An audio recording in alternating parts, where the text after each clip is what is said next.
Hello, everybody, and welcome back to the Game Duns Quick Hotfix. Today, we are going to be showcasing some games that have been submitted by people to the Hotfix submission forums.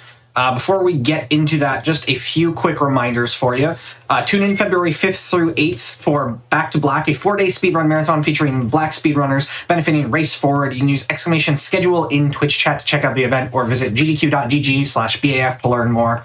And also, since we are doing the grab bag from submissions, it's a perfect time to bring up that if you do want to appear on the GDQ Hotfix, we are accepting submissions for the winter season. So if you've got a run you'd love to showcase on the channel, you can send it our way over at gdq.gg/submit/hotfix. You can type !submit in chat for more details. And then showrunners have the ability to pick it up, like me, who's picked up 3 runs for today. And we're starting off with our first game here, which is, I'm going to butcher this pronunciation, Tales of Phantasia Narikiri Dungeon X. I'll hand it over to our runner here.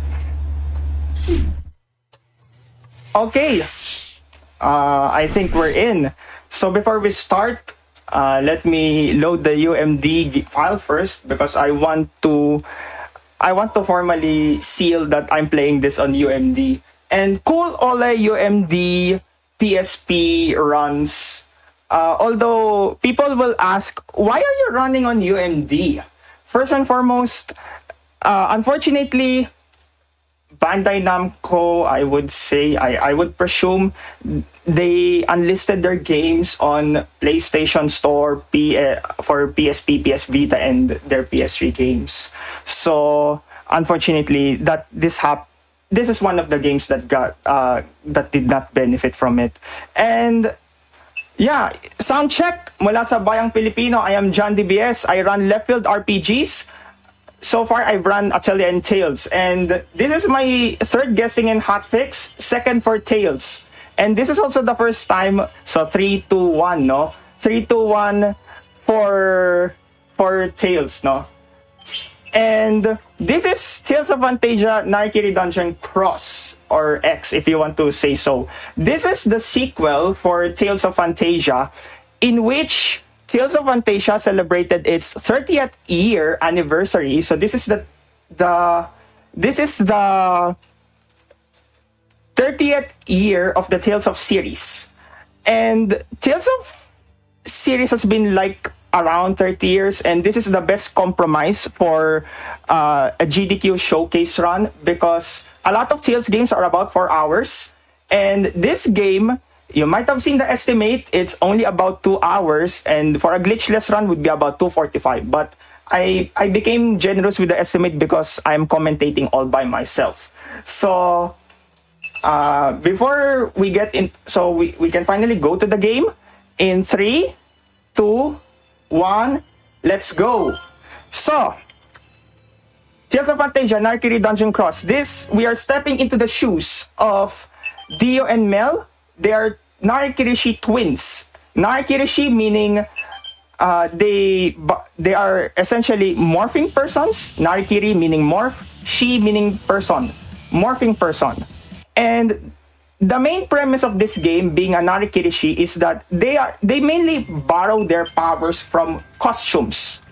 So this is essentially Tales with classes. So if you're familiar with Final Fantasy games that change classes in the middle of the game, in the middle of the quest, this is the action JRPG variant. Of course, there are action JRPGs that you can choose classes, but you don't actually change classes.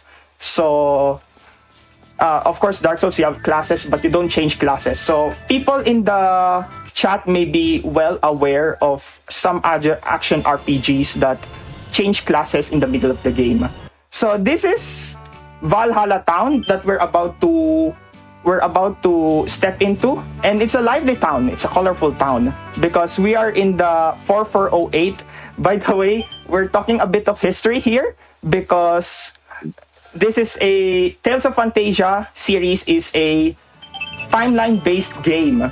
So it involves a lot of time travels. So this is like the 1995's Steins Gate.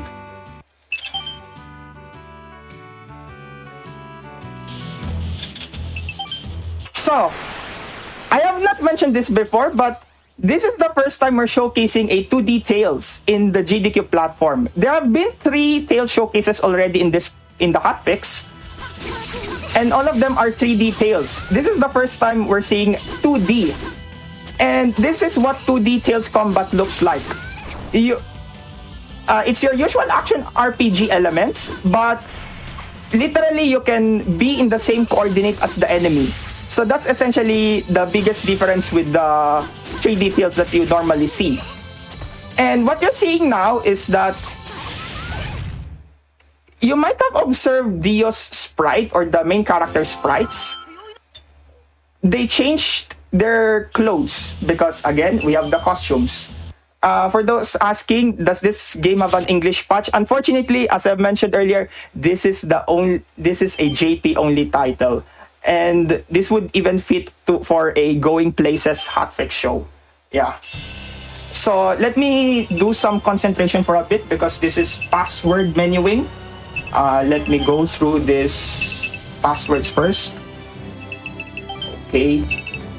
This one. So we obtained Dio's costume. Sun, and then popsicle sticks. What's this? Okay, and then the mustache here. Okay, Mel's costume was obtained. Where is it? Okay, Sun. Oh, okay, and then Sun again. Mustache. Okay, the vest. The up one, where's the up one? Okay, here. So we have the pine gel, and then this one, right, left, the up, this one, and then where is it? Okay, so we have everything. So this is the list of all costumes, but we only pick both the swordsman and the great mage throughout the run. And then position Dio closest to the enemy, Mel towards the back, Mel explosion magic art, and that's it. So, fun fact about passwords: the passwords that I've been typing there earlier are pretty much came from a gaming magazine. Issued on maybe on the release day or release month of this game. So that's essentially how we get those passwords. And of course, they were publicized in Acelia Wiki. So shout outs to Acelia Wiki. So what you have seen now is we have now a new party member, which is Kulur or Kururu. And Kururu's main role in this speedrun is just to provide support. Kururu is a really efficient healer, and actually, if you use Kururu to heal, it can recover TP also. So it's a really handy party member. So we're about to cross now the tutorial for the game. This is just tutorial, nothing too fancy or anything too special. It's just teaching how to do the combat. But I need to comment now on the classes that we have right now. This is Dio's swordsman class, or the Orochi costume. Oh, what happened to Mel? Okay.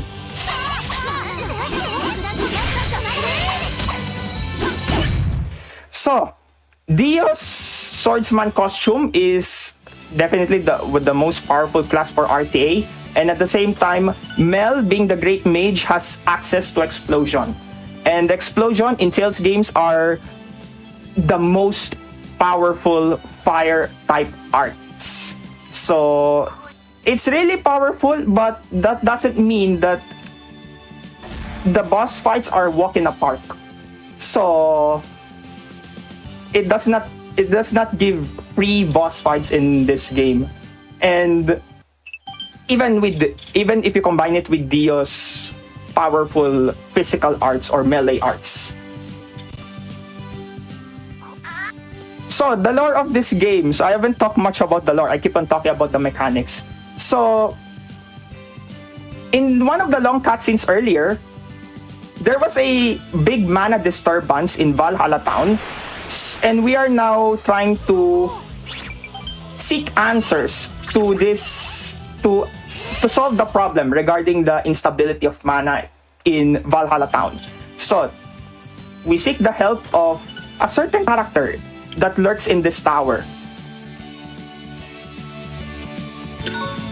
So before the fight, let me do some saving first, and of course, best equipments, save.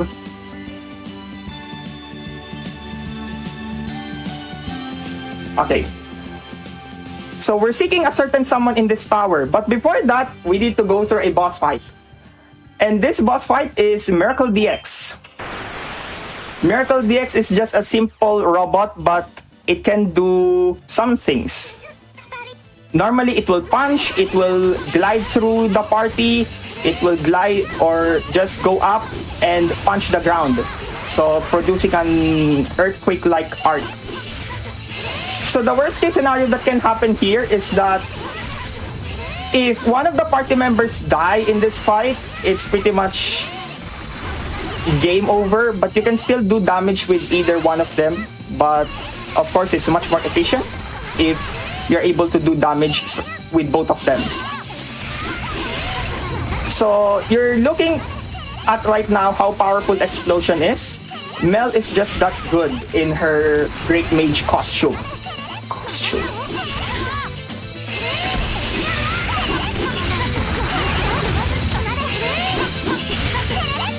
Oh no, don't to Mel. Don't go to Mel. Oh no. Yeah, the moment it gets close to Mel, you don't want to interrupt Mel's explosion again, because explosion is a really good, powerful fire move. How much more? Oh no. Okay, I need to move Mel to the right. Hello? Okay, we got it. So, but that's not a good time. It's about, in Miracle DX fight is about 120. 1 minute rather, 1 minute. 120 is not a good time. So, mainly because Mel's arts did not hit. Mel's explosion did not hit Miracle DX much. So what you have seen on the upper right, right after the fight, that's Arch Klein. Arch Klein is one of the main characters of Tales of Phantasia, and she's the main magic user of the Eternal Heroes team.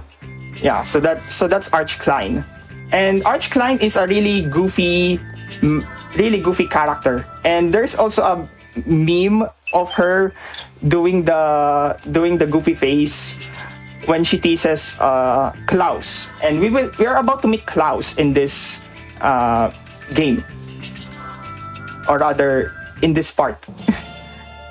So Euclid Town in 4203 AC. This is we are now in 4203. 200 years before. And I haven't mentioned that this game takes place 200 years after the events of Tales of Phantasia. So yeah, we introduced cooking mechanics in this game. And in Tales games, cooking gives you benefits in battle, especially buffs. But we don't pretty much use cooking in this game. This is not Tales of Arise. Because Tales of Arise has like Tales of Arise requires a lot of cooking system.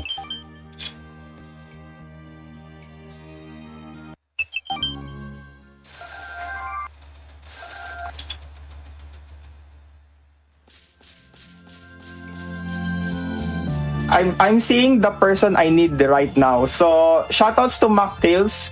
Mocktails is in the chat right now, because Mocktails did a lot of routing in this game, and I do not know if I do not know with the other runner because there are 3 runners for this game. Mocktails himself. There's also... Oh, sorry. I did not turn on the holy bottle. Sorry. I did not turn on the holy bottle. I was very confident that I will not get an encounter. But yeah, an encounter in this game, as you're seeing here, wastes like 10 seconds. So we should turn on holy bottles. So Mocktails... I was talking about Mocktails now. That's why I got an encounter. Is a Tails challenge runner. Tails challenge runner, and recently he's been doing Tales of Zestiria's challenge runs. And he's the very first run of this game. He also discovered the loading glitch for this game, and I will explain again later what is the loading glitch. Which skips a lot of boss fights. Yeah, but for now we're exploring Cavern of Burning Sand. Cavern of Burning Sand is fire dungeon. So we're pursuing the fire spirit here, which is Ifrit. And as you have observed now, I keep on mentioning Tales of Phantasia because this particular sequel takes place again in the dungeons of Tales of Phantasia, and this game tries to recreate the dungeons in the prequel.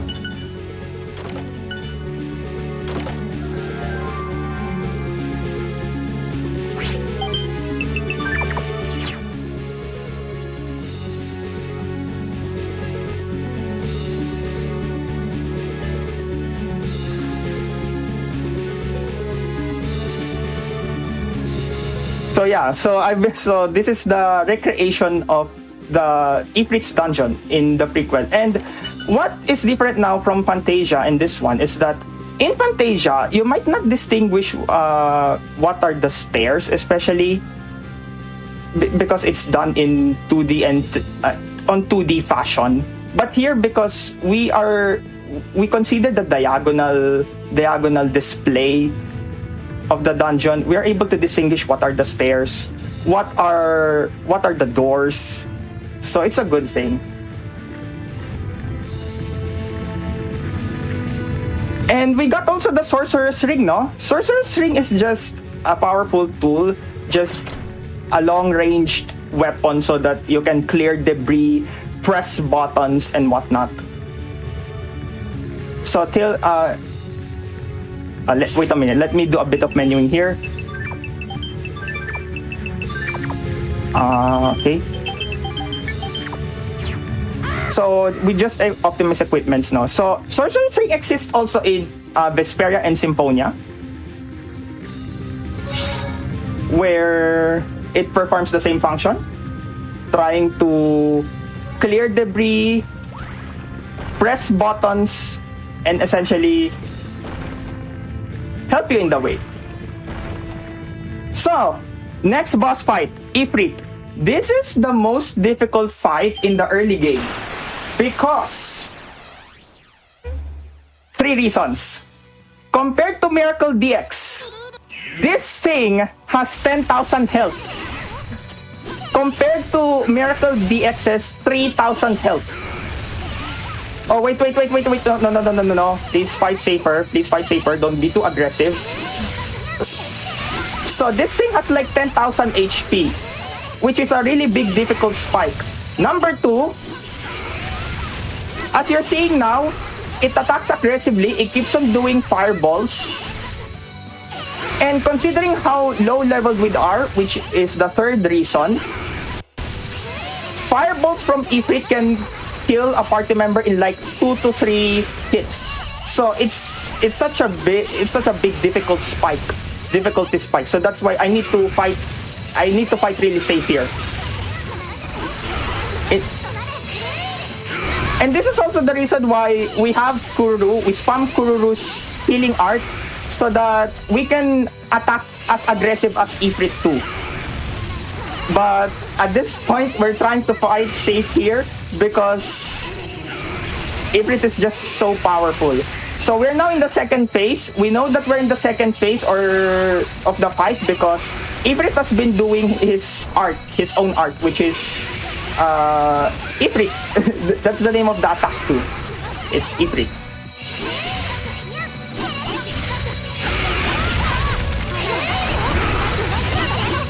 And also the other thing that's also making this fight difficult is that Dio is pretty much doing the biggest damage in this fight. Mel only has explosion at this point, so it's really bad. It's oh no. Fight safe, please.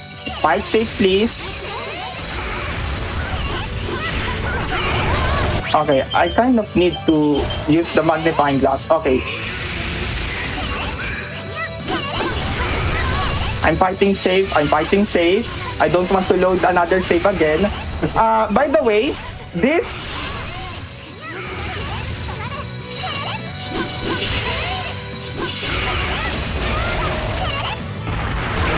An average fight of this is about 2 minutes. This is why I do not want to repeat this fight. It's such a really bad situation to be in if you repeat this fight. So an average every fight is like 2 minutes. 2:13 considering we fought it safely, so it's fine. It's not that bad. I do have a question about combat. Sorry. Oh yes. So right above the health bar, is that the TP bar, the one with the percentages? Yes. It's TP percentages. Yeah. That essentially tells you that you can use as many arts as that percent. Yeah. Gotcha. Perfect. Thank you. So, we defeated Ifrit. We can finally go back to Klaus. And Klaus, I haven't mentioned about Klaus yet, no? So Klaus is the summoner of the Eternal Heroes, the main summoner in Tales of Phantasia. So essentially, summoner just calls other spirits so that they can do their offenses, their corresponding offenses. So yeah, this is Valhalla Town again. This is Valhalla Town, but in 4203. And it's very different from 4408, right? Because this is a more deserted land. Because before that, let me go over a menuing first, and then special gel, and then 1, 2, 3, 4, maybe 2 holy bottles, and then 5, 1 misty mark. Okay, we're in. Misty mark, we need that for Mel's faster casting. So 4203, this is a year after the Valhalla War in Tales of Phantasia. So this war-stricken town became the place of poverty.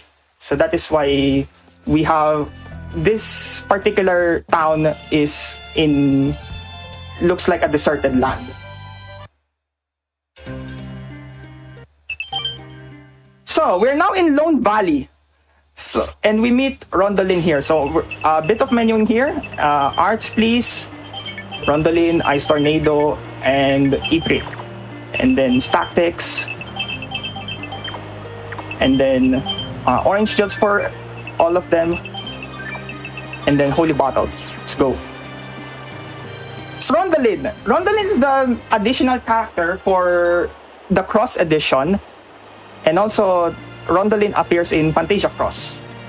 She is not in any other versions of Phantasia. This is the only version that has an additional character.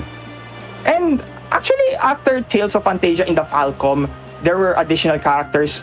Like, for example, Suzu was not in the Falcom version.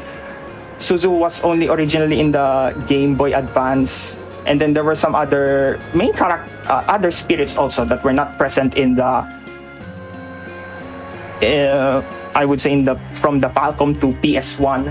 So Phantasia over 30 years is because Tales is 30 years old, but Phantasia had like from 1995 to 2010 it had like 5 versions. 5 versions we have starting from the Falcom to PS1, to the Game Boy Advance, to the full voice in PSP, and then the cross edition in 2010. Let me turn on the holy bottle because I keep on talking and then all of a sudden I have an encounter. Oh, I forgot to turn on holy bottles. Well, marathon mistake. Always a marathon mistake. So yeah, Phantasia underwent like 5 revisions. Okay. Equipment menuing, please. So, we're about to fight Sylph. Sylph, the Wind Spirit. Now, in Phantasia, you would encounter Sylph almost one after another. Most likely, it's just a minion or just a part of the whole Sylph company. Sylph company, no? Pokemon. Yeah, and Sylph here is a much more difficult fight because there are 2 of them. But we have 3 casters, so it should not be that problematic. It should not be problematic as long as they cast and they don't glide towards the casters. If they glide towards the casters, it's super bad because that will spell game over for this fight. But so far, so good.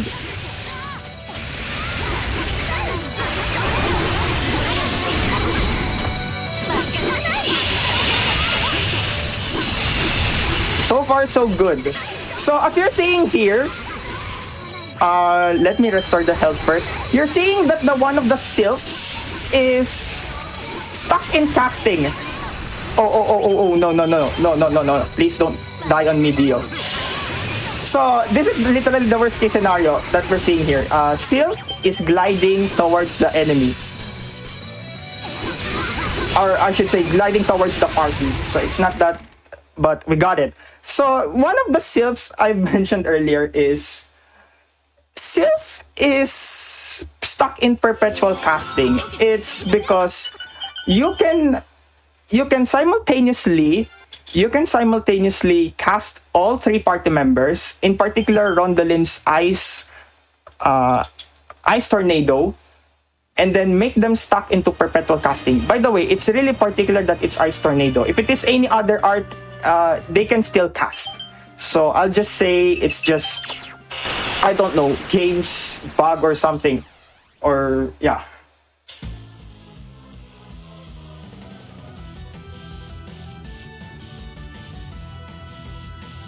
Okay, people have, this is just a tutorial, so it's not that, nothing too special or fancy. So let me talk about the PSX and something version. Honestly speaking, I've never played any of the other versions apart from the PSP version.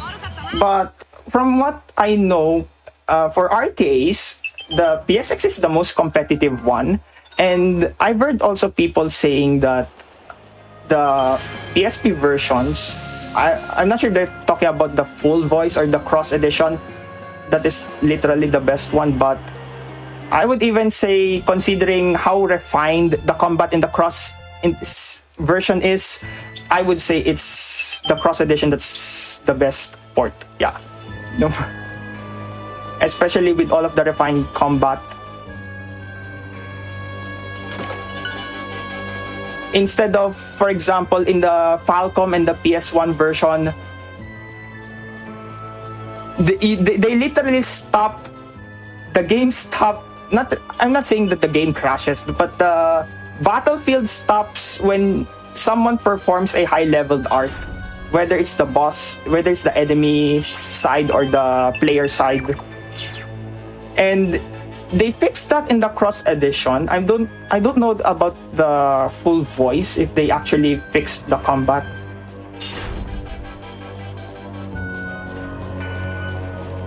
But definitely in the cross edition they fixed it.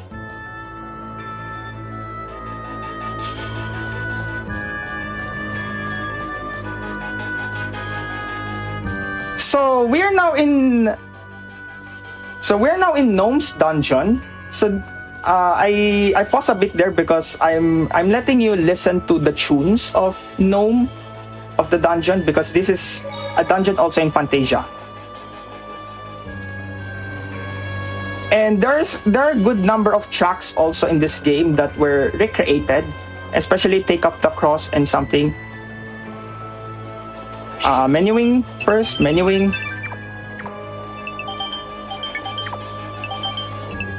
Explosion, Ice Tornado, Ifrit. Okay.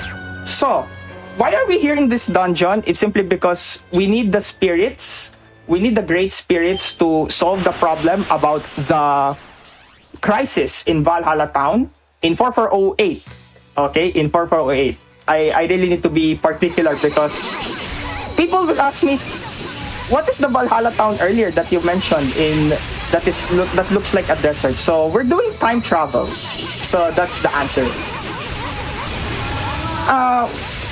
We're fighting Gnome here for the main reason that Gnome all of a sudden abducted the foster parent of Dio and Mel. And you're hearing also the big funny cry of Gnome. So actually it's also present in, well, Phantasia Cross, of course, but I'm not, maybe in the full voice too. Well, full voice, because it has voice. In Phantasia, Gnome's cry is like, I'm not sure if, because that's quite the alarm sound as well. So, let me restore TPs. Okay.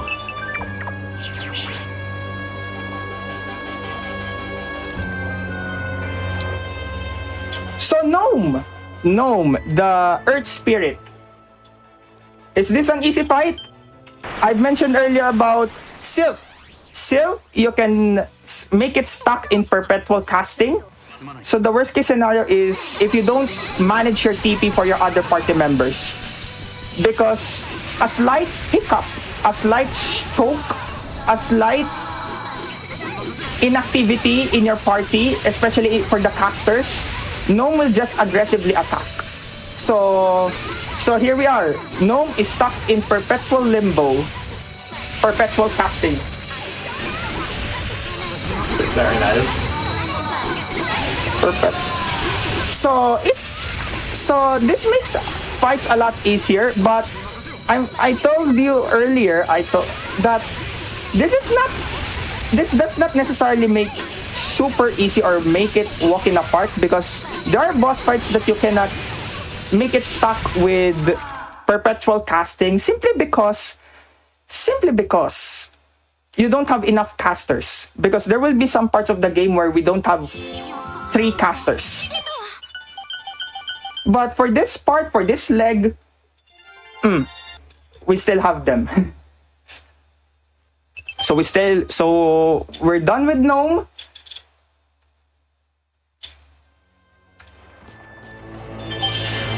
Three out of 4 spirits done.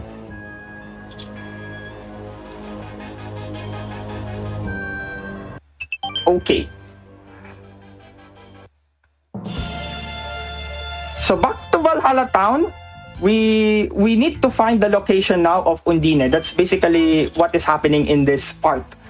And while we are at it, we're going to take a survey. Not really a survey, not this chat survey or whatnot, but we're going to survey this place, because this is a place stuck in poverty. Okay, you buy more the usual stuff, orange gels, life bottles. We don't need much life bottles because as much as possible, I try to be consistent in terms of not letting party members die during the fight. And holy bottles. And as I have mentioned earlier, because we have now holy bottles, we have no encounters throughout the rest of the run. So that's a really handy thing. And this also happens in Phantasia, because in Phantasia, for the first 10 minutes of the game, you have access to holy bottles.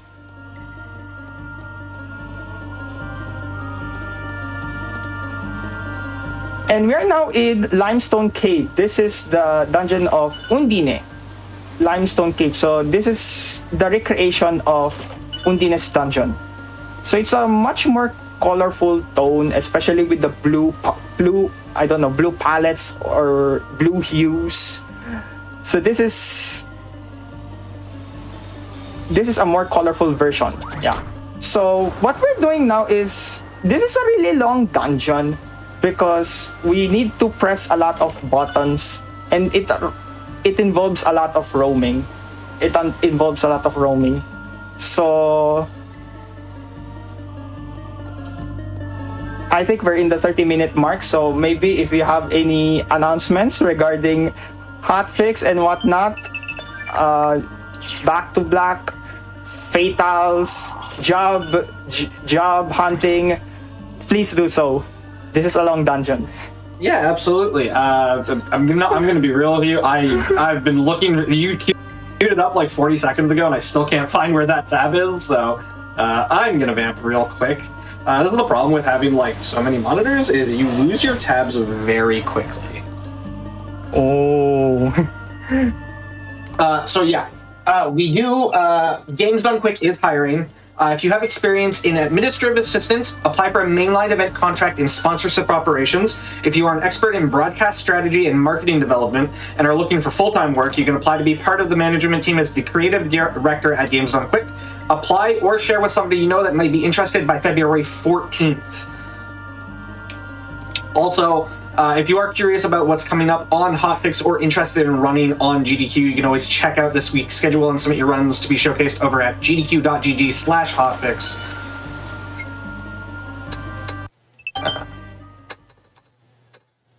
Looks like I thought there's more announcements. I'm sorry. I was looking back over to see where you were. I do have a few more. Yeah, if you want me to, I've got a few more I can give.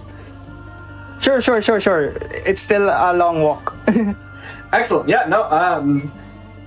So if you are looking to get more involved with the GDQ community, you can join the official Games Done Quick Discord server. You can have the hotfix role to stay in the loop on upcoming events, chat with staff, and more. You can use !Discord in Twitch chat for an invite and for more information. Also, I did mention it at the beginning, but it is coming up. It's Thursday, I believe, if my math is correct. Yeah, so starting Thursday is going to be Back to Black. That is a 4-day speedrun marathon featuring black speedrunners benefiting Race Forward. You can use !Schedule in Twitch chat to check out the event, or you can visit gdq.gg/BAF to learn more. Oh, back to the show. Okay. Back to the show. So, you've been seeing a lot of pressing. Wait a minute. Let me menu a bit here. Okay, this should be fine. Equipment, of course. And then arts, God Blast, as usual, Ice Tornado, and Ifrit. Okay, so we have been doing a lot of switches.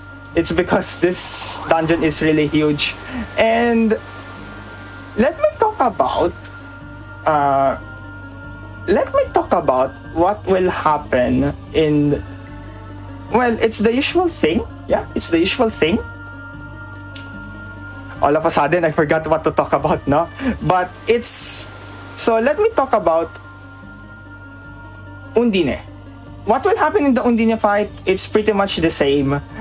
But, let me say first. Yeah, there are things sometimes where you can suddenly forget what you're talking about. Oh yeah, the items. Yeah, we gathered a lot of items. Oh, items. We gathered a lot of items, mainly one for equipment, but later on, we're going just to sell them because we need a lot of money. We need a lot of money for good equipments. And good equipments in Tales games translate to better damage per second or output.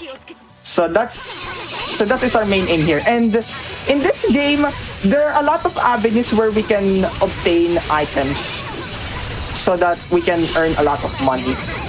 Or gold, I should say. Gold is the currency in this Tales series. Now, Undine. The same strategy. Undine is stuck in perpetual casting again. As long as we take a good look at our TP. And regarding the other minions, she has like a starfish on the leftmost part of the battlefield. and the octopus that you have seen earlier. And octopus in Phantasia is really big. It's really big compared to this game, and it's gigantonormous, to be honest. It's almost the same height as the boss, but maybe it's just because Phantasia has really big sprites. Oh no, Mel is not casting, so Undine will attack anytime. Okay, so Undine attack.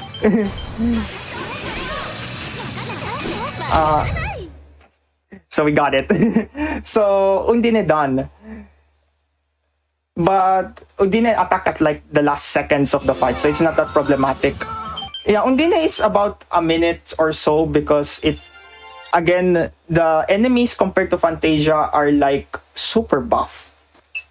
Are not really super buff, but buffed compared to Phantasia. And let me remove equipment first for Rondolin and Klaus, because we will sell them later. And Rondolin and Klaus, we will not see them for a while. So it's just between Dio and Mel for now. Okay, back to the house. We now have the four spirits. So is this going to solve the problems of Valhalla Town? Maybe. But JRPG lore detective skills will tell you that it's not going to last. I mean, it's not always they will make it longer. So back to Valhalla Town in 4408. So this is a lot of cutscene skips because there's a lot of happenings in this part of the game. And at this point, the game tells us now that we need to find Maxwell. Maxwell being the ruler of the four spirits, or the Lord of the Four Spirits, rather. And Maxwell appears in a lot of Tales games, like Tales of Exilia, where in Tales of Exilia, Maxwell happens to be Milla's grandfather. Milla is the main character, one of the main characters of Exilia. And speaking of Exilia Remastered has been released last week of October last year. So if you haven't played Tales of Exilia, then that's also a golden opportunity for you to play it.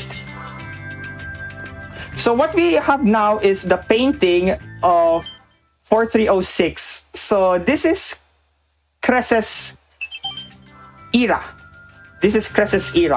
And at the same time, you might have observed by now, the time travel is done via paintings in this game. So Cres's era. We go to Toltos Town. This is the starting point of Tales of Phantasia.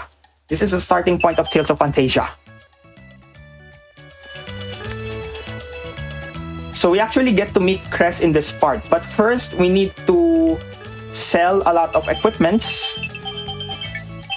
Oh.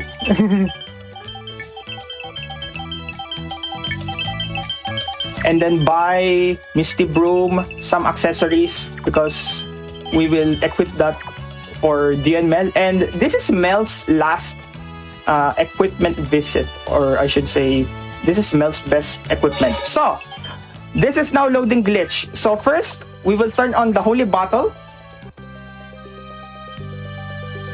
Save the game. So we're about now to execute the loading glitch. So we will load in a particular dungeon.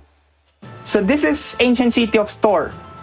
So we load in this particular dungeon a save file that has access to this dungeon. So we are now in this dungeon from another save file. Remember, we have this box. We need a save file that does not open that box. And then we will bait an enemy and then we load. So first try glitch. And you would know that the loading glitch work if we have magnified this screen. We have magnified the camera. And the other way to know if the loading glitch worked is right after this cutscene skip, because this triggered Rondolin's cutscene so that we have Rondolin in our party. And at the same time, just look at this. There are a lot of new dungeons. And these are essentially the dungeons we skipped. And how many dungeons? We skip a lot of dungeons. We skip a lot of boss fights. In total, we skip like 3 boss fights. Maxwell, Luna, and Gremlin Lair. We skip all 3 of them. And the particular technicality about this is that we need to be in the same era to trigger the loading glitch. And by the way, we need a bit of menuing here. So, the usual, and then Rondolin, and then... Oh! Okay, Holy Battle.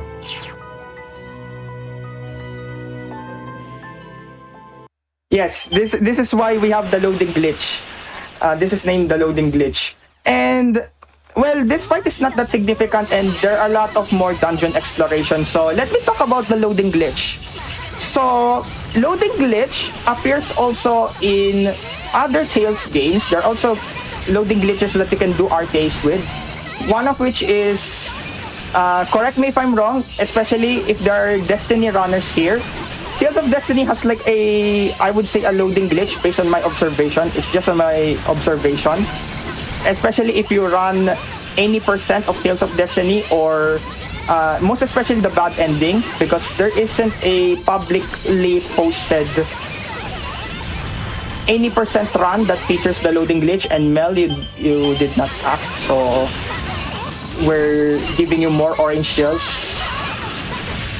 So, Tales of Destiny has like a loading glitch so that you can run the bad ending in about an hour. And the other loading glitch also exists in Tales of Vesperia. In particular, you can use the loading glitch in Vesperia so that you have access to I think it's Flamberge in the early game. So that you have a lot of damage in the early game to the mid game, but I don't think it saves a lot in the late game. So that is the reason why the loading glitch for Vesperia is about 10 to 15 minutes faster than the normal run. And it's not that significant considering Vesperia, a usual Vesperia RT is like 5 hours. Vesperia is a really long run, and it's one of the most difficult Tales speedrun to do, in which I don't do. Okay. Let me go through the... Okay. Okay. I'm trying to think how to use orange gels. Okay, so Asuka. Why are we meeting Asuka here? Because after transporting to this timeline, which is 4306, the paintings cannot be used. So Asuka is stuck. No, it's not stuck perpetually. Okay. Asuka is here again. Okay. So, we have Overbrave here. Oh no. Asuka is gliding. We don't want Asuka gliding. Please cast, please cast. So, you have seen Overbrave. So, where did we get Overbrave? I'm about to answer that after recovering TP, because Asuka is stuck in perpetual casting again. So, we have Overbrave right here. Where did we get the Overbrave? It was not mentioned in any tutorial, right? So, it's because we skip Maxwell, in which Maxwell triggers... Oh no. Maxwell triggers a tutorial fight after Maxwell where it introduces you to Overbrave. Oh no.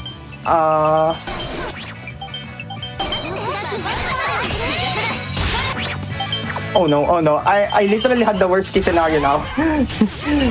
Asuka is now gliding.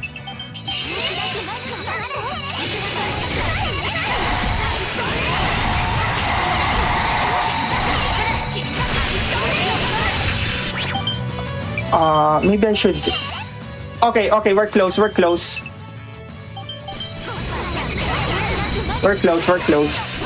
So yeah, about Overbrave. Overbrave is essentially the overlimit in other Tales games, where it's like berserk mode in your JRPGs. And what happens in this game is that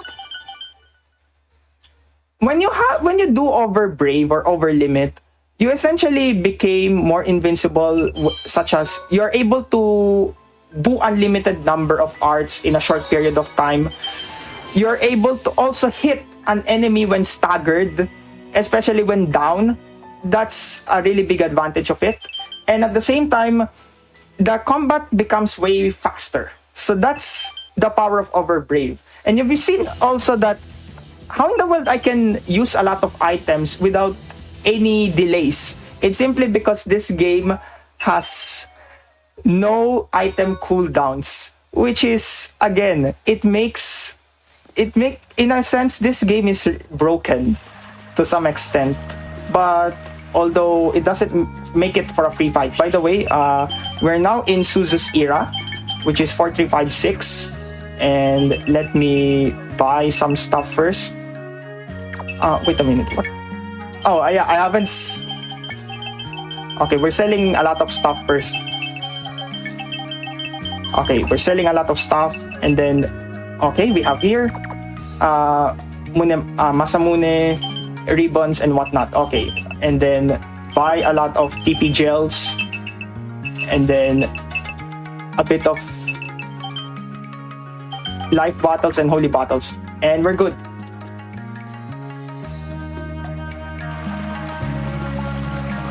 So, how did we get here? We did not use Asuka actually to transport to this era. The first intention is actually to go back to 4408. But why did we transfer in this timeline? It's simply because Suzu, one of the main characters of Phantasia, again, who is the ninja of the team,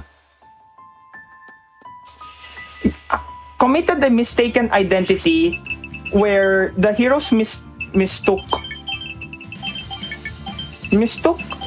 them as parties of Daos. I should say parties of Pluto.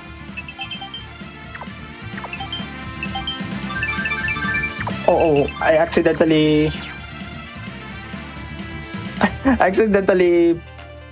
double click to Suzu, to heal Suzu. But we don't need much that TP for Suzu because Suzu is a mainly martial artist. So yeah, Suzu, as I've mentioned before, is a main character from Tales of Phantasia. She is the ninja of the team. And have I mentioned, since someone in the chat has mentioned Symphonia, the universe, Azelia universe in Tales of Phantasia and Tales of Symphonia take place in the same Azelia. So essentially, the timeline for Symphonia and Phantasia are connected. Symphonia being the first, and then Phantasia being the latter part of the timeline. That's why you see Suzu being another descendant of the Fujibayashi clan. And since this is Suzu's era, a lot of cutscenes will involve her and her ninja life. So she's a descendant of the Fujibayashi clan. So you have Shina Fujibayashi from Symphonia and Suzu Fujibayashi from Phantasia. And this also explains, in Symphonia, you fight a lot of elements, you fight a lot of spirits. You have a different sprite for example, the Sylph, Undine. Celsius also exists in Symphonia, but not in Phantasia, and whatnot. So it's an intertwined world. And there is Karlan, the world there is Karlan is also talked about in this game. And I will explain that once we get to that dungeon. So for now, we are now in Vault's dungeon, or I should say this is Mjolnir Cave, yeah, or Vault's dungeon, and we're seeking the help of Vault because we need to power up the generator from Asuka's computer room, from the Asuka fight.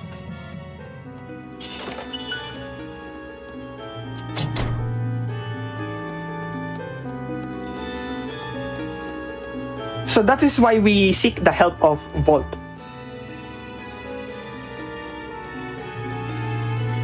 And fun fact about Vault, the appearance of Vault is vary from game to game. For example, in Phantasia and Eternia, Vault's appearance, you would describe it as funny.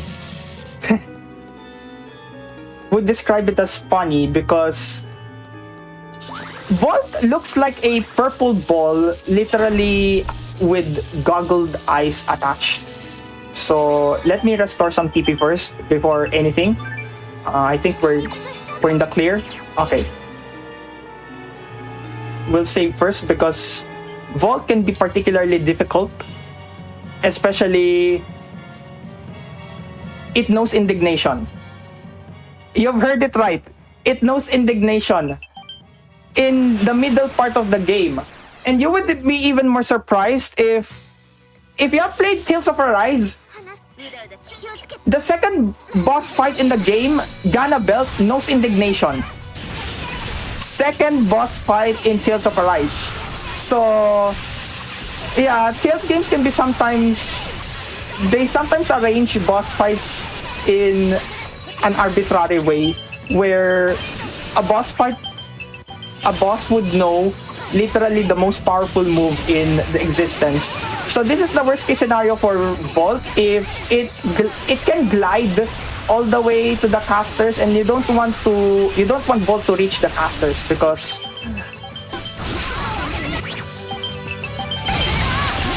Mel's wind attack or God Blast, which is a wind art, is super effective against Vault. So you want all of these damages combined.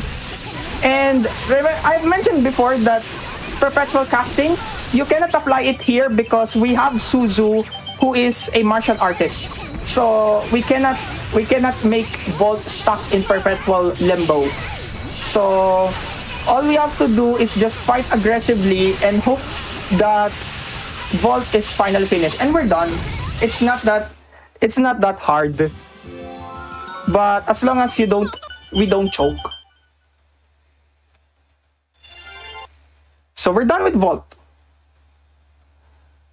So are we actually done with this era? Not quite, because our mission here is to help Suzu fight against Pluto's daemons. So until we finish that mission, we cannot return to the Narikiri timeline. So the next dungeon is the Temple of Darkness. Temple of Darkness is just Shadow's dungeon, especially we are in a pitch black setting.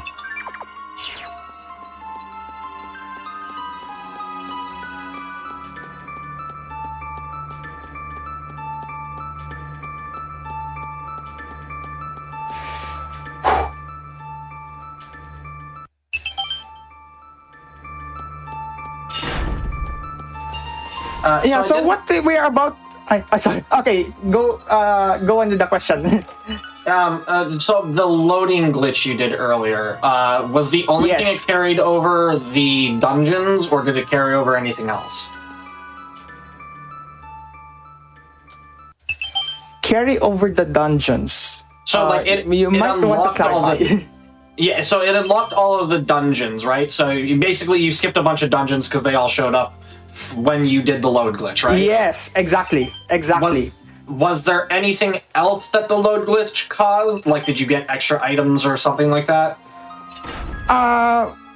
We inherit the items, but there isn't much items because in the first place we did not obtain them. But okay, we inherited in the earlier fight the Overbrave. We inherited the Overbrave, the Overlimit, because the game thought that classical 2D, classical 2D things. Classical 2D things where if you have access to this dungeon, that means you have defeated that boss, you completed the tutorial. So classical 2D things. But for items, not really, because we did not obtain anything. Okay. But even if we have a lot of items, we pretty much don't need them, or we'll just end up selling them. Or as I have mentioned earlier, we have a lot of places to obtain items. Right. Just like in this dungeon, we just obtained about 3 items, more than 3 items. So it's not that. So we have an ample amount of items to sell to get ample amount of money. So I think this is a good time for announcements because we are about in the hour mark and we need to wait 30 minutes to open the gates to the next boss fight.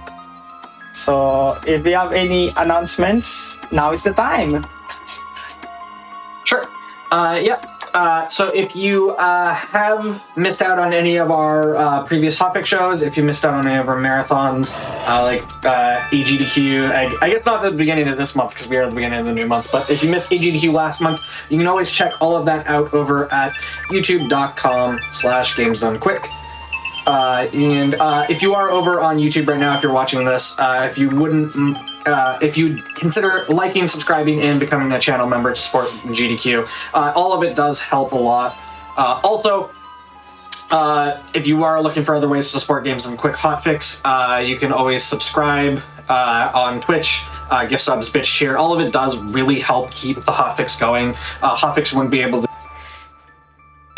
continue without all of your support, including just watching and sharing the stream with your friends. Your support, all of your support, viewing, subscribing, all that really does help keep Hotfix on the air, helps us keep putting on these shows. So if you like any of these specials, these weekend specials where we've got a bunch of different games or some of the longer games, if you like any of our weekly content, we've got Crosshair, our FPS show, we've got Speedruns from the Crypt, our horror genre speedruns. We've got so many different shows going on throughout the week and throughout the year, looking to raise awareness of different speedrunning communities, different speedrunners. So if you like any of that, it really does help us keep going. And I did mention at the beginning of the show, this is a kind of a grab bag of runs that everybody has submitted throughout the past few months. If you are looking to appear on the GDQ Hotfix, we are accepting submissions to be on the show for the winter season. So if you've got a run you'd love to showcase on the channel, you can always send it our way over at gdq.gg/limit/hotfix. We've got exclamation submit in chat for more details. You can get that run in front of the showrunners, and then the showrunners can, choose to have you on the show and invite you on. Okay, back to the fight. So this is Shadow, one of the optional spirits that we encounter in Phantasia. So the worst case scenario, just for quick briefing, it's this one. If it gets past, go through the casters, and Shadow is one of the most annoying boss in this game because it can teleport all the way. It's a really quick boss. It's a really quick entity or spirit, so you want to stagger it as much as possible, especially with all of these high level arts, and this one too, because if Shadow disappears out of nowhere and then suddenly attacks, it loses quite a good number of seconds because you're not able to stagger their Shadow. So that's the worst case scenario, or I should say one of the bad things that will happen. But 90-second Shadow fight is quite good, I guess, considering it was able to teleport all the way to the other party members.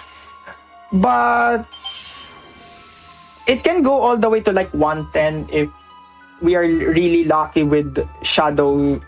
If we're really lucky that we can stagger Shadow all the way. But yeah, Shadow is not too difficult of a fight. So at this point of the game, we finally reunite all of the Tales of Phantasia characters. So we have access now to Cress, Arch, Chester, Klars, Suzu. So we have access to Mint. Okay, Mint. So we have access to all of them.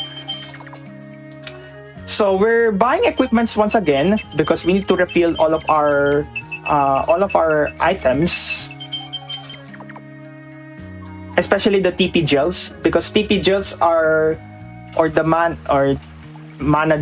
points, if you want to call it, so that we can keep on restoring overbraves throughout the next fights. So lore, I haven't talked much about the lore, no? So we are now trying to accomplish Suzu's mission at this point.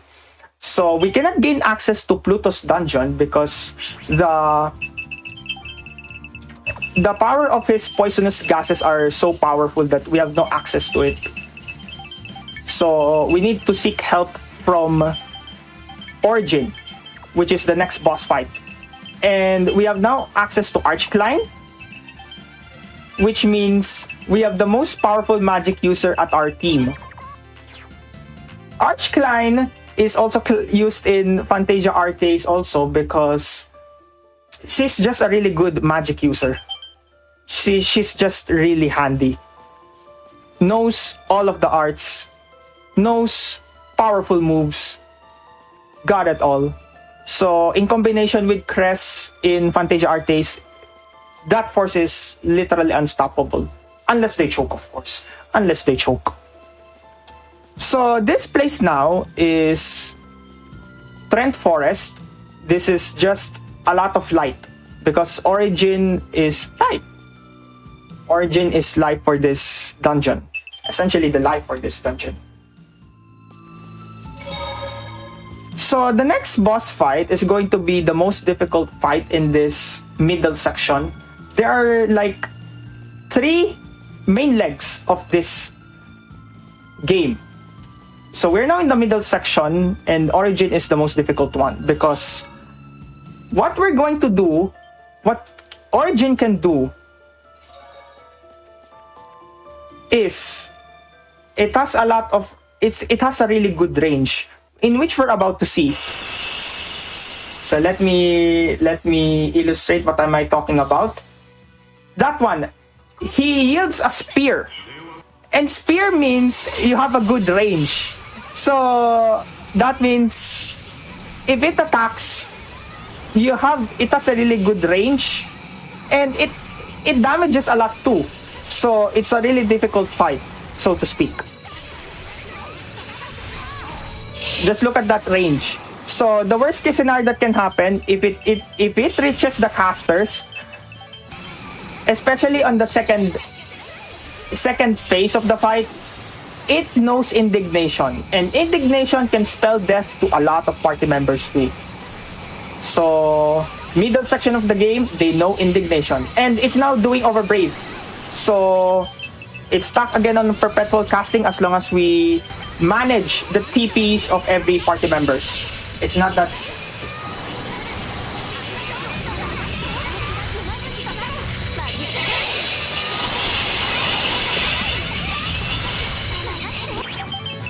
Okay. Maybe I should.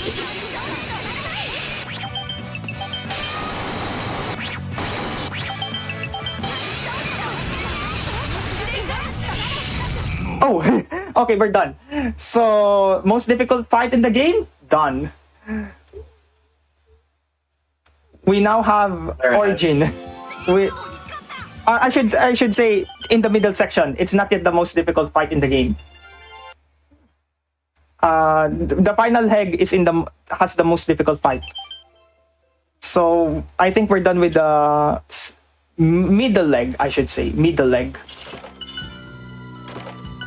The most difficult fight in the game will be on the last sector. So,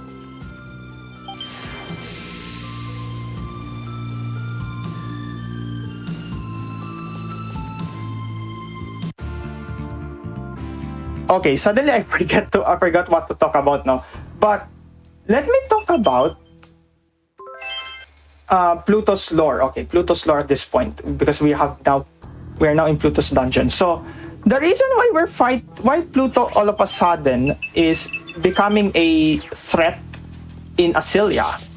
Asilia is the world we're talking about in Phantasia and Symphonia. Is because Pluto had a contract with Origin, and over the years, or over the centuries, or even over millennia, their contract expired. So their contract expired, and at the same time they wanted to get a world for themselves, for the daemons. They wanted a world for themselves, so they decided to invade Asilia for that reason. And so that's the reason why we're fighting Pluto. And at the same time, because Pluto is becoming hostile to Asilia, this is one of the very few boss fights where the boss themselves are hostile to the party. Almost all of the boss fights that we're seeing here are pretty much, you have to prove your strength to be able to help you. So it's like, if you want to give me your power, show me your true powers. So that's essentially all of the boss fights in this game. So the only few boss fights would be like Pluto, and we will see in the latter part of the game, or the latter leg.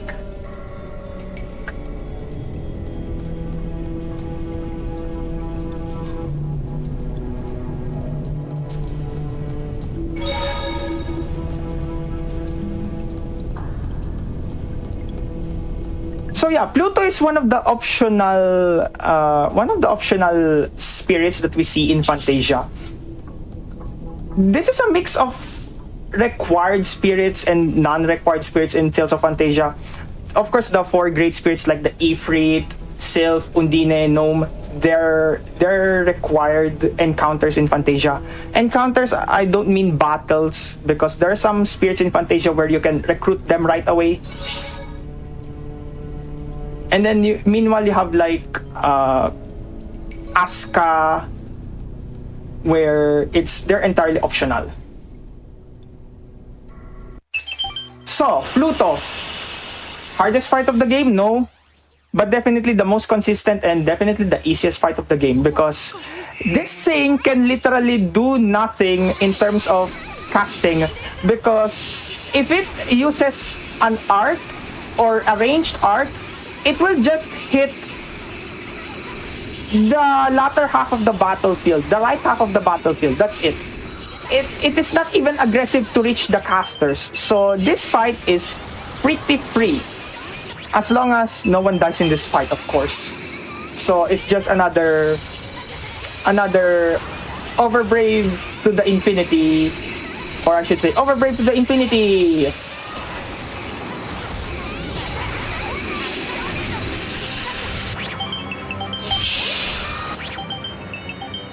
So I would even say this is the easiest fight in this game.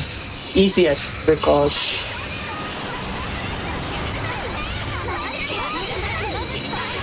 this thing can't do jack, especially to the casters. So we're just burning a lot of TP gels so that we can continuously do more Overbraves, because Overbraves is just that powerful. So yeah. Okay, of course, we don't want to die in this fight, of course. Okay, we're done. So, easiest fight of the game. Of course, it to some extent it did not cooperate because it kept on landing arts. Maybe I did not pay attention to the TPs of other party members. So this should be fine. And yeah, we're done with Pluto, and we're about to return now to 4408 because we accomplished Suzu's task, or Suzu's mission, to prevent the invasion of Pluto's daemons in this timeline in Asilia. Real quick, you mentioned you wanted to take a break after one of the bosses. Was that Pluto? Yeah. Let me go to the save point because there's Perfect. a save point that yes. There's a save point here so that I can queue for the break. So it will be in a bit.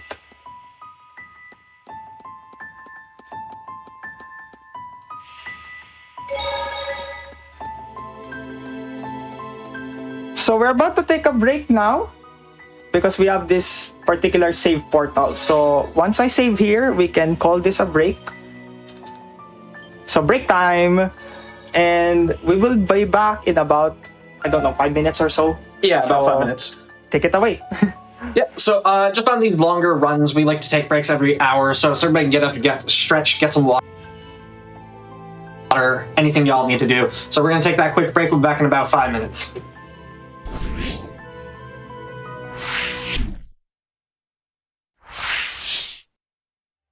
Hello, everybody, and welcome back to the Games Done Quick Hotfix. Today we have a kind of a grab bag special. We've got a bunch of games that have been submitted by speedrunners in the community, and we're showcasing them today. We're in the middle of a Tales of Phantasia Narikiri Dungeon X run. I'll hand it right back over to you whenever you're ready. Okay, we're ready. In 3, 2, 1, let's go. So, in the commercial break, in the 5-minute break, and I hope everyone is warm now because winter is tough, no? And Oh, yeah. I mentioned earlier,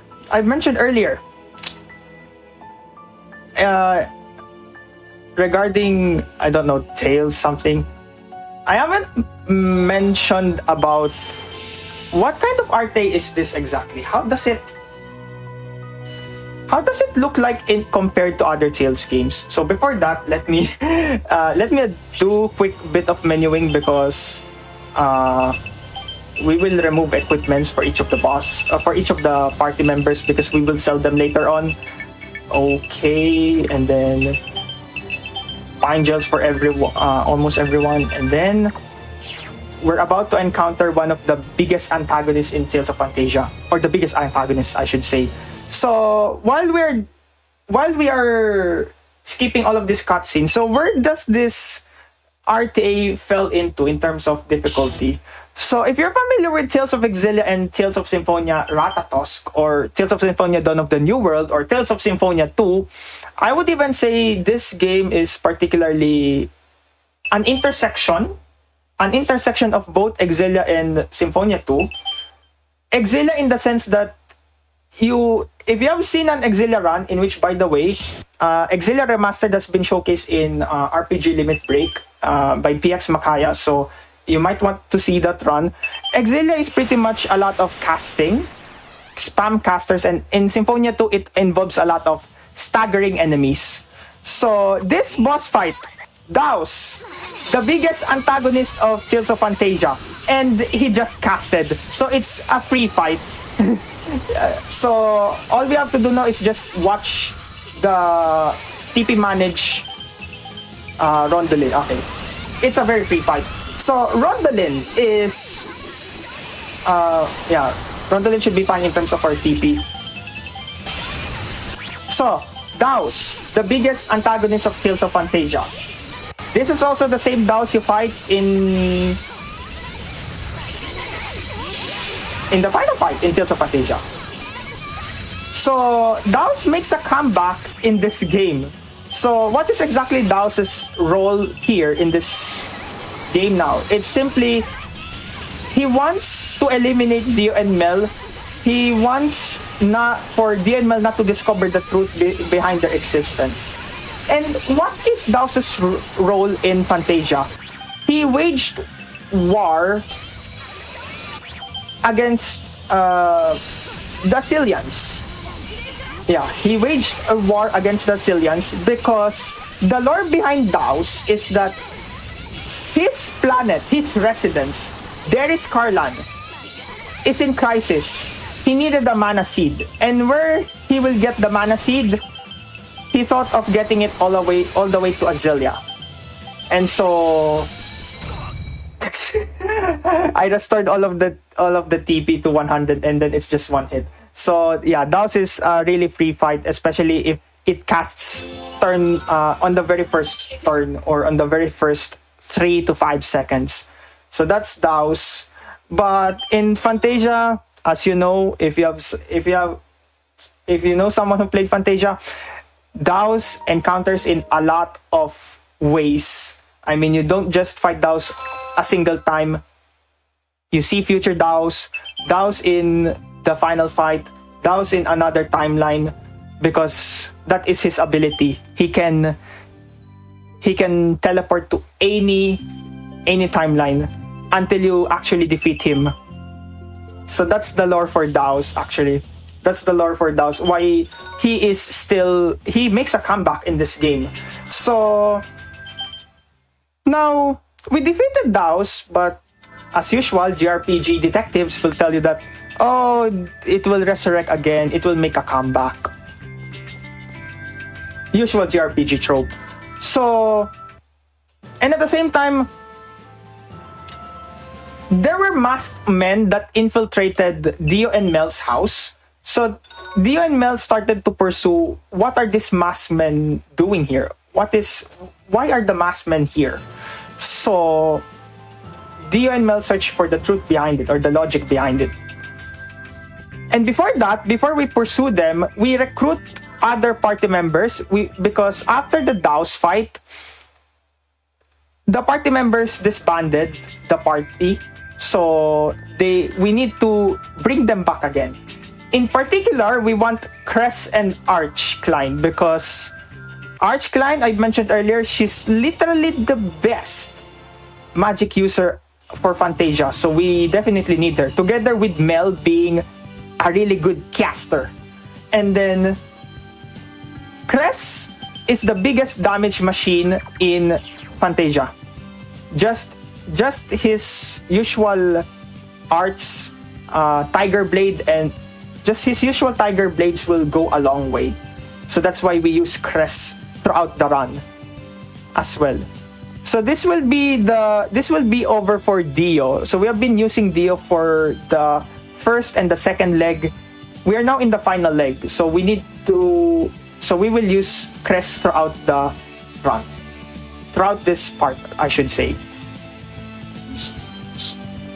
Oh yeah, I forgot to mention again from the commercial break, because this game was for Phantasia RTA has a lot of boss fights that can be done in about 30 seconds, which is why when they considered the sequel, they tried it to make it a bit more difficult, because the game Phantasia was significantly easier.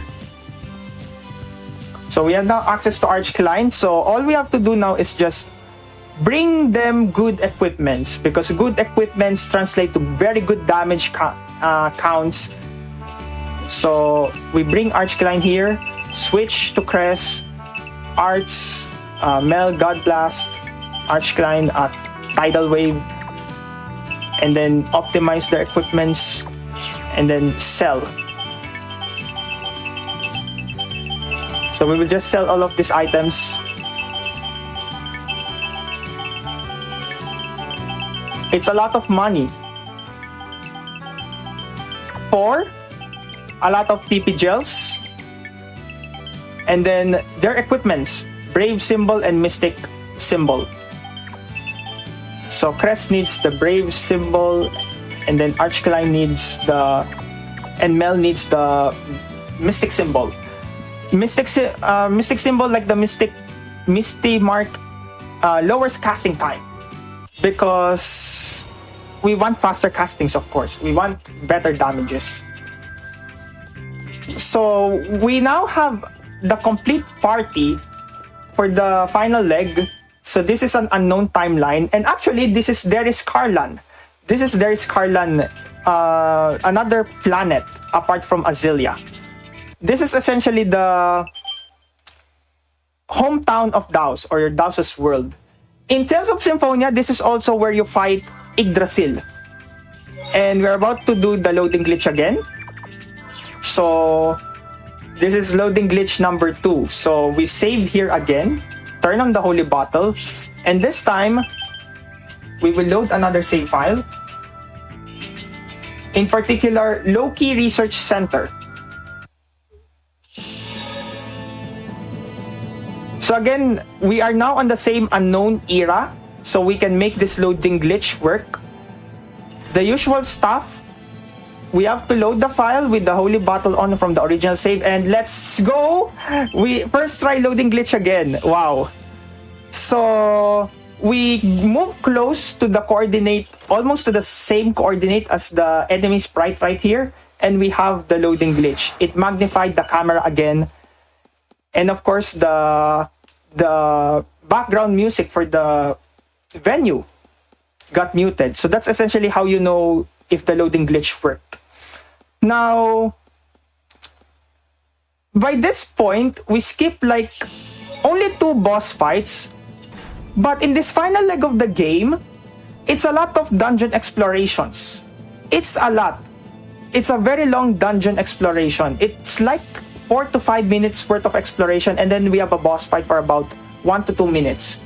And in the Flambelk's dungeon, in the Burning Tower, there are mandatory fights as well. So apart from the boss fights, so we saved like about 13 to 15 minutes worth of dungeon exploration and boss fights saved. So all in all, this saved like 40 minutes compared to the glitchless category. We shrugged, or we shaved like about 25% of all the boss fights required in this game. So it's a lot. And unfortunately, I've studied the what ifs. If, for example, we use the loading glitch on other eras, unfortunately, we do not have access to the boss fight if we use the loading glitch on other instances, other than using the loading glitch in 4306 and in this era. So you might wonder, because I kept on talking about loading glitch, no? Why did we come back all the way, or why did we try to come back all the way to the entrance? It's simply because we're trying to trigger a cutscene so that we will be able to fight the boss fight in this dungeon. Because if we don't, the boss fight will not be present. And at the same time, the game will think that because you have access to this dungeon, you have access to this dungeon now. That means you can fight the boss now. So usual menuing, lightning tiger blade, and then the buffing, and then we have the usual arts. So we save. Yeah, that's true. Tales of Symphonia is on the same timeline as Phantasia. Phantasia is just on the latter part. So we save here because this particular boss fight is one of the most difficult fights, because this fight, what this boss fight can do, especially the boss fights in the final leg, they are very aggressive and they can one-shot a lot of the party members once you do it. So this is where Cress's power shines. So we can just 1-2-1-2 with Tiger Blade and Lightning Tiger Blade so that we can stagger the boss very easily. 1-2-1-2-1-2, and then we try to do Mystic Art so that we deal significant amount of damage.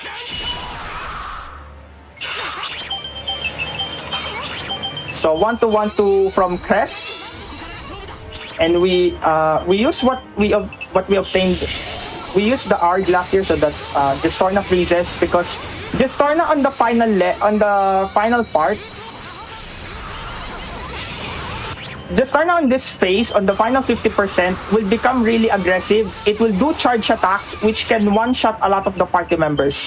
So we don't want that to happen. Okay. I think we're quite close. Not quite. Is it done? Okay, we're done. Good thing I did not use another orange gel. So, Why am I particular now about the orange, the gels at this point? Because we do not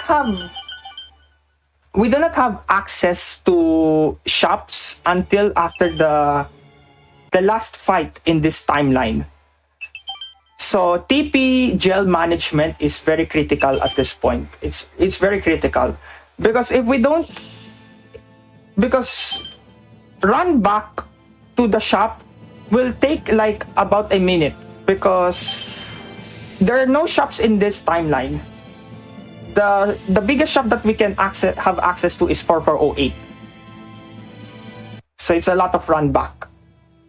So the next dungeon, Virbel Forest.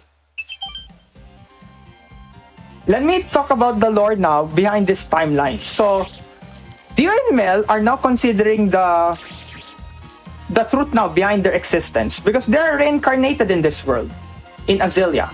So they decided to know now what happened to them in their past. What was their past? And so the cutscenes in this timeline will tell you what was their past. And apparently they were not kind-hearted in their past, especially they were involved in a great war, especially with Daus's the army. They wanted revenge. They wanted revenge for their death of their parents in a great war before that. And so Dio's past as a commander decided to continue wars with Daus's army. And Mel's past is essentially a researcher for that same command, for that same battalion. And by the way, we need to say first because the next fight can be tough as well. So Mel was a researcher for the mana cannon, in which mana cannon can just eliminate Daus's forces in no time.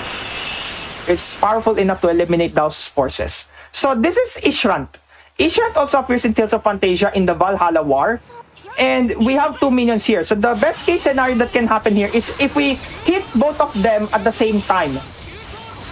Unfortunately, it did not happen because Ishrant did not coordinate. But it's still fine. We can just use the usual thing, 1-2-1-2 from Crest, and then Mystic Art.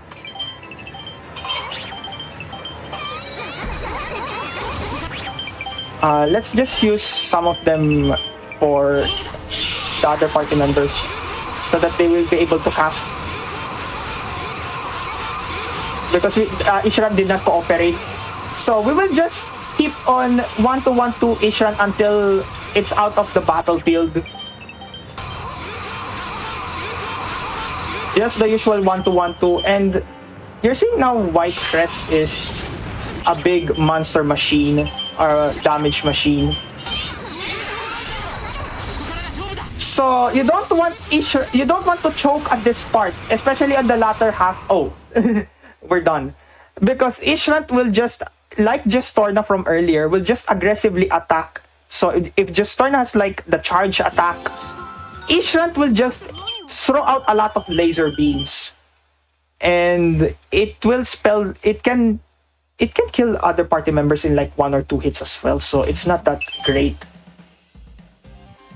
But we're done. So we're now in the cutscenes where Dio and Mel discovered their past. So I've mentioned before, they were Dio's past is a commander of the Great War with Daus's army, and Mel was a researcher for the mana cannon that ultimately can destroy Daus's forces in no time. And we're now in the next dungeon, which is the Glitnir Mountain. And this is the heart of Deris Karlan. The heart, where it is in a deserted state. It's like a barren state. White mountains, just white mountains. Because what happened here is that, remember I mentioned before that Daus wanted a mana seed so that he can save Darius Karlan. This is the aftermath of Darius Karlan after Daos failed to save it. So that's essentially the state of the heart of Darius Karlan. So, and I've mentioned also earlier, Daos wanted a mana seed to save his world, and that's why we fight Daos in Phantasia, so that the Tree of Azalea, the Great Tree of Azalea, will be saved. So we're now examining why we're examining the backstory of Daos actually. So that is also the feature in this final leg. So the next fight. Let me save first because the next fight is Big Eye. Big Eye is just another purple ball in the making. Another purple ball like Volt. The only difference is Big Eye can do like tractor beams, more lasers, and I would like to think also that this is the compilation of all the eyes that you fight in Phantasia, because in the final dungeon in Phantasia you fight the required seal Big Eye fights. I'll also say Big Eye because there are also big eyes in Daos's final dungeon. I would like to think that these are just compilations of the big eyes that we fight in the final dungeon in Phantasia. So that's essentially what this boss fight is about. Okay, we're done. We should. So the usual stuff happens is just 1-to-1 by Crest. It's pretty free also, as long as we don't choke. By the way, you might have observed by now, why do I pay attention a lot to the Overbrave bar? Because we want to keep damaging.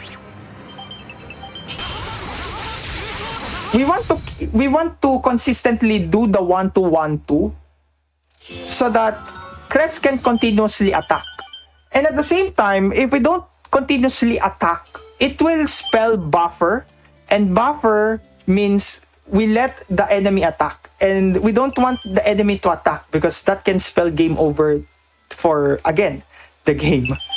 And compared to the first leg and the second leg, or the first third and the second third, the final leg has a lot of aggressive boss fights. It's way more aggressive than you've ever imagined.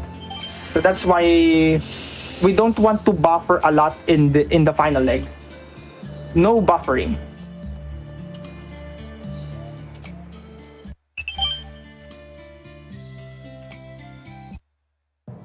Final dungeon in this timeline, in this unknown timeline, Daos's Tower. So this is also the same Daos Tower that we see in Phantasia. So this is where we fight where the final fight of Daos is. So before that, let us restore some TP for the party members. And then adjust some arts. So Archcline will do Cyclone and Dio will do some physical art. There. Because there are a lot of mandatory fights in this game before we get to Daos's Tower. Before we get to Daos. Because we have another fight with Daos coming. And the latter fight with Daos is the most difficult fight in this game. Because I will explain later. But for now, we have a mandatory fight. So these mandatory fights can be particularly annoying because these three enemies can just scatter and just hit the casters, which is really bad because we can restore the TP of the casters as long as we are able to hit them at the same time. And this is also our strategy for restoring TP along the way. And unfortunately, they did not cooperate, so it's not our lucky day.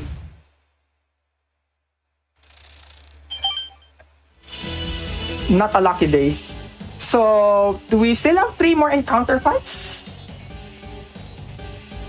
So it's just the same thing, but let's just pray and let's just pray that they will coordinate. Okay. Dio, please. Okay. I should be here. They're not coordinating. They're not coordinating, unfortunately. So it's quite bad for our TP gel supplies.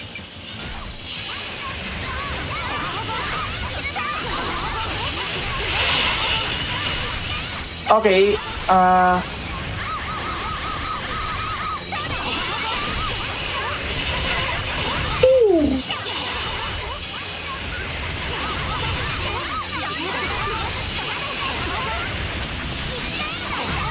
Okay, we're good.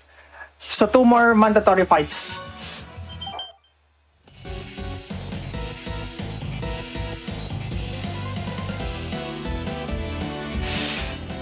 Yeah, one of the I would say one of the caveats I would say would be to experience mandatory fights. Although there are some Tales games that have a lot of mandatory fights, I wouldn't. It would be just short and sleek if... Oh, Dio is about to... Okay, we don't want Dio to die here.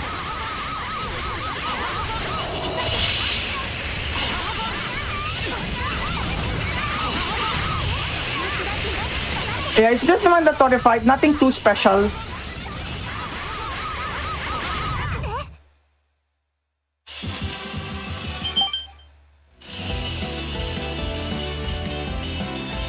Okay, so one last mandatory fight.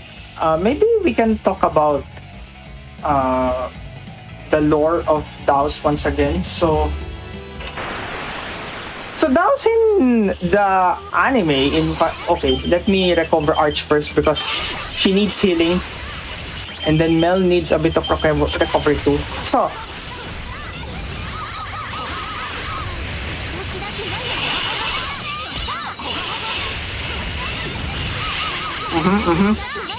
So Daos took the Demon Lord because his seed is not being able to fulfill the wishes of Darius Karlan. So the wish of Darius Karlan of heeding their needs during the war. So that's why he became the Demon Lord. And also, as mentioned before, it's about the mana seed. The mana seed being the key for survival for his kingdom.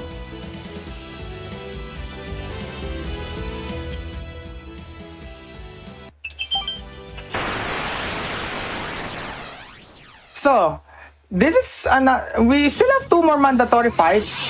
Although, oh no. Maybe we should be specific.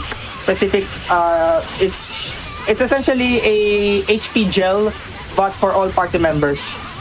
So we should be fine at this point. But I'm quite worried now about the TP gel consumption, or I should say the storage, because we're not quite in the stable side now. Especially we don't have much mixed gels, pine gels, and miracle gels. Yeah, miracle gels.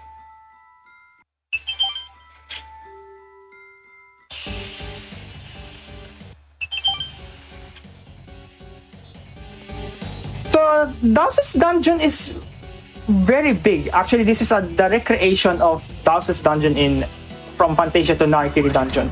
So there's a lot of switches. And of course, we don't want another encounter, so we'll just use holy bottles. To be honest, I'm quite worried with the supply of the gels, but we'll see. I hope we have stable supplies. Or we'll just use special gel in case of emergency. Normally, I don't use super gels in this dungeon because the special gel is very critical for the final fight, but we'll just see. We'll just cross the bridge when we get there. Special gel heals a lot of TP. By the way, let me... okay. Okay. I'll just use an miracle gel, but yeah, I'm very worried now about the TP supply. I hope we get recovery for TP in this fight. Okay.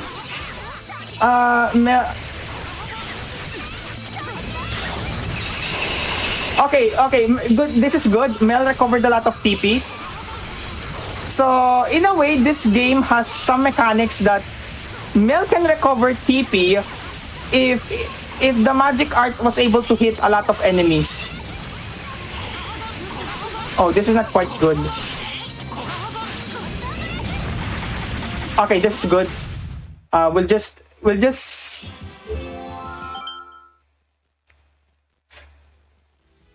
buy time to restore TP gels for the other party members. So yeah, we just saw Daos in his final venue in Phantasia.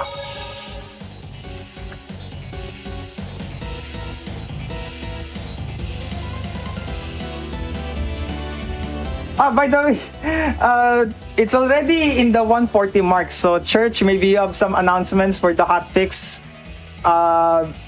fatals or whatnot, because we still have a lot of climbing to do. So you may take it away. Awesome, thank you so much. So yeah, coming up on this Thursday, we've got Back to Black. This is going to be from February 5th through 8th. Sorry. Yeah, Back to Black. It's a 4-day speedrun marathon featuring black speedrunners benefiting Race Forward. You can use !schedule in Twitch chat to check out the event, or you can visit gdq.gg/BAF to learn more. Also, we do have some job postings. We are hiring. If you have experience in administrative assistance, you can apply for a mainline event contract in sponsorship operations. If you are an expert in broadcast strategy and marketing development and are looking for full-time work, you can apply to be a part of the management team as creative director at Games Done Quick. You can apply or share with somebody you know that might be interested by February 14th. Also, if you are ever curious what's coming up on the GDQ Hotfix, or if you're interested in running on GDQ, you can always check out this week's schedule and submit your runs to be showcased over at gdq.gg/hotfix. Okay. Most difficult. Okay. Okay. Good thing. Good. The best timing. We are now in the most difficult fight of the game. This is Daos in the second phase. The most difficult fight simply because this thing can Mystic Art. Mystic Art is essentially the signature move of a character. All of the main characters in a Tales game has a Mystic Art. So you want to damage Daos as much as possible, and you want to take down Daos in the shortest possible amount of time, because the moment it Mystic Arts, it can spell game over. Oh no, oh no, oh no, oh no, oh no, oh no. I need to bring Mystic Art here. So normally in Tales games, you don't do Mystic Arts, but because what Daos can do is that if it Mystic Arts, there are three possibilities here. It will hit one party member, which is Crest, because he's been attacking Crest throughout the fight.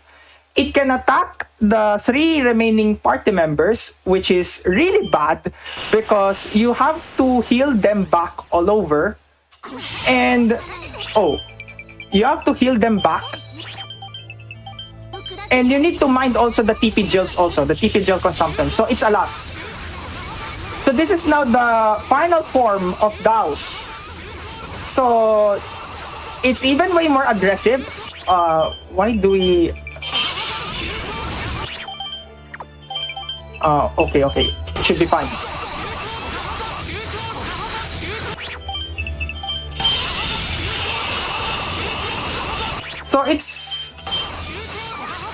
So you want to take down Daos in the shortest possible amount of time, because Oh no, oh no.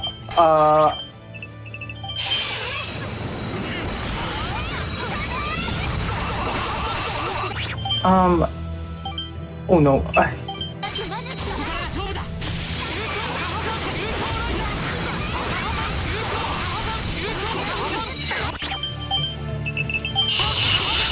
Okay.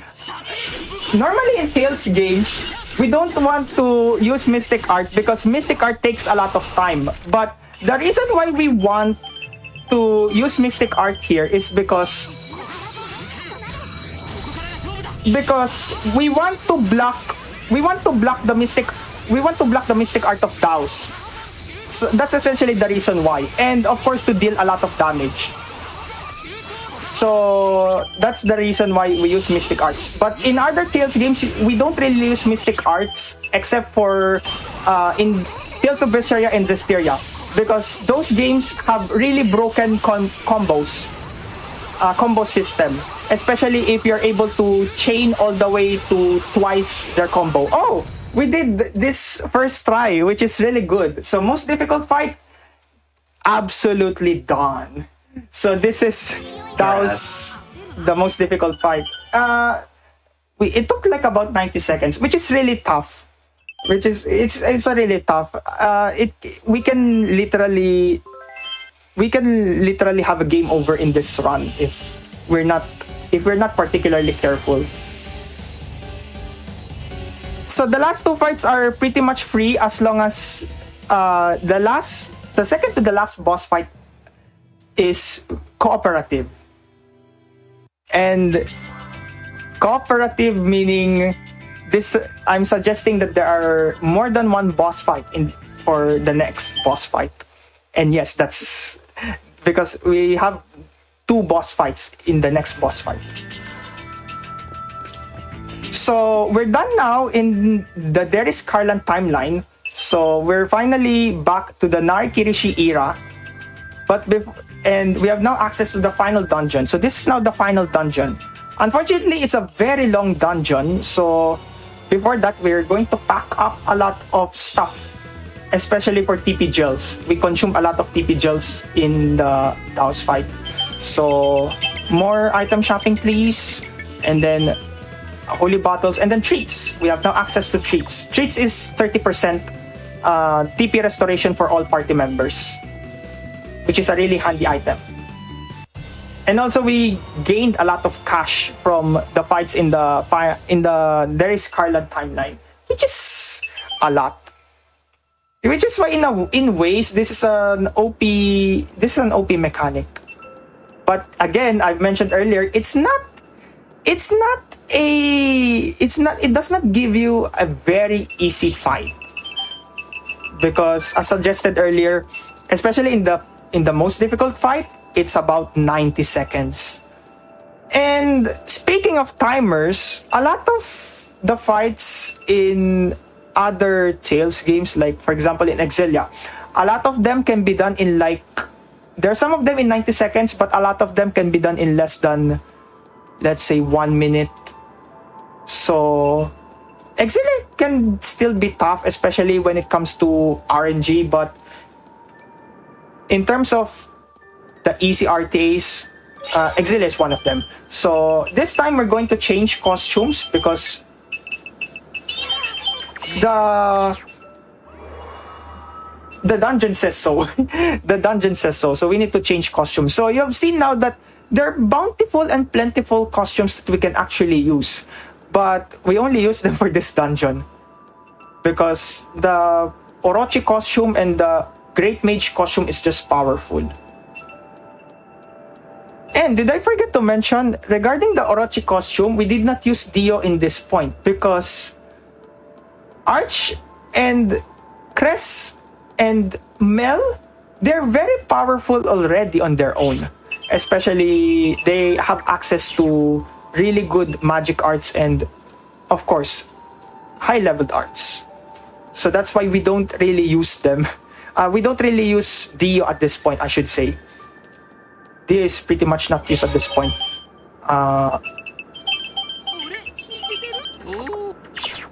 So we're asked to to change now to the axe costume and the non-costume. So that is what this mirror says. Give me the show me the costume. So it's a very long walk. And yeah, I need to mention also, I mentioned earlier about Tales of Exilia and Tales of Symphonia being the intersection with this game. And if you have seen a Tales of Symphonia Ratatosk or Tales of Symphonia 2 or Tales of Symphonia Dawn of the New World speedruns, wait a minute. Okay. Okay. Where is it? This one. Okay.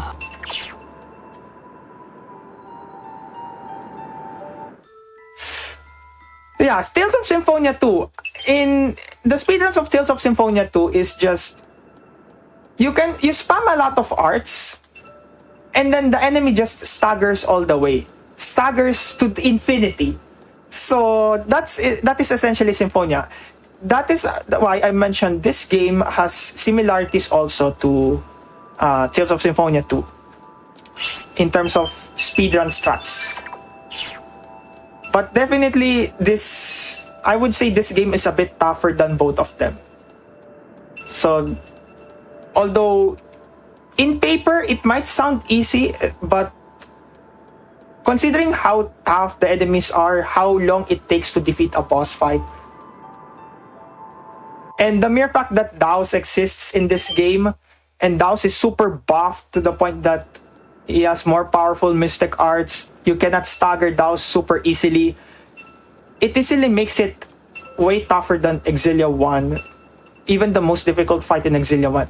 What's the most difficult fight in Exilia 1? If I remember correctly, that's the... what is it? The Jiao fight, I would say. Jiao fight is the most difficult one. Because you don't have much access to good arts. And Jiao's mechanics is just... The Jiao fight is just unbelievably tough. Oh yeah, costume. Why in the world did I forget costumes? Okay. So Mel now has access to tidal waves. So we will see a lot of tidal waves in this final leg in the final two fights. So we're going to splash. We're going to splash a lot. We're going to surf a lot. It's such a great thing that we have these two mages around. Yeah, Tidal Wave is the most powerful water art in Tales games. Yeah, Tidal Wave. So, in Tales of Symphonia... Wait. Yeah, Tidal Wave exists in Tales of Symphonia, Tales of Arise, Destiny, and I would say it's almost the similar thing as Destiny. Yeah. Okay. This is the one of the last two fights. So the best case scenario that can happen here is if both of these coordinate, and we're getting it. So we hit both of them at the same time, which is super good. Oh no, I did not manage TP again.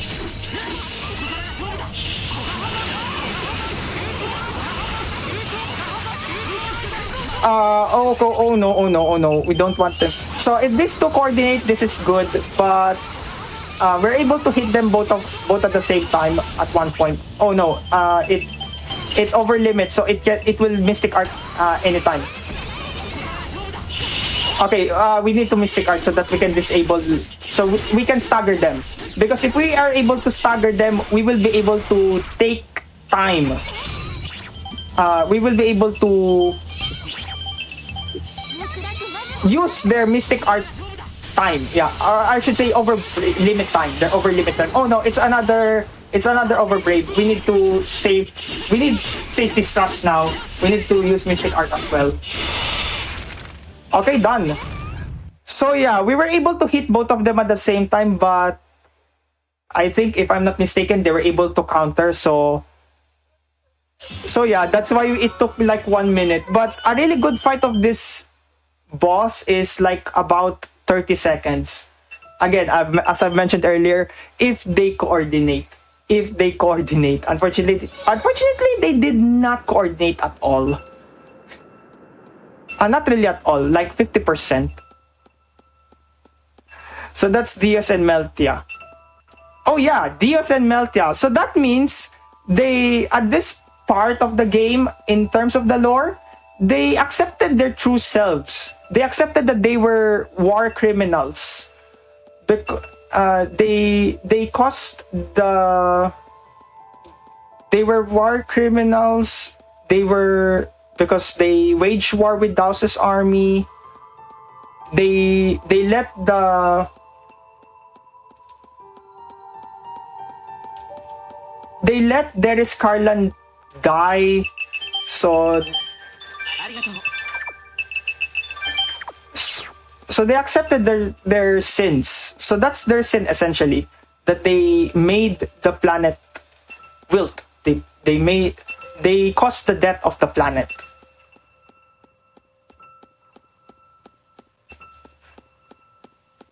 So this is the part of the game now where we fight the final boss. This is the final boss that we're about to fight now. Now, who is the final boss of this game? The final boss of this game is none other than Norn. Norn is the spirit guiding... Norn is the spirit guiding us throughout the game. Norn has been telling us all of the directions. Which dungeons to go, which spirits to pursue, and so Norn has been the final challenge all along. And defeating Norn in this time will give Dio and Mel to correct themselves for their past. They will be able to correct their timeline. And where did Norn reside? Norn essentially resided... Oh wait. What? Okay. Norn resided all along at one of our party members, Kururu. So that is why Norn can just guide these twins towards their quest.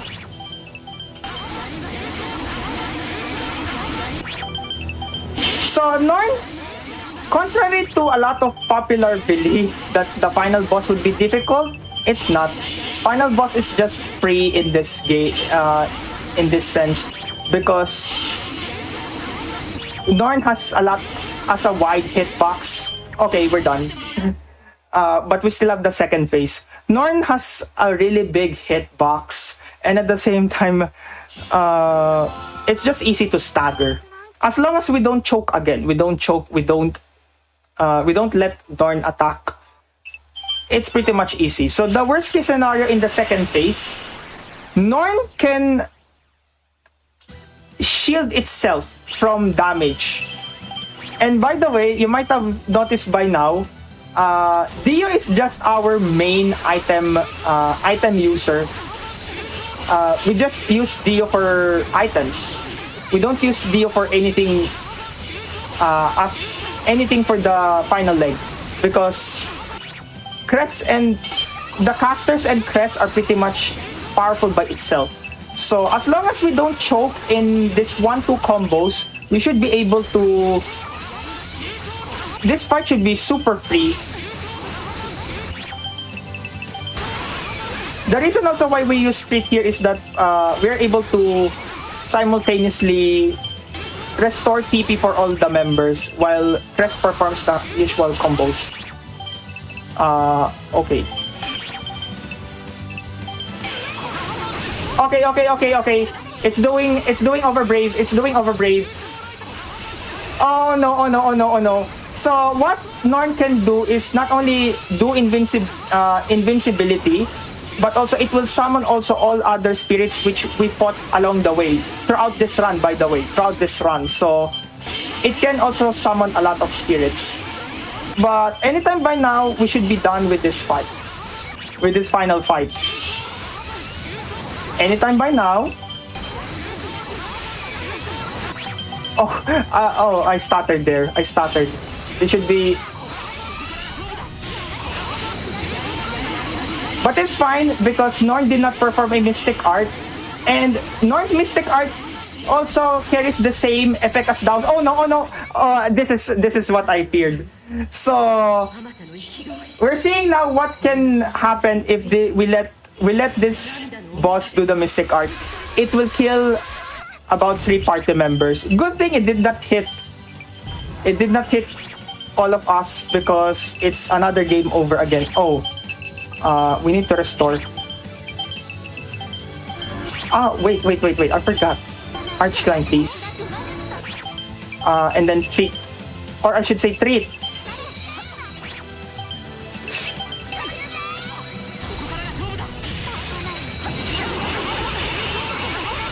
Anytime by now, we should be done with this fight.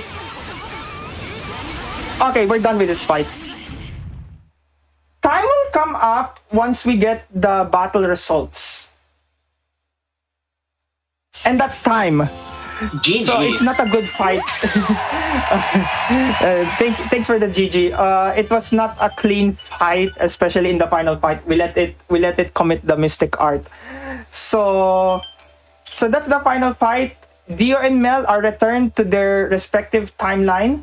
So a 201, a sub 202, that's fine, considering we fought a lot of bosses safely.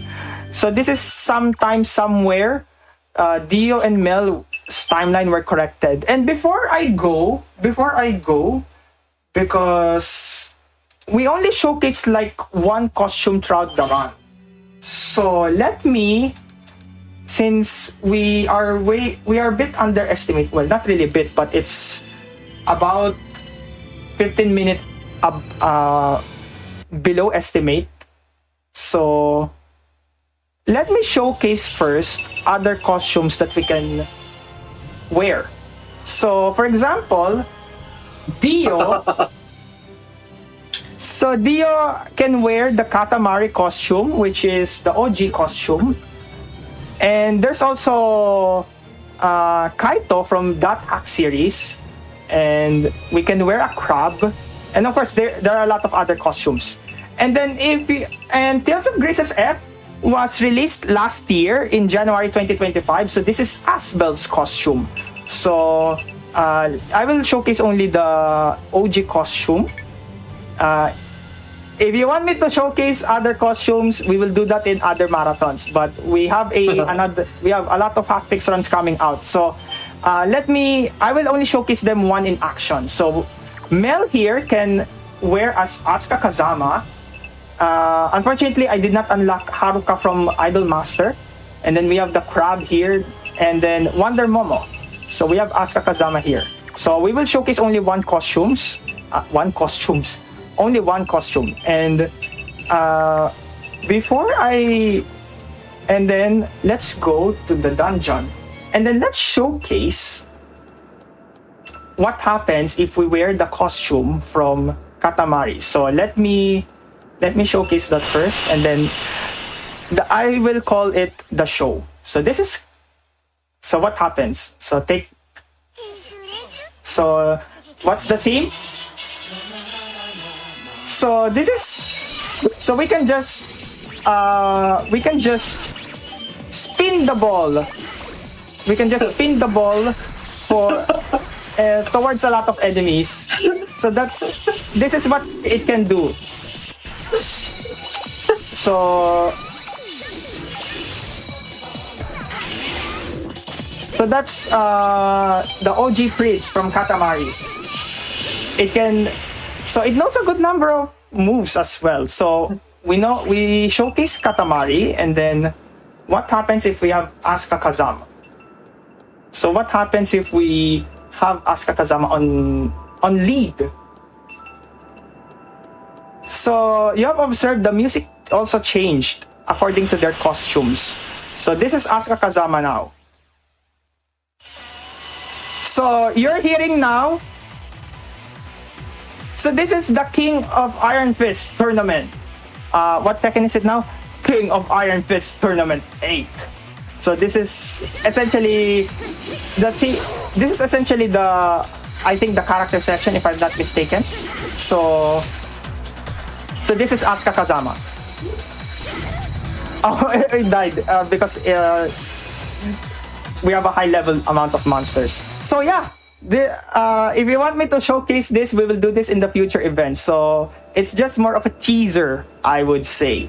So I would call it the show, and let me give a few amount of shout outs. So shout outs, Mocktails was here in the chat earlier. Shout outs to Mocktails who routed this game. He was the very first runner of this game, and I'm the third runner. The second runner did not upload, not really did not upload, but it was not, I think he deleted his videos or something, but yeah, his video is not publicized anymore, so I have no idea about the second runner. So I'm the third runner of this game. Yes, this is a PSP game, and this is played on UMD. So if you have seen the intro of this run, I played this on UMD. So this is PSP UMD. So as usual, shoutouts to the Tales community. Shoutouts. I was very surprised. It was on a short notice of preparation, because Church suddenly messaged me on maybe 10 days before the run. So it's quite a short preparation, especially for commentary.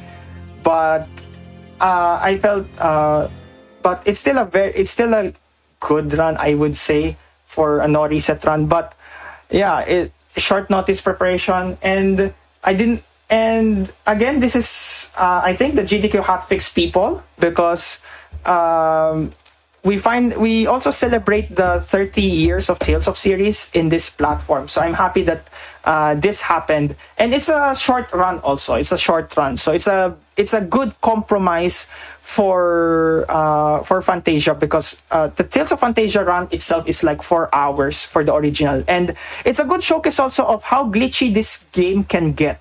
So that's also a good thing. So that's a good thing. So yeah. So I'm going to pass it off to the host, and the next run is an SMT run, in which it's also another left field. I would say left field, because it's in terms of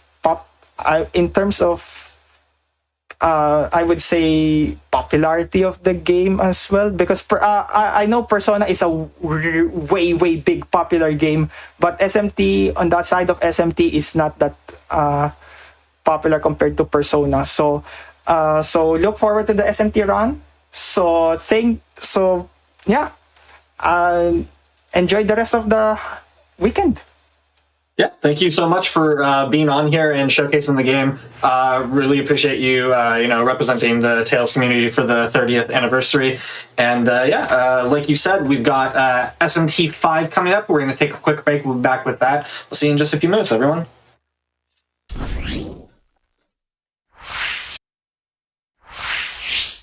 Hello, everybody, and welcome back to the Games Done Quick Hotfix. Today, we are showcasing a bunch of runs that have been submitted to GDQ through our submission form.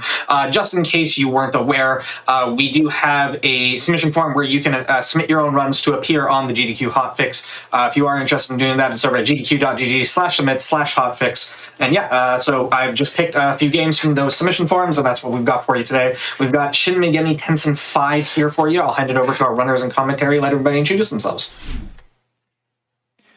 All right, great. Thank you for the introduction. I am Jon Perry, or John for short, and today I will be showcasing the game Shin Megami Tensei V Vengeance, which is a re-release version of the original Shin Megami Tensei V from 2024. For those who are a bit newer to the world of Shin Megami Tensei, it is basically how I usually like to describe it for newcomers to the series. Is the simple way to think about the game is basically, and the game series as a whole, is basically demon Pokemon.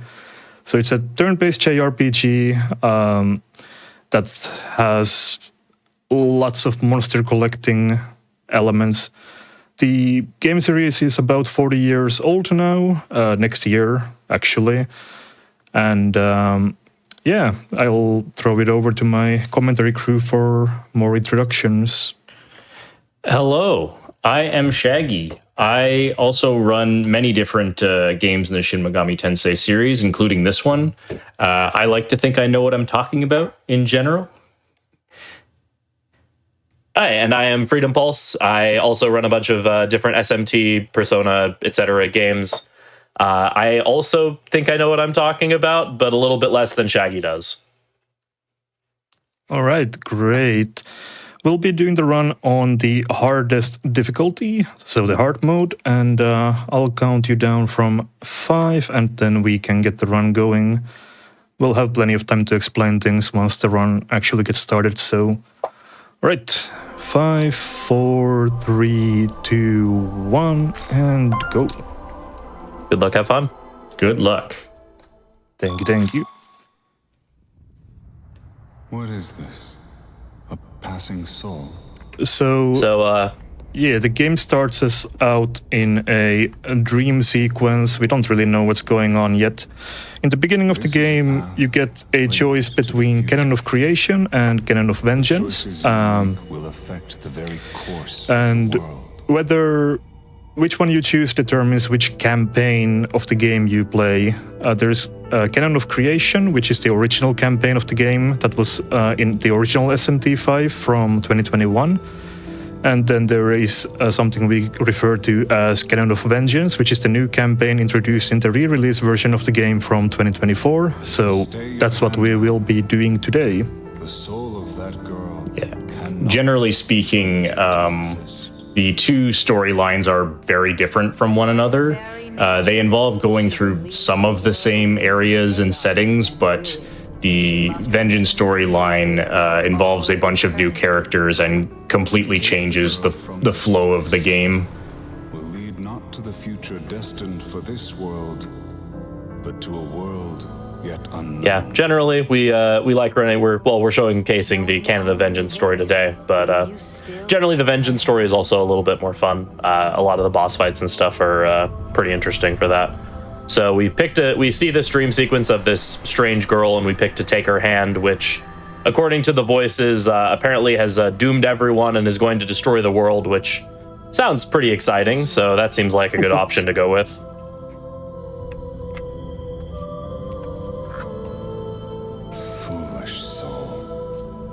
This game generally has skippable cutscenes, so you won't see a lot of the super detailed plot stuff in this game, except for specifically this cutscene, which the devs decided you have to watch the entirety of unless you're doing New Game Plus, in which case you can skip it then.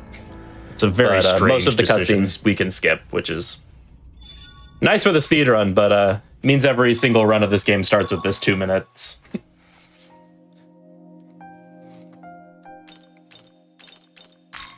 I'm creatively bankrupt, so there we go. All right. Nothing wrong with that. We'll start off in school as good JRPGs do. We basically find out that a lot of nasty business has been happening in Tokyo, where now the school has introduced a buddy system where we need to go home in groups because it's no longer safe to leave the school alone. We don't really know yet why that is, but it will be soon revealed. Yeah, I can't believe you said no to your boy. Yeah, this game has two endings. Basically, you have the law ending and the chaos ending. Your choices during the game determine which ending you get.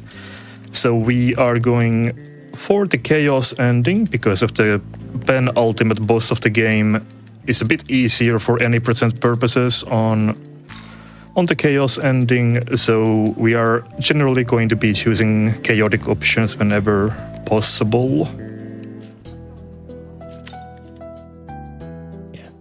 So we find out that we try to go through the subway tunnel to get home, and we find out there's been a murder in the tunnel and the police have it closed down. So we go and take an alternate route, and while we try to go through this alternate tunnel, what we think is like an earthquake or something happens, and some kind of portal opens up, and we get sucked into a desert area. We have no idea what's going on, so we decide to press on and try to figure out what's happening. We do get a lore accurate representation of what it feels like to live in my home state right now, though.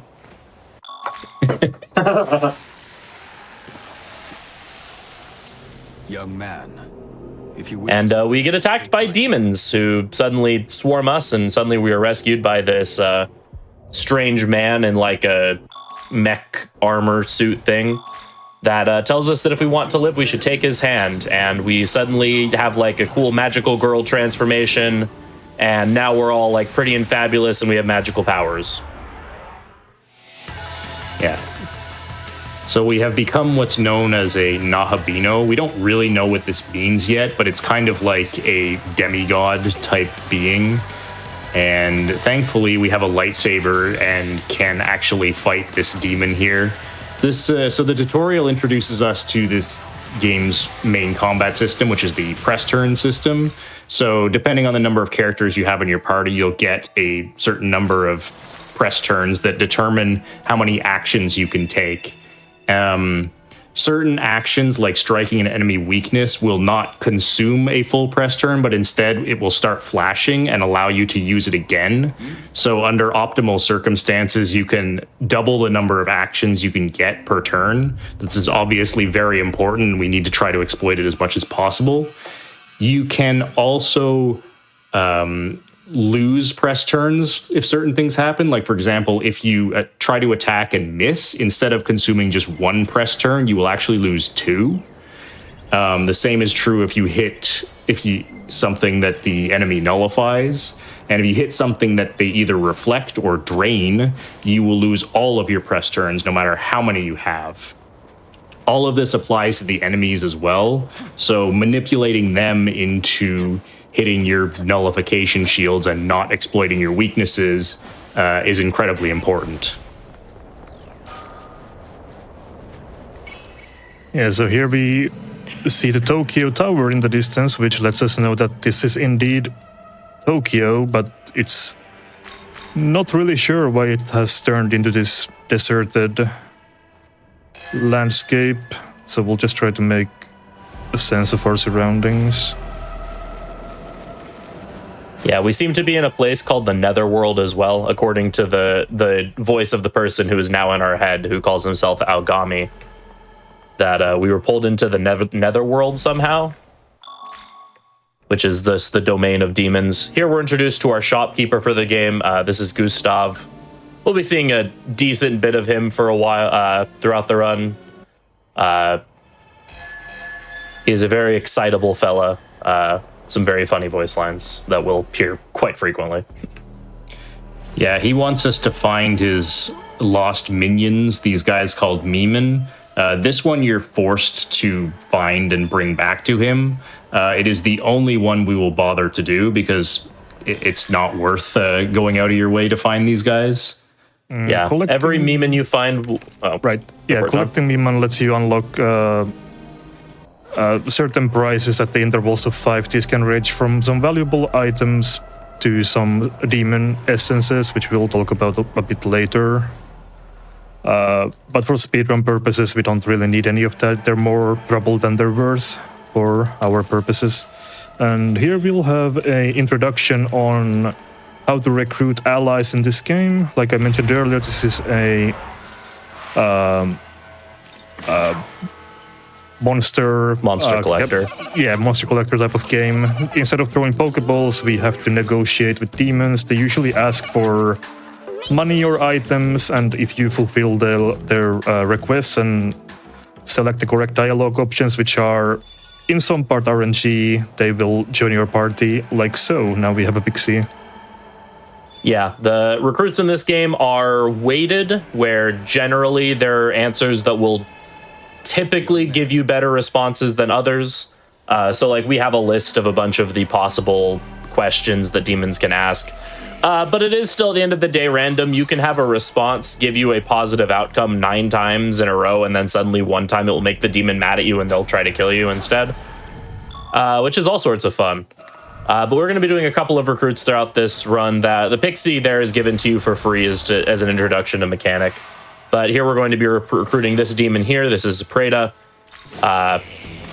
Preda has access to some ice magic that's useful, as well as a cool ability called Bestial Bite that we'll see a little bit later. There we saw something called an innate ability activate. Pixie in this game has an ability that will occasionally fix one negotiation error once per conversation. So the Pixie jumped in to like calm the Preda down when he was going to attack us. Unfortunately, it didn't help in that instance, but sometimes that can be pretty useful. We're also going to recruit this slime over here. This slime is mostly for fusion fodder, which is another mechanic that we'll get into a little bit later on. Yeah. Yeah, we overall, recruiting in SMT speedruns is not something we want to do very often because of how random it is.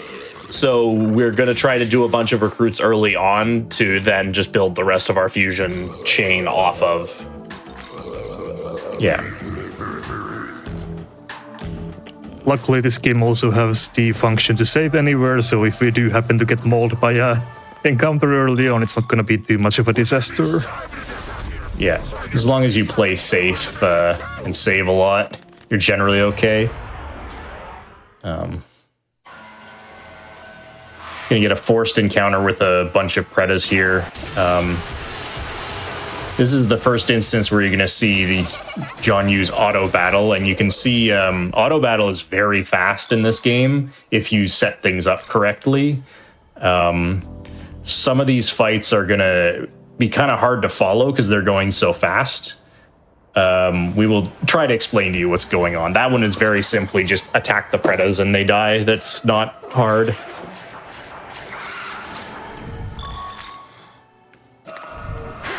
Here we're going to be getting our third recruit. This is Onion Chicken, also known as Onmaraki.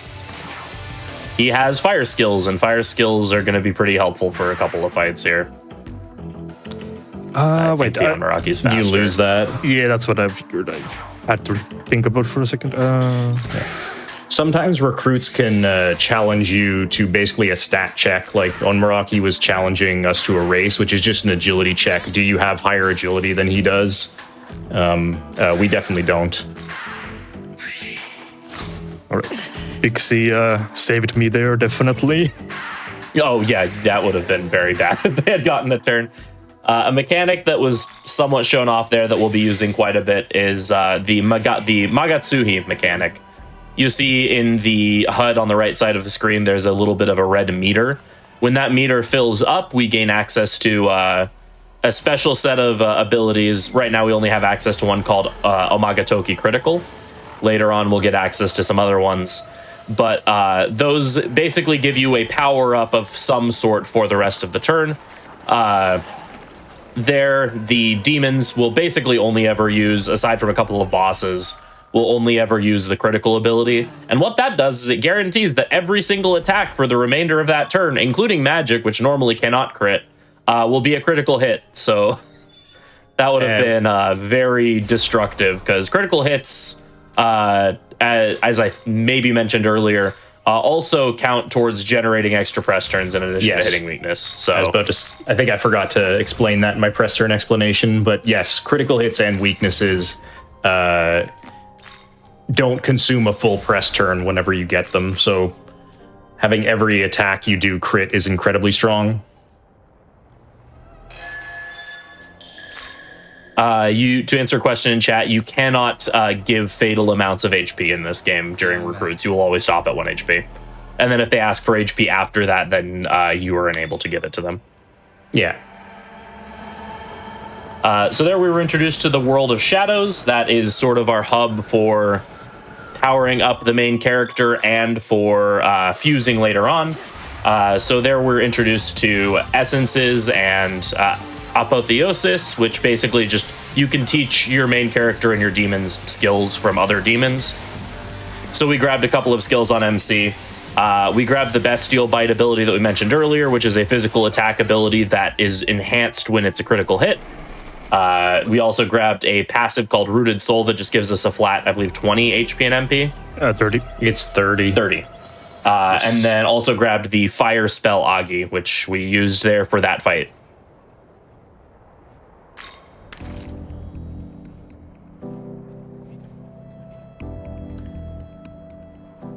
All right. One thing to note about general navigation in this game is that this, unlike most traditional JRPG dungeon crawlers, this game is very open and involves, the majority of the game is outdoor environments. So general overworld movement kind of plays a lot differently than most other Megaten games. So there's a lot more going around, exploring and finding stuff, picking up hidden chests and whatnot. And we will have to do a decent amount of that in the speed run because we're not just going to be able to run from major boss to major boss and expect to win.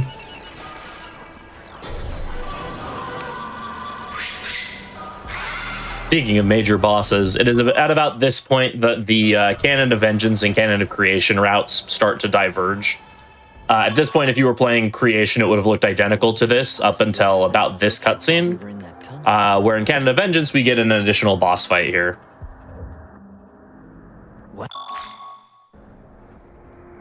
Yeah, so we meet up with one of our classmates who got taken into the Netherworld with us, and then we'll meet with Glacia Lablas, also known as the Beast of Bloodshed, and this is the actual first boss of the game. He's a good doggo, except for when he's not. Yeah. So that status ailment there, is called Mirage. It drastically reduces your accuracy.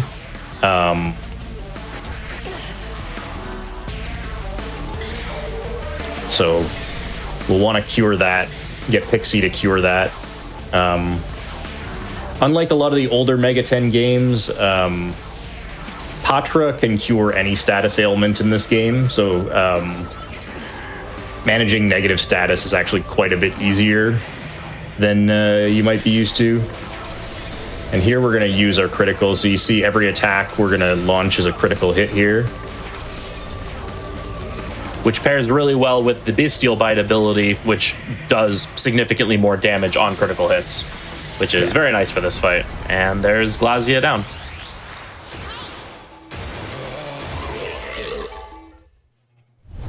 One thing we didn't mention is that on level up, you have the ability to allocate one of your main character's stat points each level.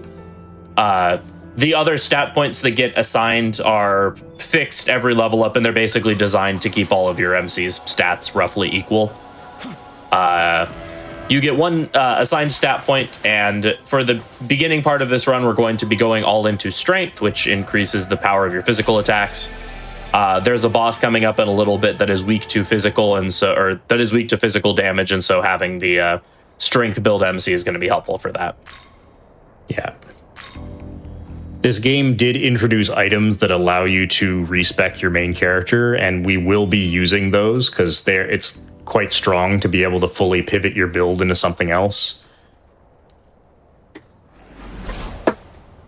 Here we'll get an introduction to what are called Demon Haunts. These are basically events that take place at certain intervals, usually after major bosses, where you get free stat points, which is very helpful.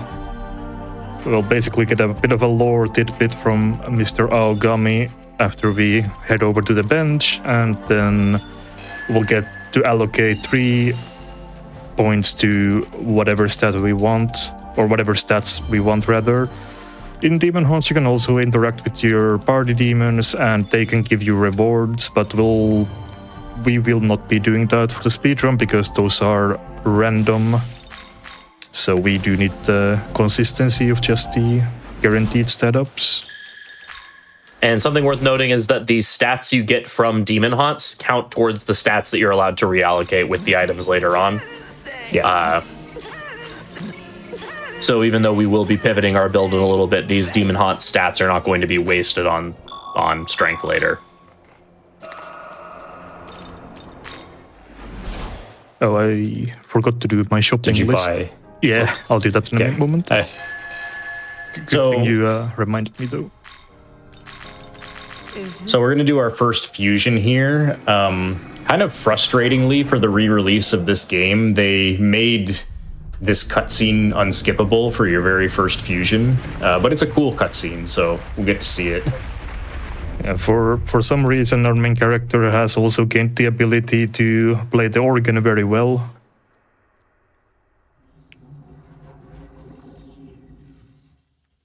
Yeah, so this is Demon Fusion, like we mentioned. You take two demons of different, or you take two demons, you fuse them together, and you get a third one.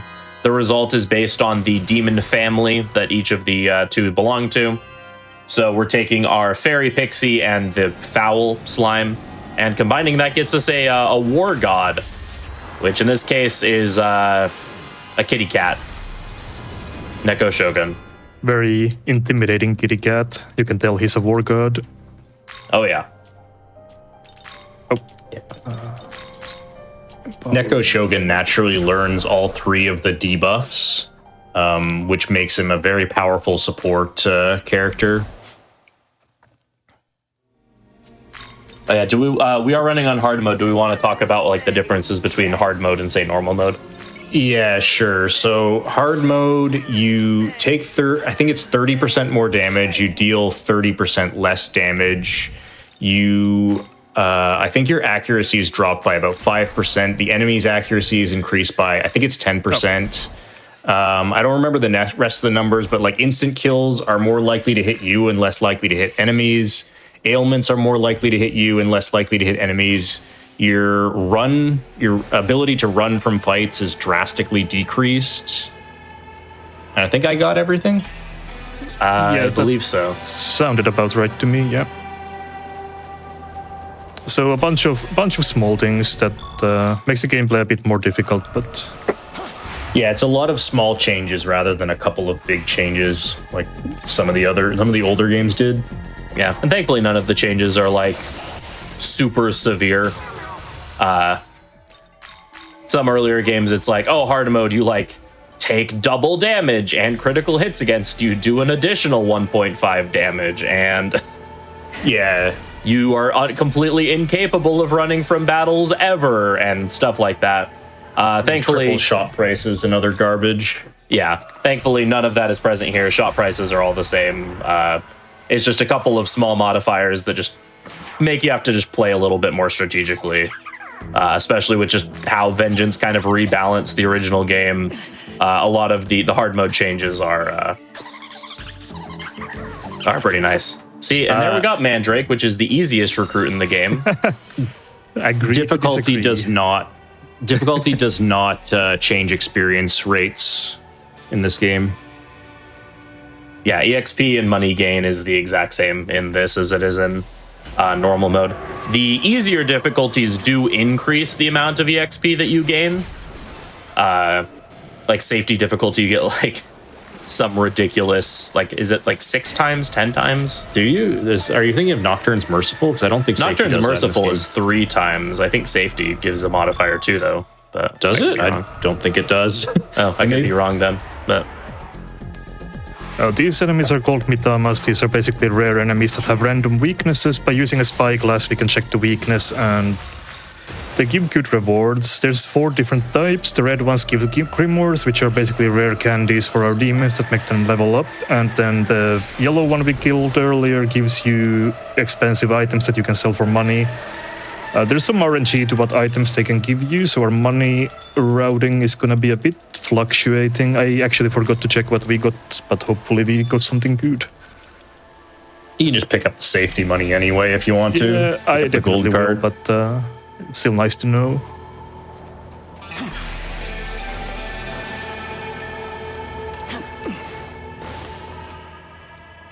And this is the introduction to optional quests, but we will be doing only a minimal amount of them throughout the run. Also, these things I have been collecting are called glory apples. They give you, at this point, a 50 flat glory, which are used to learn miracles. They scale up the later you get into the game, but for now they're 50 and they scale up to 100 on later areas.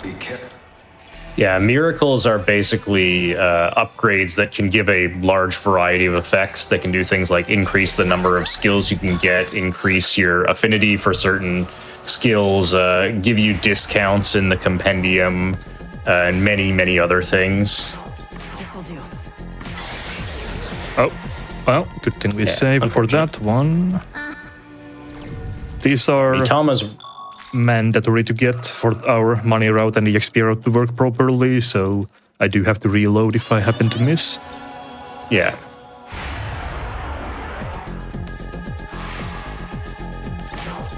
Here. Thankfully, the ability to Hindsight. save everywhere makes this game very marathon safe, which is nice. Yeah. Nice safety secunda there. Yeah, in hindsight, I should have been doing that the first go around, but better late than never. So, buffs and debuffs in this game, anyone who's familiar with SMT will know that buffs and debuffs are generally very powerful in these games. They're divided in this game into 3 sets. You have Taru Kaja, or Taru, which is attack. So Taru Kaja raises attack, Tarunda lowers attack. Raku, so Raku Kaja raises defense, Rakunda lowers defense. And then there you saw Secunda, which that paired with its opposite Sukukaja is a accuracy and evasion buff. So the Sukukaja there was to, or the Secunda there was to lower the Mitama's evasion to hopefully not miss it that time. I can't remember if we talked about abscesses yet, but there are these kind of giant red flower things that you just saw John destroy there that are called abscesses. Destroying them unlocks new miracles for you to be able to buy. General, we won't be doing very many, but most of the ones in this early first area contain basically mission critical miracles. Like that one has a miracle that lets you change your main character's resistances using essences, which is absolutely vital to the run and can't be skipped. Otherwise, you're allowed to just ignore them if you want to. Yeah, here basically Aogami, we see something happening in Tokyo Tower, and basically our Amanosaku, who's our demon navigator, tells us there's a demon who breeds a lot of poison. So that's where our second boss fight will be once we get there. So that's our current goal.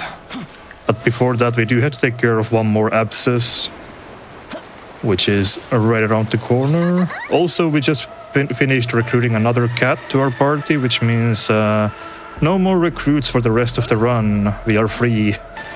Yeah. Yeah, that was Ketchi or Kate Sith, depending on which pronunciation you prefer. It's, again, just solely for fusion fodder.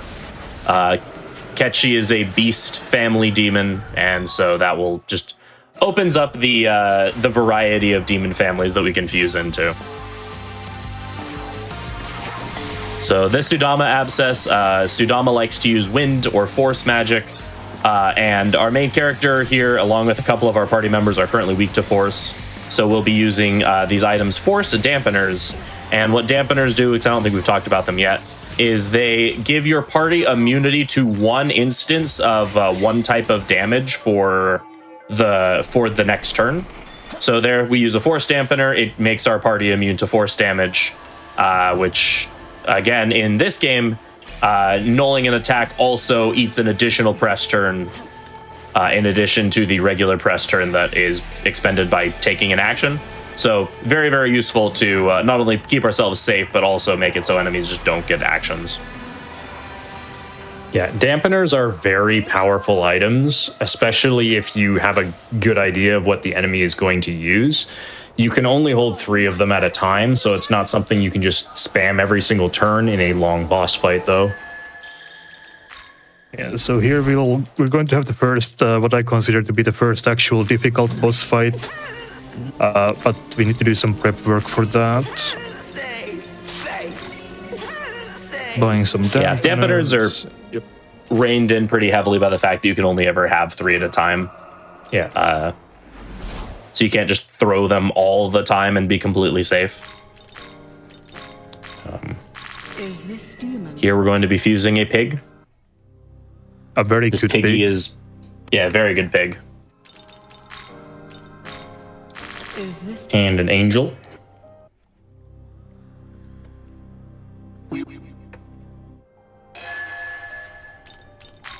And a man in a ghillie suit. That's supposed to be some sort of swamp monster, but it just looks like a dude in a ghillie suit. Very terrifying. you? We're also going to be learning some offensive miracles. Fell Swoop makes it so every time you hit an enemy's weakness, you generate a little bit of that Magatsuhi meter that we mentioned before. Counter Incentive Null does the same thing. Whenever you null an enemy's attack, you will generate a little bit more meter. Normally, without any of these miracles that give you meter upon filling certain conditions, you would normally just generate a little bit of meter at the start of all of your turns. But these just help us get our meter built up a little bit quicker.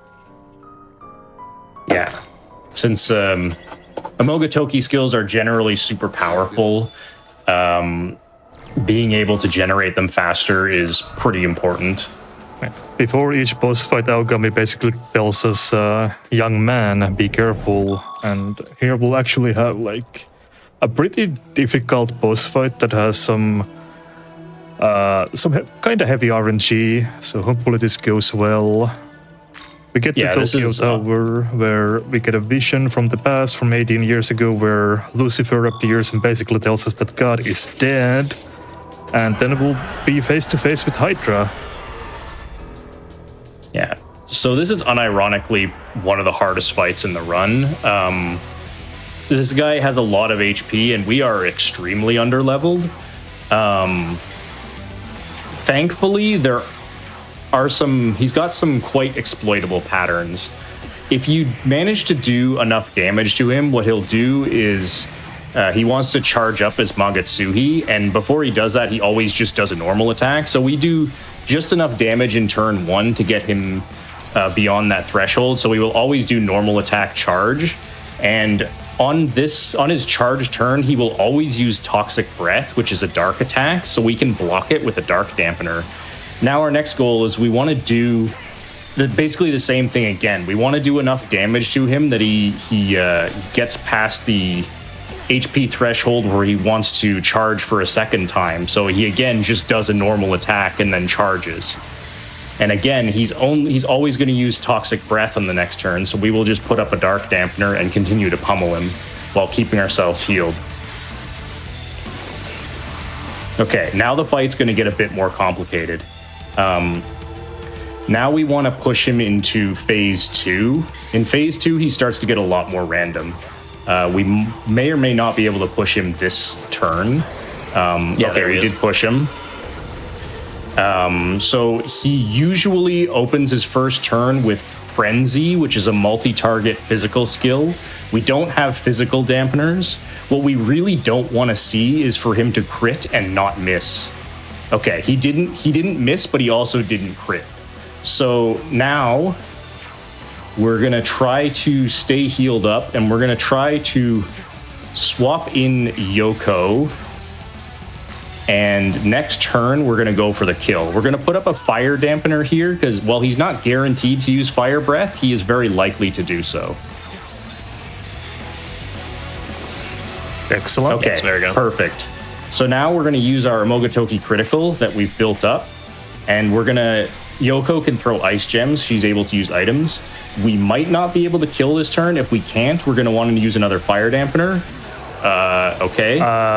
Or you can just you can YOLO it as well. That is also an option. All right, that's. I thought I had enough damage there, but apparently I didn't.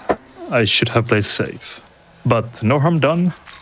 Got Yeah, he didn't fire breath, so it wouldn't have mattered anyway. But Yeah. Yeah. fire breath is very dangerous if you don't have a fire dampener up, especially because we've got fire weaknesses in the party. Yeah, Fire Breath is a random targeting skill, and it can hit each target up to 2 times. So like a double hit on Fire Breath will, even without weakness, risks just killing people. And then with a weakness, it will absolutely just start deleting your party members. Here we get access to the Return Pillar. This is a item that we can use it to just warp back to whatever the last of these save point fonts that we've interacted with. which Yeah, will be so- very nice to cut back on backtracking. Defeating Hydra gives us a lot more options on where to go on the map and explore. He basically opens up another part of the sectioned map. So we have a lot of area to explore. We'll be doing some collecting for resources, but then we'll move on pretty quickly. Yeah.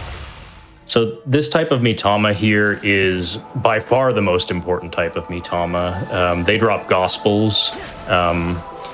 Each gospel you use gives your main character a level up. And since fusions in this game are limited by the main character's level, giving your main character a level effectively gives your entire party a level because you can just fuse new stuff at higher level.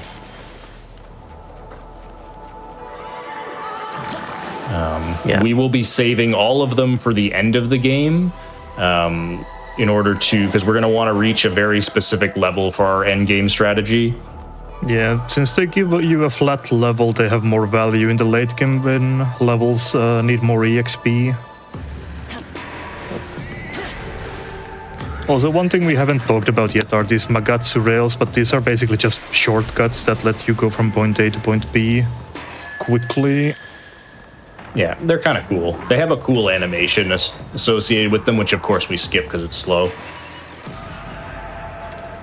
But it is worth noting, Atlas, the developers of SMT, are owned by Sega.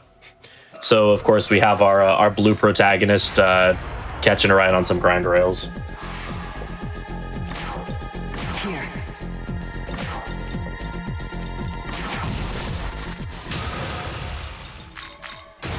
Nice double Grimoire drop there. That will help a little bit with Bicorn level a bit later. Oh, yeah, true. And here we'll have some jank parkour. There's a lot of sections in this game where you can do this kind of jank movement that is not... Oh... Oops. Or can you? You can do also bonk your head on the ceiling Yeah. and fall. But there's these sections that you can do a lot of this vertical movement that is very unintended. But let's see if I can do it. Okay, there we go. One obligatory bonk in the head for the road, and then we can go. I was Quite a years old long, when I realized winding you could use road. that window frame for that jump. I was always using like a jutting up piece of terrain to do that, but that looks a lot easier actually. That's because you're copying me, and I actually prefer the jutting out piece of terrain over that windowsill. But That's to each their own. Say thanks. Say thanks. Say. So we ran a bunch of random errands there. I think we're continuing to run. Yeah, we're continuing to do some errands. The next boss is another vengeance added fight. And it's a bit of an interesting party check Are you that doesn't really line up with what we're currently rocking as far as our demons and MC affinities are concerned. So we're going to kind of need to shuffle our party around a little bit to prepare for it. demon? We're also going to be here fusing Mermaid, and Mermaid is possibly one of the most broken innate abilities in the game. Yeah, it's probably like the second most broken innate. I guess I can describe it. It's called Pandemonic Feast. So what it does is, so for random hit skills, like we have a physical random hit skill called Scratch Dance. Normally, if you use a skill like that against a single target, it will always hit the minimum number of hits. So Scratch Dance is 2 to 4 hits. If you use it in a multi-target scenario, it will do 2, 3, or 4 hits. But against a single target, it always does 2. What Pandemonic Feast does is, while you're under Amogotoki effects, like a critical, it increases the maximum number of hits that random hit skills do by 2. So normally against a single target, you'll always do 2, but with it active, you can do 2 to 4, which sounds like a flat, like 50% increase in damage. But it's actually even better than that because Atlas Math is ultra jank, and you're actually more likely to roll 4 hits than you are to roll 3 or 2. Is this demon? Alright, now that that prep work is out of the way, we're gonna backtrack just a little bit for some good items. We'll head back to Tokyo Tower. these ley line founts that you tag can be used to fast travel from point A to point B, and we'll take a bit of a detour over here. We'll get an introduction to something called demon statues. What they do basically is just level up your entire party except for your main character.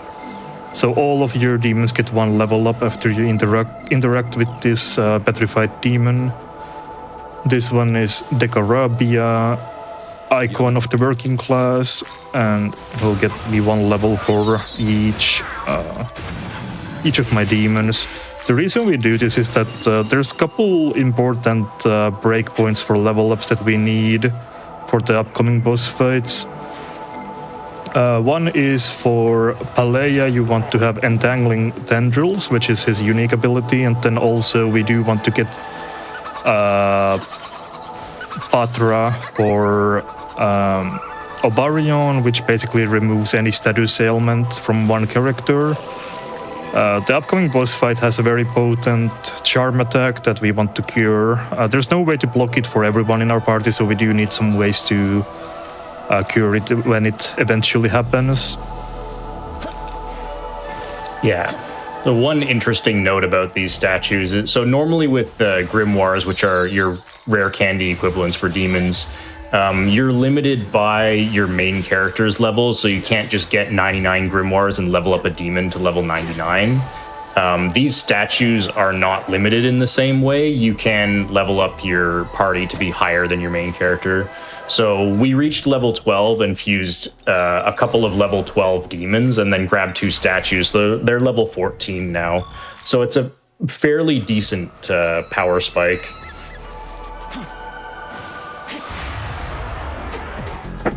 Here we have another Mitama that's going to give us some gospels. We mentioned earlier that the Ara Mitama gave a variable amount of grimoires.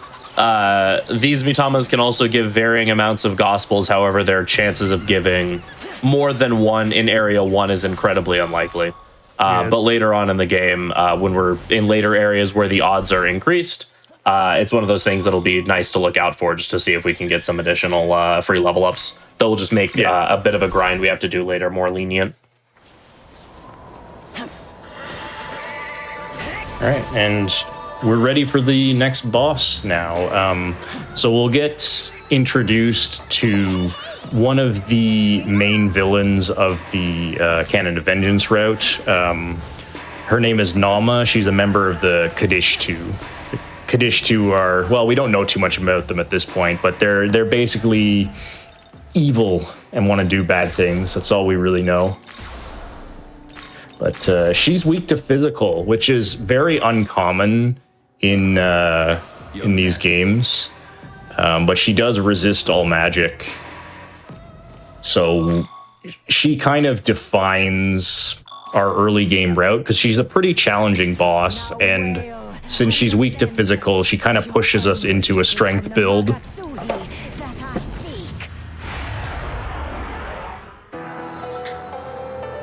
And one of the best Also, the battle themes in Kadishtu game. theme is... Oh yeah, Kadishtu theme is easily my favorite battle theme in the game.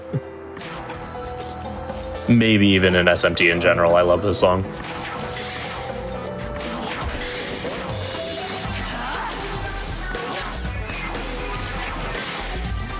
So she'll open with her nasty charm attack, Capitulate to Pleasure. We put a essence on our main character that makes him immune to charm. And we have him lead the party so we can kind of do this Patra conga line to cure everyone else, because that attack is so potent on hard mode, it's virtually guaranteed to charm your whole party. And now we're going to... First introduction to Pandemonic Beast. Yes. So we're going to activate our critical turn and then spam as many multi-target hits as possible to take advantage of it. Yeah. Something also we did before using the like during our first setup turn is we used an ability called Charge on the main character.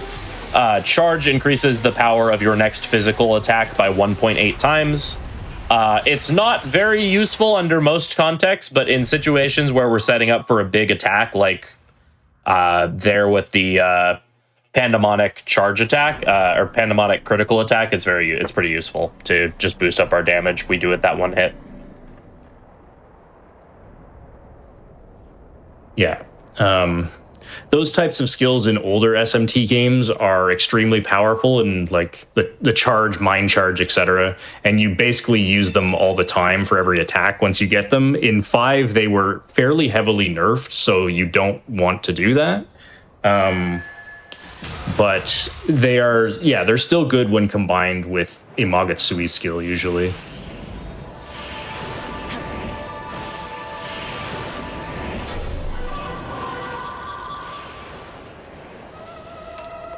That was a really clean Nama fight, so Yeah. Yeah. You will need some bar though, John. Yep, I will. There's a few orbs here and one more nearby who spawns, so I'm fine. Is that going to be enough? Yeah, maybe it is. It is. There's like 4 orbs, I believe. But yeah, for the upcoming boss fight, we want to manage our Magatsui bar in a way where we'll have close to full. Not quite full, but close to that's full. enough. oh yeah, that's enough. The visual indicator, just for reference, we're looking for when it comes to meter is that we want our the meter to be past the start of the letter U in the word Magatsui, and generally that's enough meter that a turn change will be sufficient. Yeah, each turn change is, I think it's about a fifth, about 20% of your bar. Yeah. Yeah, there's some RNG to bar building, which is very annoying when routing this game, but in general, you have some leeway with it, usually. Thanks. Okay, I have barely enough money. That should be fine. Yeah, so the next boss fight coming up is kind of notorious amongst us SMT5 speedrunners because it's really awful. The actual worst. Yeah, it's without a doubt I don't know if you call it the hardest fight, but it's definitely the worst fight in terms of randomness. Yeah, it's one of the most volatile fights for some various reasons. Yeah, so he's got very strong physical attacks, and you don't really have any way to defend yourself from physical damage at this point in the game. Also, he summons some ads with him who are fairly dodgy and can also put out some pretty nasty hurt. And they will cast Suku Kaja, which buffs his agility and makes him more likely to dodge. Also, additionally, we kind of make things somewhat more random on ourselves because we're going to, again, rely on Pandemonic Feast, which has a quite variable damage output, not just like variable in terms of the amount of damage, but because this is a 3-target boss fight, it's variable in terms of who it hits. So ideally, we want to kill the 2 summons as quickly as possible to isolate the main boss, and then we can just Tarunda him a bunch to reduce his attack, or keep his attack power reduced, so he can't kill us, and then whittle him away. One thing I don't think we mentioned is that if your main character dies in this game, you game over immediately, even if the entire rest of your party is still alive. Yeah, that is a very good thing to mention. Yeah. Especially upcoming for this boss, because for some reason this boss likes to target MC with a skill that has a very high crit chance. So the chances are that MC gets blasted can be a bit higher in this fight than in a lot of other fights. Yeah, so this is where Polida's unique skill is going to come in, because it is a multi-target Tarunda, so it reduces all their attack. It also has a chance of sealing them, which would be really nice if it lands. Yeah, seal is the mute status that in miss other is games. really That's bad. really bad.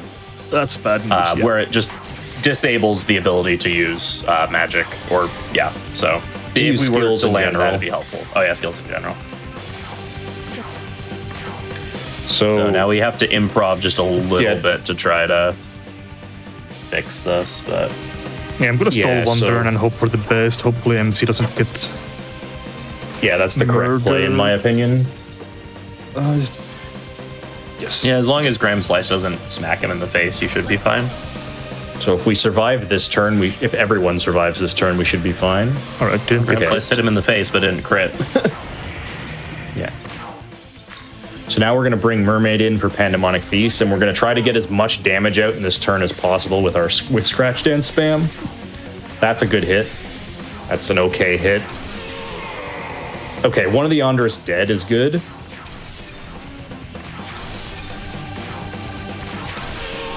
Okay, killing both the Andras is really good. Yeah. Now basically we just want to take our time and play as safe as possible and get him down here. We'll bring back Yoko for more Tarunda to debuff his attack. I still don't want to attack him because he has a stack of a Sukukacha up, which raises his evasion. Okay, now we can start actually fighting him. Yeah, now the fight should be basically won as long as you keep the Tarundas up and keep MC on full HP. There we go. There we go. So scary first turn aside, that was a good Allegor fight. Yeah. Anytime you don't die is a good Allegor fight.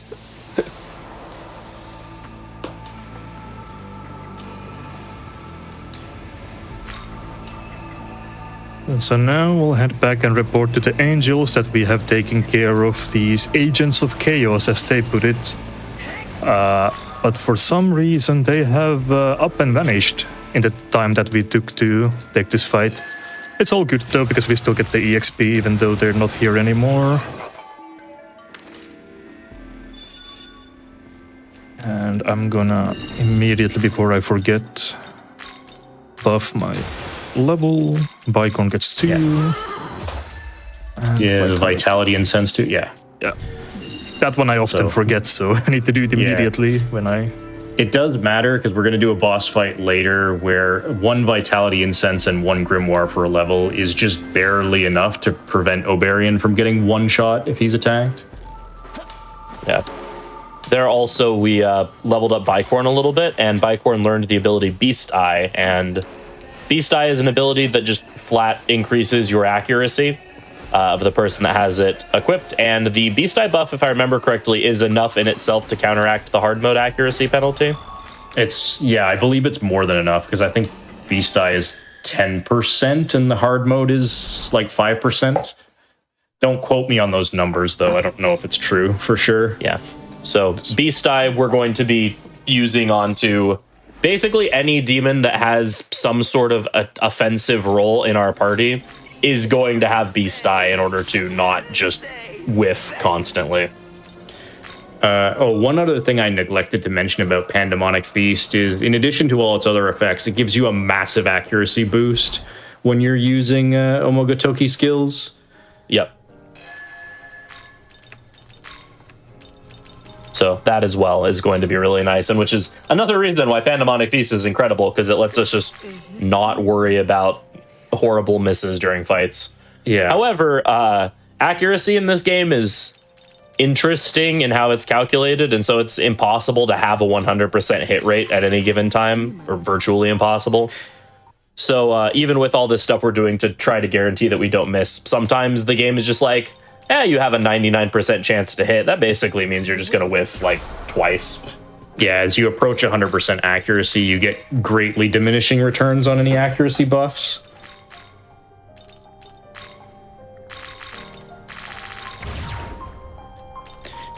Rearranging our skills again, we're learning the ability Taunt on our main character. Taunt is an ability that essentially draws aggro for a set number of turns. So it's not guaranteed, but basically once we use Taunt for the next 3 turns, enemies have a much higher chance to target the person who is taunting. So we changed up our main character's affinities to make them immune to force damage. And this next boss uses almost exclusively force damage on non-scripted turns. So that basically means we can just have our MC tank any hits from the boss and protect our demons and also end their turn sooner. Yeah.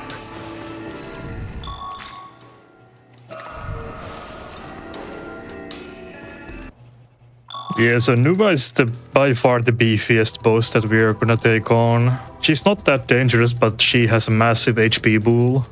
My name is Nua. Yeah. Thankfully, we only have to reduce half of her displayed HP. anyone who played, especially the vanilla game where level scaling and such was a lot more severe, and so you just generally did less damage, will probably knows the fear of hitting Nua the first time and seeing her HP bar like not move at all, only to get halfway through the fight and then for it to actually end. So, but Nua opens the fight always by using Mazio, so we put up an elect dampener there to protect that. And now this will be just more of the standard buff, debuff, put up a taunt with MC because most of her attacks are force element, so that will hopefully wall off our party. Taunt does have a failure chance, where enemies will just opt to ignore taunt. And so if that happens, then we can start seeing some of our demons dying, but hopefully she just focuses MC. Anytime she charges her Magatsuhi, she's going to use an ability called Sacrifice of Clay, which is just an area of effect force. Which I Which you didn't force damper. Oh, whoops. Yeah, or that's we would normally force dampen, but yeah, that's completely forgot. Slipped my mind. So we'll just. You can see how much she uses force, though. Yeah, okay. There. Yeah. Completely so- slipped my mind. All right, let's try that again.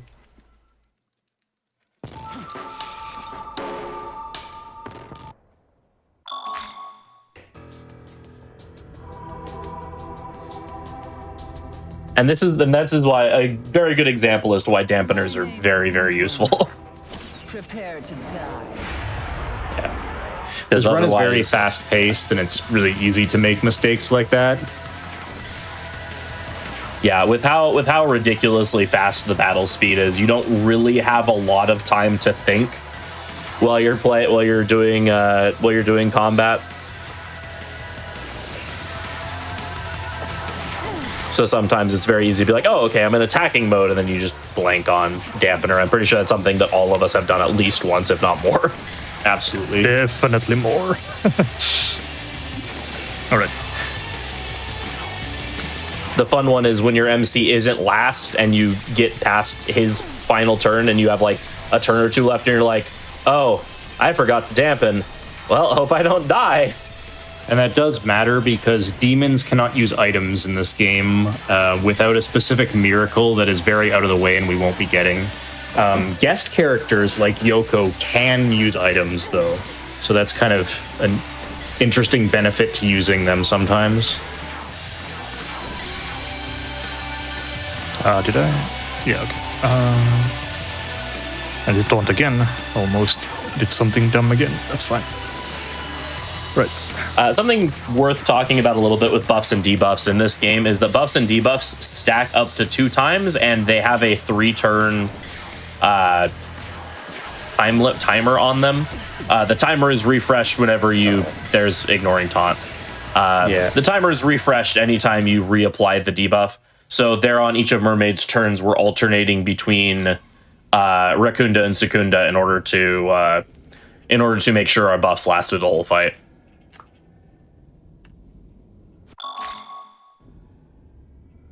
All right, that is the first area taken down.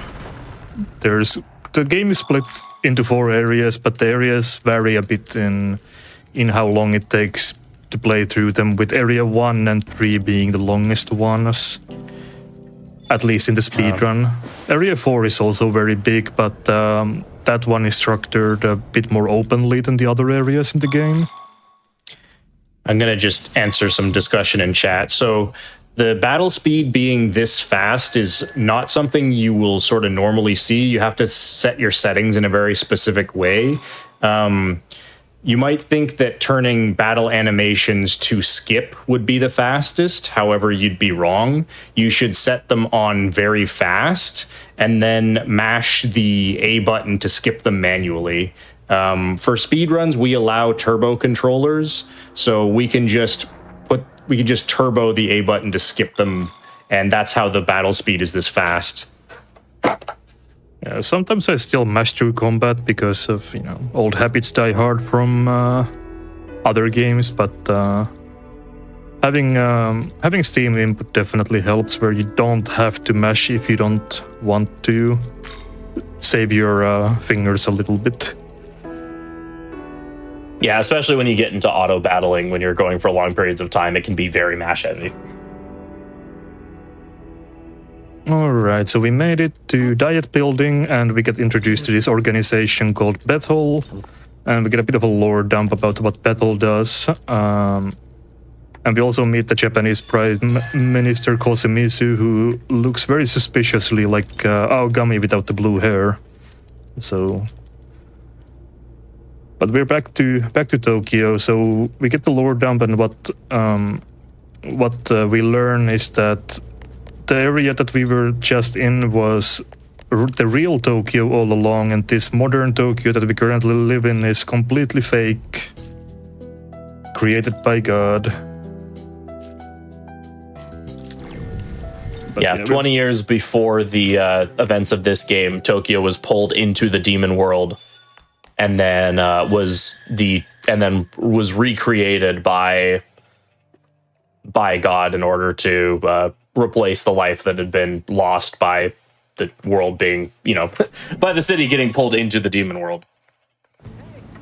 Yeah, and because we're a responsible teenager, even in the middle of all this, we decide to just go to school the next day like normal. Very typical JRPG stuff. Don't worry, though. School life is not a part of this game. This is just kind of a short intermission of cutscenes. Yeah, this is not Persona. Yeah, it's a Persona thing. If it's... Yeah. We'll just have like 5 minutes of school stuff as opposed to 5 hours of social links.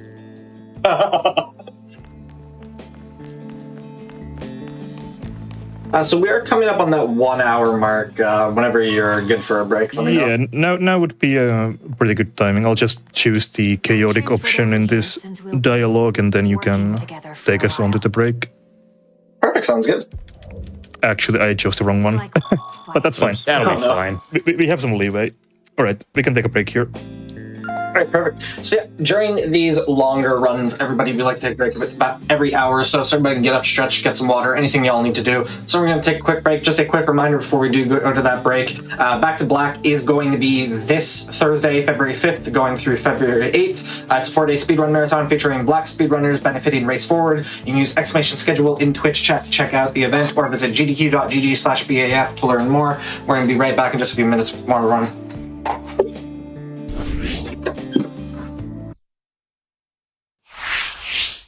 Hello, everybody, and welcome back to the Games Done Quick Hotfix. Today we are showcasing a bunch of games that have been submitted to the GDQ Hotfix through our forum.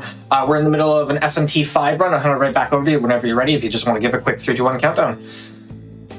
All right, 3, 2, 1, and let's continue. All right.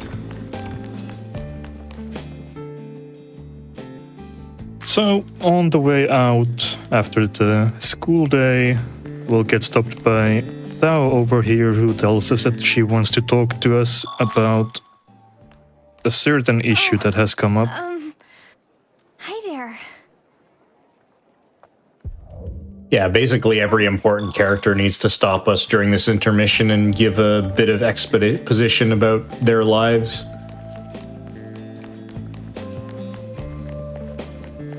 Hello. Yeah, luckily this is pretty much the extent of it. The school section is pretty much over now.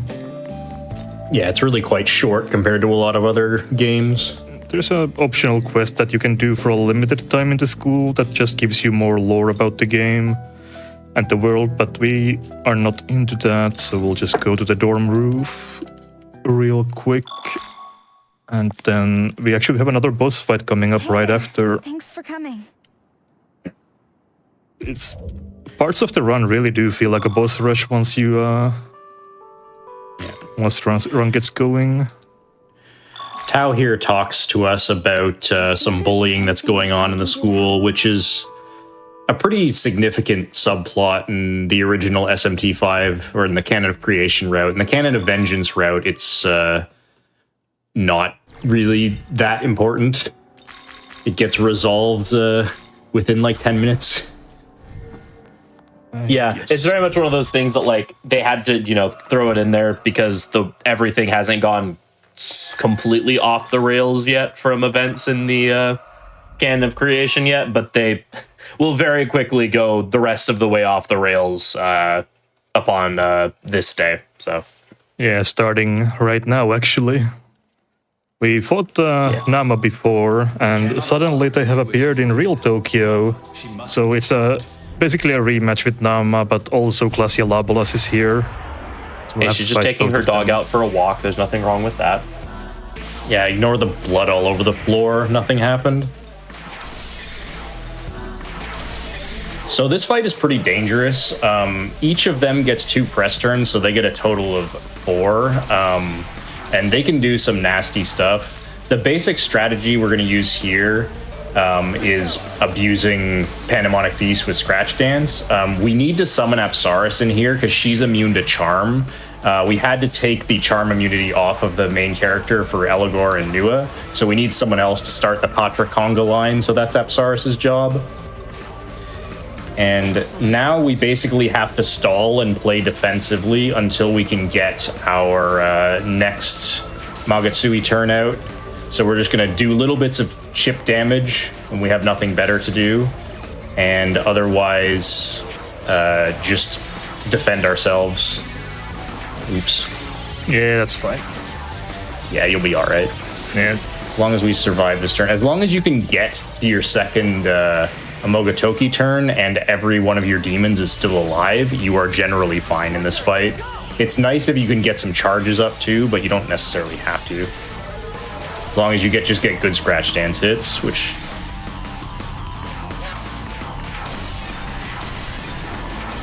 That looks good enough. Yep, nice. Yeah, it's easy if nothing goes wrong, but if you get crit or you get some wonky damage ranges, then the fight gets ugly really quickly. Yeah, Labelos has Bouncing Claw, which has some pretty nasty damage ranges on it and can potentially one-shot your demons. Especially Obarion, he's kind of vulnerable, which is why we try to beef him up a bit.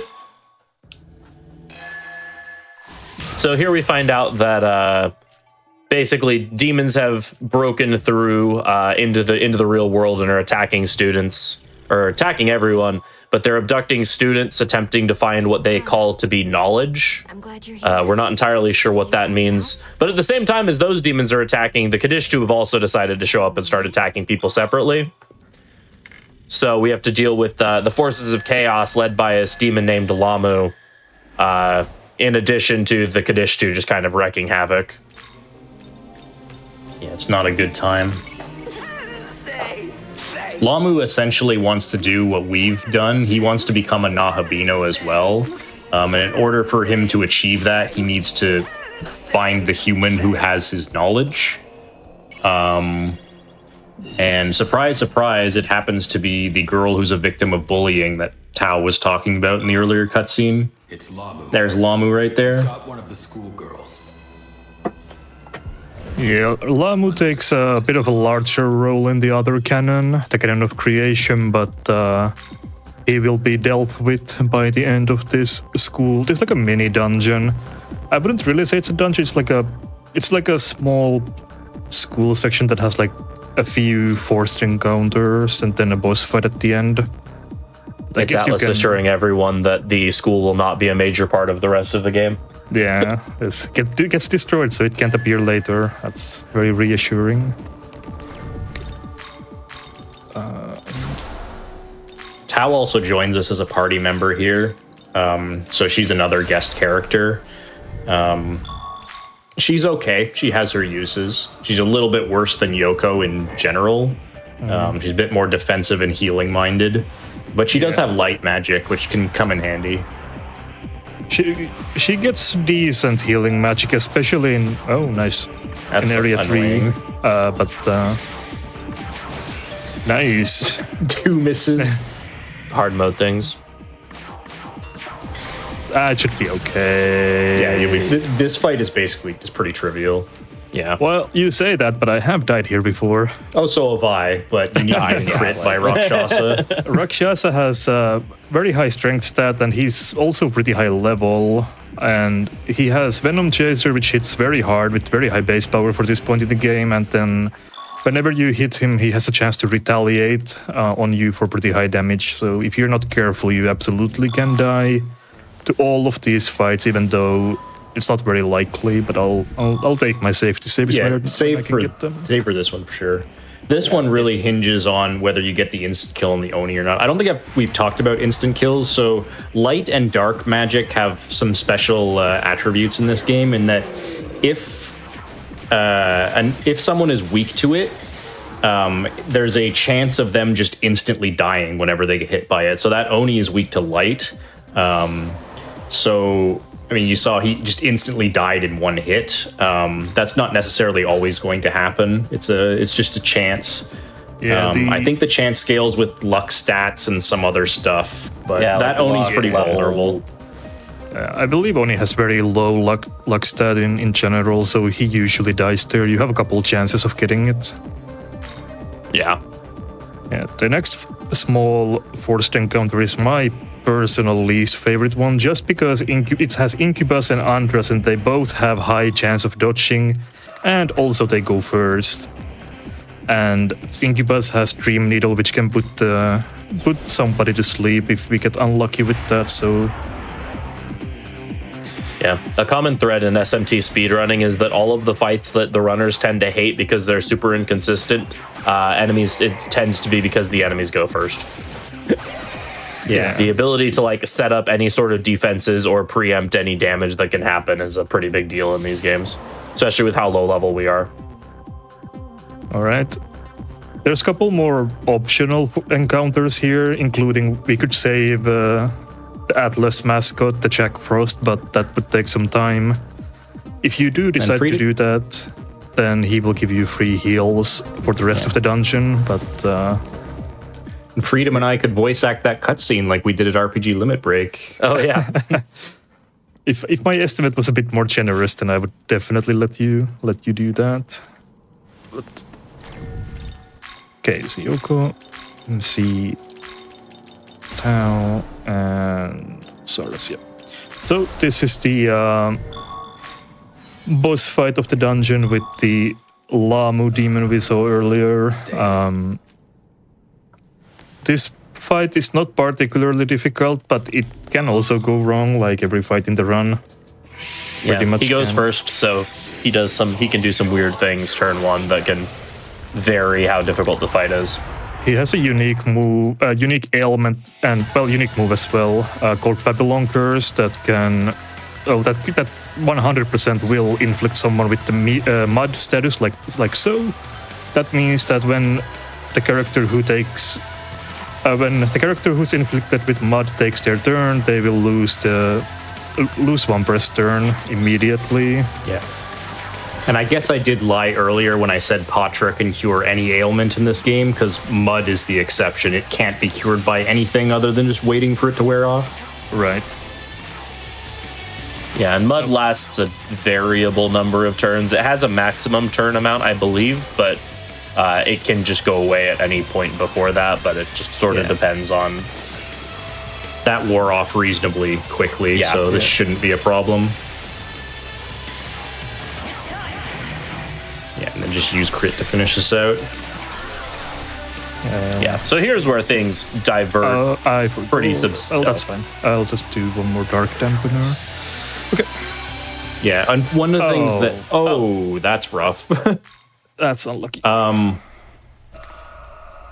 of the things about auto battle in this game is it attempts to hit the enemy's weakness, but if it doesn't know, if you haven't discovered the enemy's weakness, then it will just use whatever the strongest attack the character has. And in Yoko's case, Madoon is stronger than her other attacks, but Lamu nulls dark, so just slaps straight into a null shield. Yeah, a bit of a mistake there by me, but... Yeah.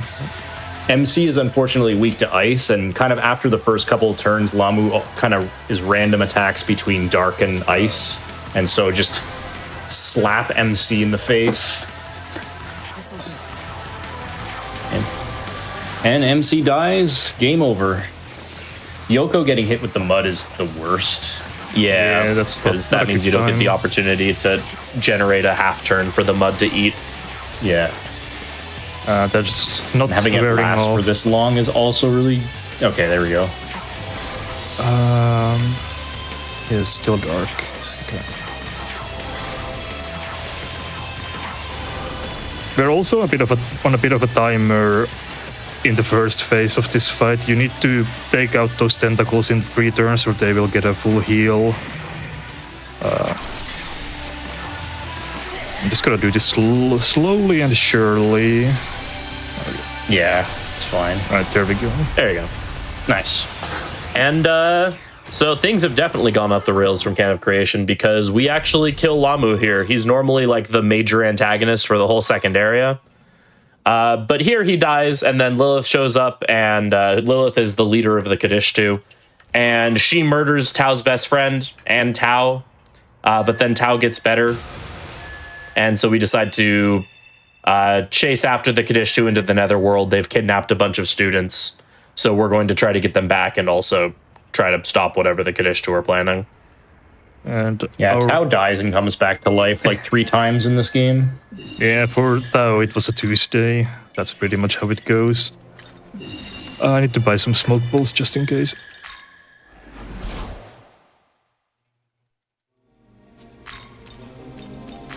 Just in case. Say thanks. Smoke balls let you, it's an item that lets you have a guaranteed escape from battle, so if I make a mistake, it's nice to have a backup. It doesn't obviously work for boss fights and whatnot, but it does work for on-field encounters. But yeah, it wouldn't be a Shin Megami Tensei game if nobody got reincarnated. That's kind of the point. Yeah, if a goddess did not get reincarnated, then it wouldn't be a Megami Tensei. For those who do not understand the joke, Shin Megami Tensei literally means true goddess reincarnation in Japanese.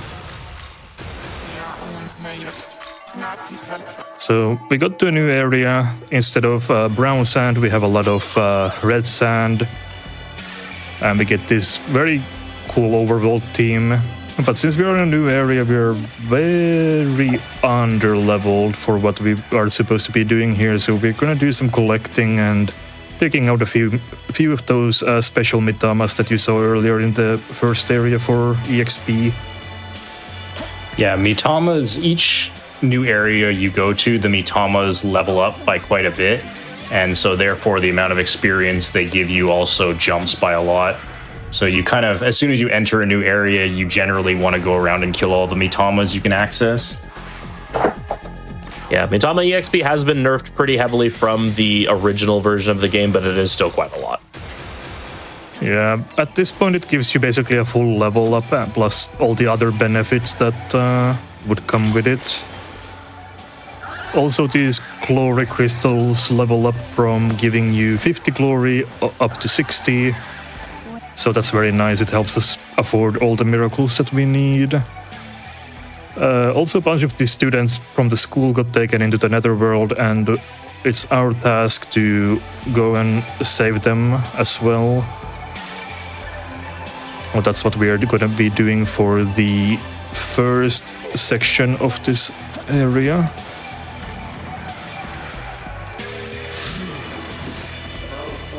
Oh, you want some? Well, do you?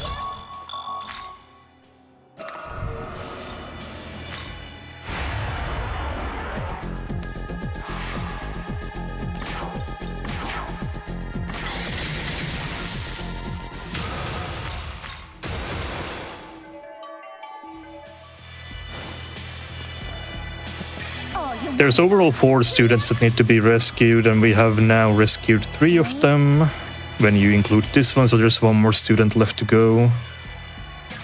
Yeah. Before we rescue this student... Oh, go for it. Oh, I think we're going to say the same thing, so go for it. Yeah, before we rescue the final one, I have to go up here and get one of the better skills in the game.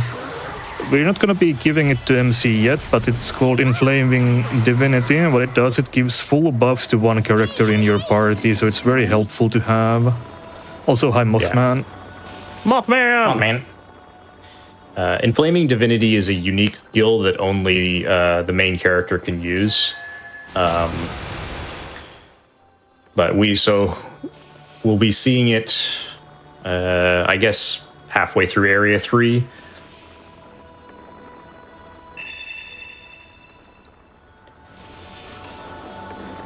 Yeah, so we now- rescue these students. Yeah, go ahead.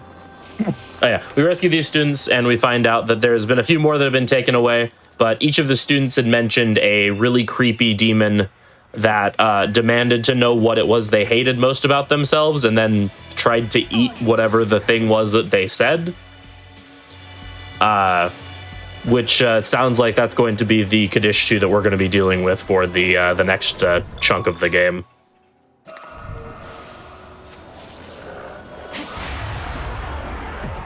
Alright, this is the final Mitama that we will be collecting. And after this, we are level 23, which is what we need for the next set of fusions.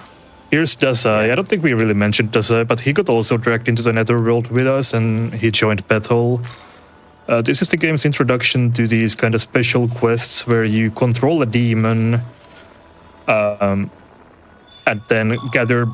It's kind of like detective work. You gather clues, but we're not going to do this one because it's optional and takes time, but we'll do one of these later, so you will get to see it once we get to a bit further into Area 2. Yeah.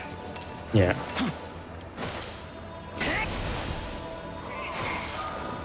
Oh, you want some? Well, do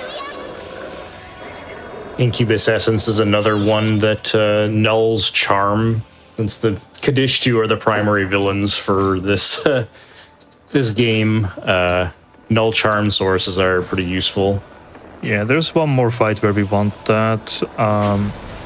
Hee-ho. Hijack Frost. There's a lot of things you can explore over there for essences and whatnot, but we'll be skipping all of that. There is some pretty good stuff there, but we don't really need it. Area 2 is by far the shortest part of the run. It's very streamlined. We barely do any optional stuff over here. Which is mainly the fault of the final boss of this area being laughably easy. Yeah, we'll talk about that a bit more once we get to that point. Also, we got it is some a little cool, hilarious that we... Oh. Sorry, we got some cool lore about Yoko hating cars for some reason. Oh. Yes. Glanced over that. And now we're Yoko gonna... generally doesn't like very many things. Yeah, she's not the happiest camper. We also tell or teach Amanosago about the miracles of shipping containers, so we get some very cool character interactions in this section.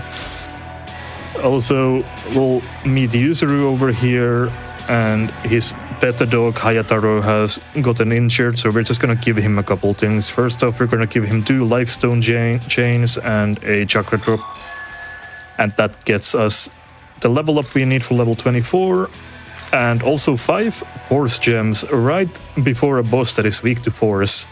So very convenient. Yeah, Very handy. gems are items that deal strong single target damage of their particular element. They're really hard to come by this early in the game. So the fact that this quest gives you 5 force gems is kind of insane. Never mind, we did not get level 24. No, you don't. I'm thinking of Yeah, you don't get old level version 24. of the road that needed 24, I think.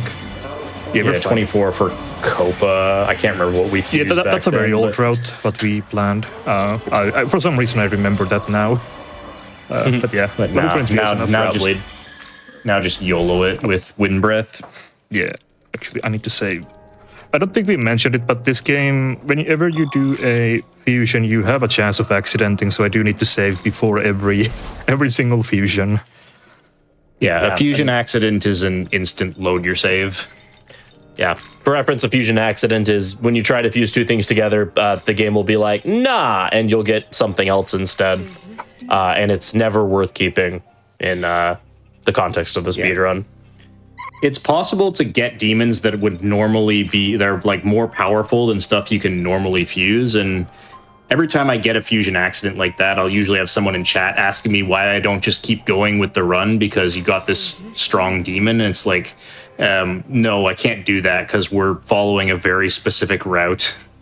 We can't just accept things being different. Yeah, all of our fusions are very precisely planned out with very specific skill sets. And since demon fusions are done by demon to family, getting an accident into something of a different family with not all of the exact skills we need is not really workable.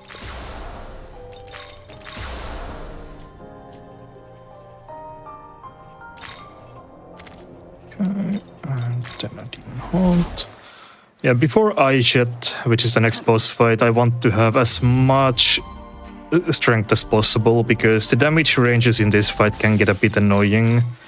So all this stats will help us to reach our damage threshold for the upcoming fight.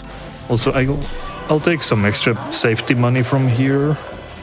Yeah, it's fine. So there's a partner spot right outside this boss fight that has 2 physical dampeners in it. Physical dampeners are, I mean, they null a physical attack. They're really hard to come by. And this next boss here has really powerful and scary physical skills. We basically need to make these fizz dampeners count because we cannot just survive her attacks normally. Yeah, so this is Aisha. This is the second Kadishtu. She hits very hard with physical damage. That's basically her thing.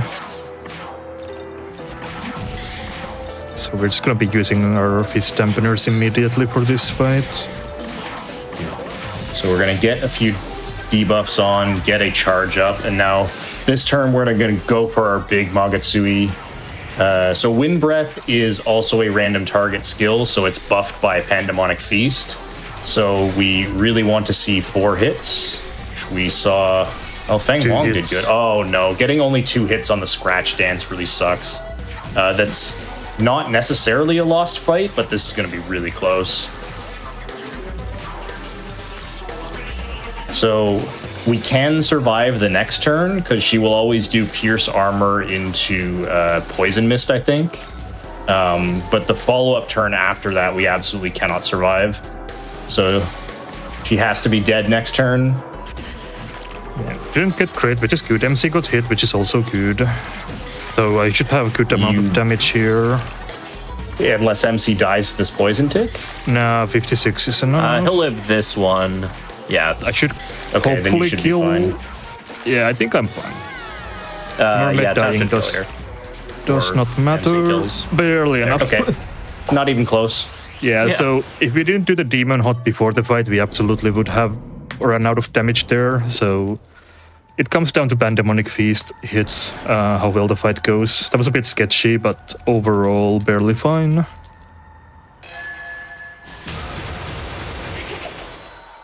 I need this. You can take that, yeah.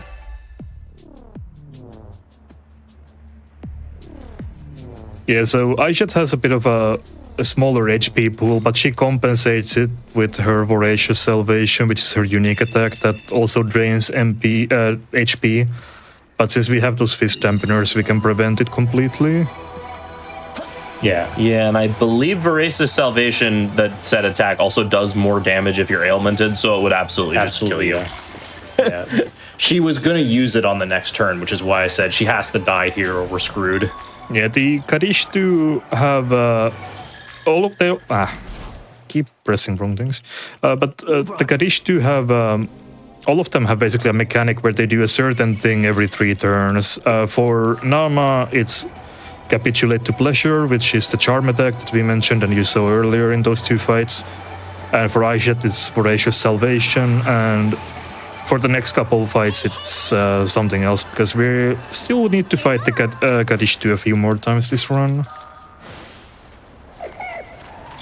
But for now, they're dealt with and we get a bit of a break from them. For quite a while, actually. Yeah, counter to Nama, where we sort of fought Nama multiple times throughout throughout the area. A-Chef is actually kind of a one and done as far as actually doing battle with her. Yeah, the final fight of this area is kind of tied to her, but we will not be actually fighting her specifically. But yeah, Fortuna.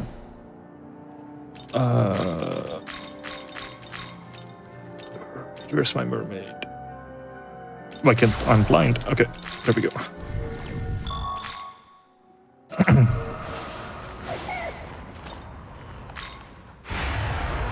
So here's another Kushi Mitama, which is the most valuable type of Mitama there is.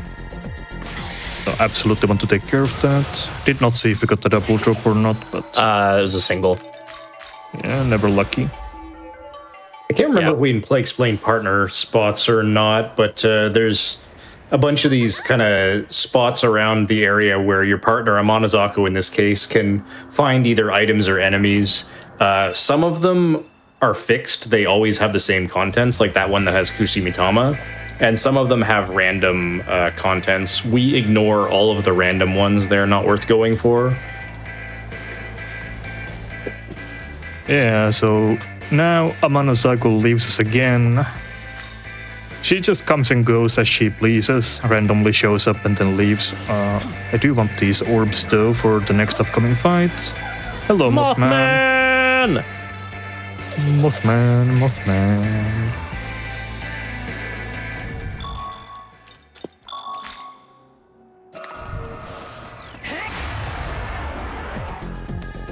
More Mitamas here, more money.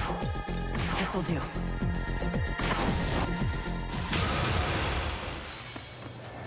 Alright, bar is looking quite good, and here's another instance of janky parkour, but this one is intended, though you can tell that the developers had the idea that this is something you should be able to do. Not 100% sold on that being intended, but yeah, maybe. It looks intended. Yeah, it's just weird enough that I could go either way on it. And since we get to this clearing, we are approaching another boss fight, so it certainly does feel like a boss rush sometimes. Yeah.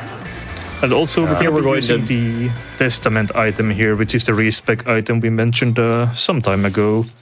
So, Strength Build has served its purpose. We're going all in on magic now. Now that we have access to magic multi-target hits that can make use of Pandemonic Feast. Yeah, exactly. Say thanks. Yeah, plus, like, there's not going to be any more phase weak bosses for the rest of the game, so having access to an array of elements instead is just way more beneficial. Yeah. We're also going to stock up on all of our dampeners, because as we established before, being able to just null an attack in a turn is really useful, especially when you know what the enemy's going to do. I keep hitting the wrong thing. It's fine. Alright. Gonna do some fusions for the upcoming boss fight. Don't forget to register Mermaid into the compendium. Yeah, so what registering a demon does is... so you can buy demons back that you've had before for some amount of money. They're automatically registered as like whatever you found them or fused them as. So that's what you would buy them back as. If you want that to change, you then register them, and so then you will buy them back in the whatever form you registered them in. So we register Mermaid there just so when we're gonna fuse her away, then buy her back, and so she's still higher level.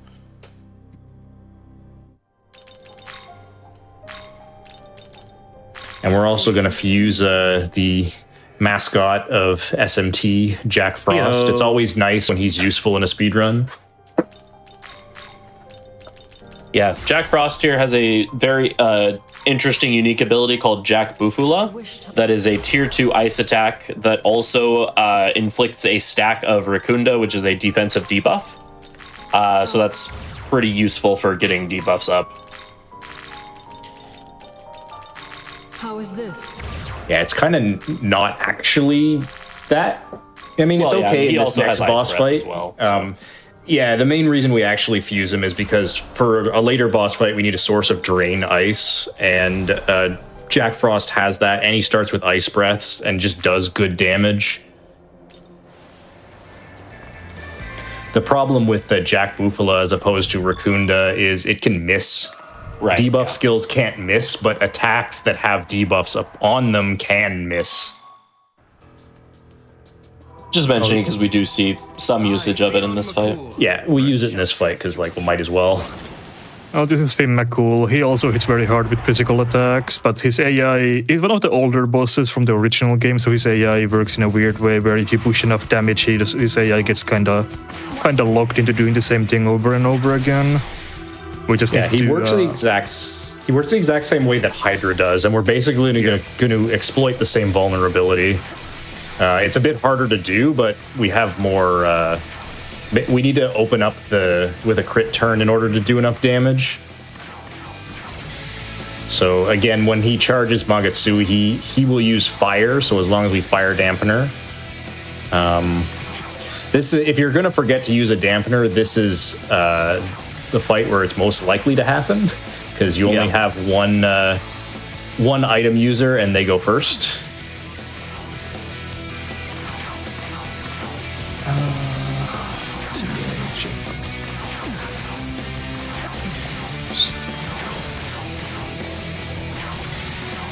Hopefully I did enough damage. I think I did.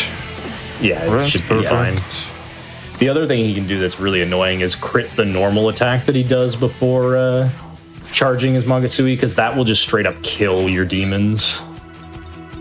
Yeah, there are some backups that we can do if this fight doesn't go perfectly, but there's no need for those today. Alright. Yeah, you should be able to just kill him with this critical turn. Yeah. Yep, there he goes. Oh, you can see our build philosophy for Nahobino is basically max out one stat. That's our complexity of our build. Basically strength, then magic, and then later vitality. When in the late game, our main character will not be in the damage dealing role anymore. But not very generally in a lot builds, of generally in a lot of Mega 10 games, min-maxing tends to just be the way to go. Yeah, there are a couple exceptions to that, but in general, that's often the case. So now we have a bit of a movement section. We find out from Finn that a lot of the students who got taken into the Netherworld have taken shelter somewhere that is known as the Fairy Village, and we're going to be heading over there right now. But first, we're going to be dodging this Gumbanda. If you get hit by him, you're gonna die. He hits very hard. He's an optional boss in this game, but he just patrols the area. Yeah, there's a couple of these bigger enemies. We saw one earlier that are just like way higher level than you, that are sort of meant to be like bosses you come back and fight later. Yeah, they're called punishing foes. We saw the Oyamatsumi, the big rock dude in the first area. You can see him at like level 8 or something, and he's like mid-40s or something, so you have like no chance of actually fighting them when you meet them for the first time. So we'll head over here, and for the sake of safety, and so we don't have to fight Fionn again, I'm gonna do a safety save here, because this section has a couple tricky dodges, because this area is kinda narrow, and a lot of enemies appear here. Those were good spawns though. Yeah, the enemies can spawn in slightly varying locations and with slightly different facing angles, so whenever they aggro you can be different, so it can be pretty tricky to get through them in narrow spaces.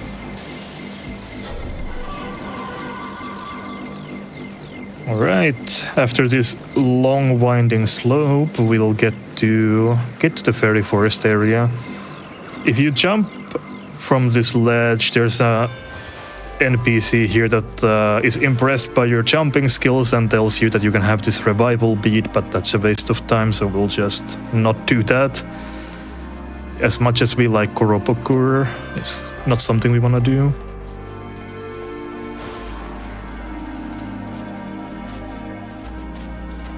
And The atmosphere of this area is quite a bit different than the rest of what we've seen so far. This is the fairy forest, inhabited by some friendly fairy demons who we are going to cooperate with and help them heal some of the students' injuries from the demon attacks. Yeah, so first off, we'll need to meet up with the Fairy King and Fairy Queen, so Titania and Oberon here. They tell us that they're basically making medicine to heal the students, so they're gonna send us over to meet the goddess Idun, who has these golden apples that can help heal the students. So we'll head to meet Idun, but we get a nice pyro check with us, who's gonna help us. He's another partner. This game has a lot of different partners you can have with small variations in their capabilities of finding random items. Some partners are basically more inclined to fight random, because you can, if you open a random partner spot, you can find a random encounter in it, so you might have to fight if you don't know what is in the partner spot. So some partners are a bit more likely to find those, some are a bit more likely to find gems and stuff like that. But since we open only the mandatory ones, which we know what's in them, it's not really that important for the speedrun. But yeah, we meet Idun. He tells us that Loki stole her apples, and now we have to go and find some of those apples. There's 3 of them that Loki apparently dropped that we can pick up, but first we're gonna do this Detective Pixie side quest. Yeah, so this side quest gives us an extremely important reward that our late game strategy is going to entirely revolve around. It's a fairly short quest. It's just go talk to 4 different demons and then figure out basically these demons found this kind of, I forget what they call it, some kind of apple, special apple, and it went missing. So Pixie here assumes that someone stole it, so we're investigating who could have stolen it. Yeah, the game gives you some hints, like these Agathians always lie apparently, and this unicorn has a very important testimony that we would need to pay attention to. So there's a riddle. You can solve this with logic if you just think about it, but since we know who the culprit is, we don't really need to over Culprit's always the same, so we don't have to actually read any of this. And then one more. We're gonna dive bomb these Hee-Ho brothers. Dive!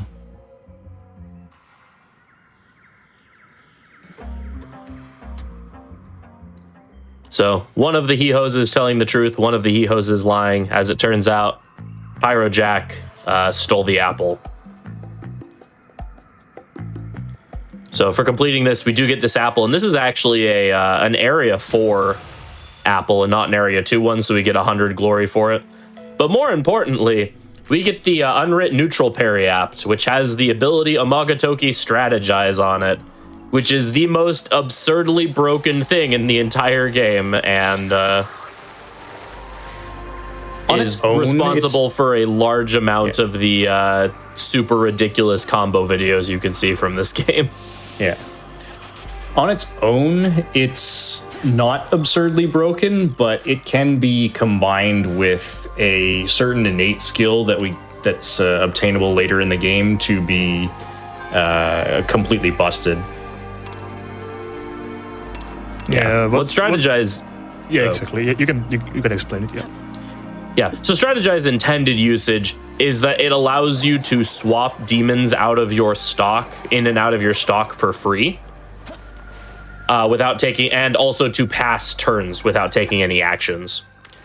This is intended to be balanced by the fact that whenever you swap a demon out of your stock, they lose the buff effect from using an Amagatoki skill, since Amagatokis are buffs that are assigned to the people who are in your active party. So it would basically be, oh, you can, freely swap out your party without losing a turn, but then you lose the effect, or, you can pass a couple of times extra to get some extra actions in. However, there is some innate abilities that sort of negate the intended downside of strategize and Also synergize just insanely well with its effects. We will use it a couple of times before the late game, because the big intended use for it is to just feed more of your press turns to, like, say, your strongest attacker. And that's useful to us in exactly 2 fights before we start abusing its properly broken aspects. Yeah, so we collected the apples and we can go claim our reward and get all the students healed up. And now we are actually coming to the end of the area already. And we get the glitch, nice. Nice visual bug. Yeah. That happens in a couple spots in the game, or rather has a chance of happening in a couple points in the game.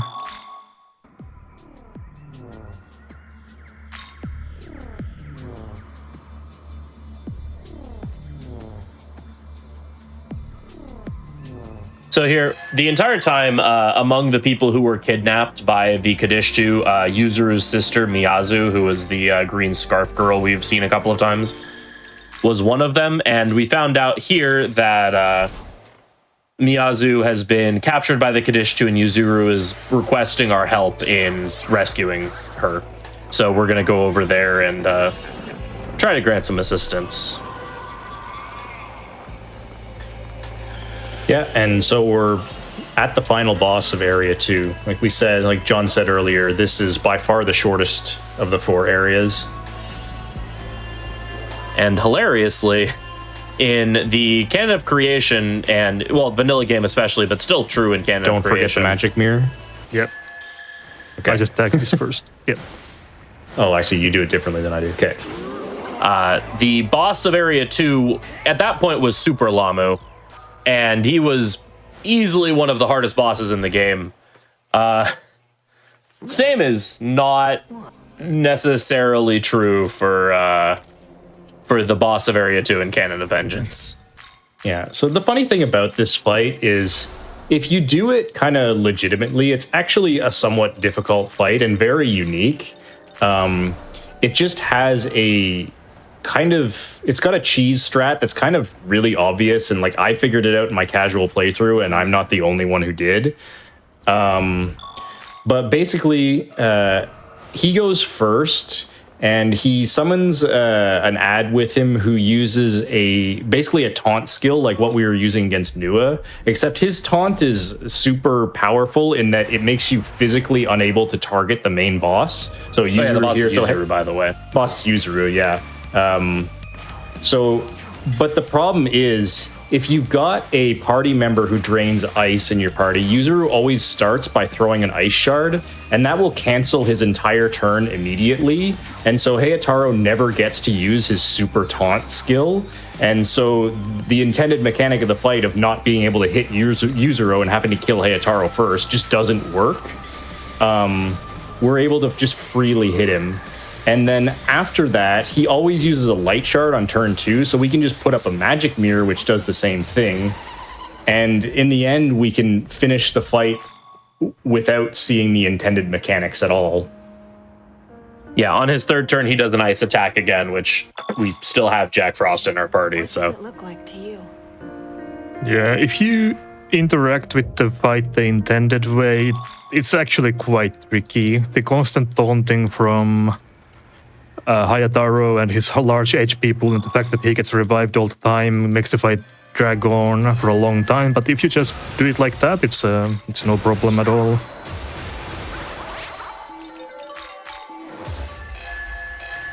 Very important there that we get rid of Zeo on Poltergeist. This is for auto battle purposes later.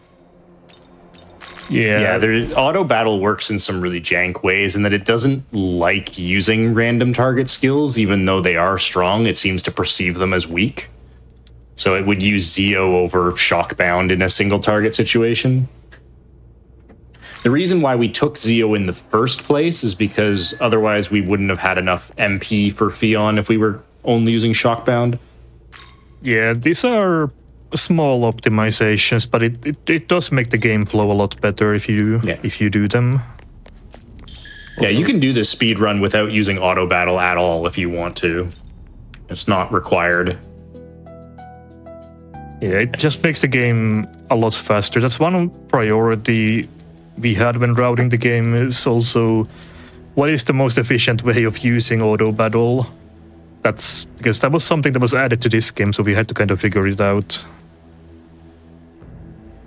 But yeah, here we're gonna gather some clues about some happenings in Tokyo. There has been a large crow sighting and a fortune teller called Agra. So we're gonna... That seems a bit suspicious, so we're gonna gather some intel. And more importantly, a lot of people have been turned into salt, which is kind of bad. Yeah, that is the more pressing issue right now, yeah. Yeah, because when we, after defeating Yuzuru, we got back to the fairy forest and found that all of the fairies there and all the students had been turned into salt. And then have heard that the same thing is happening in Tokyo to all of the people who see this mysterious fortune teller. So we're trying to figure out what is going on with that.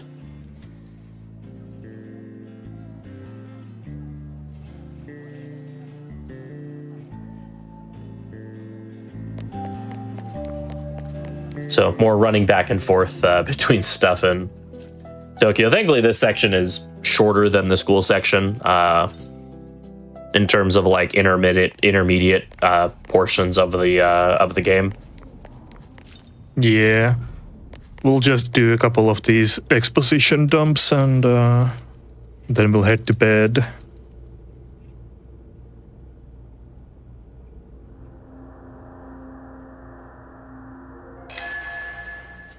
And we get a nice dump of money and EXP as well for basically just not doing much. We just ran around for a bit, but the game still decides to give us pretty good rewards for that.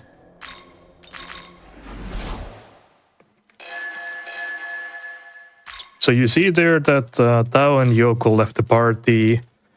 They will soon join us the party again with the upgraded versions of themselves, so we get a higher level partner, a couple higher level partners for the next area. However, all of Yoko's. Yeah, we're not immediately heading to the next area though. We're still gonna do a couple things in the earlier area before heading there. But yeah.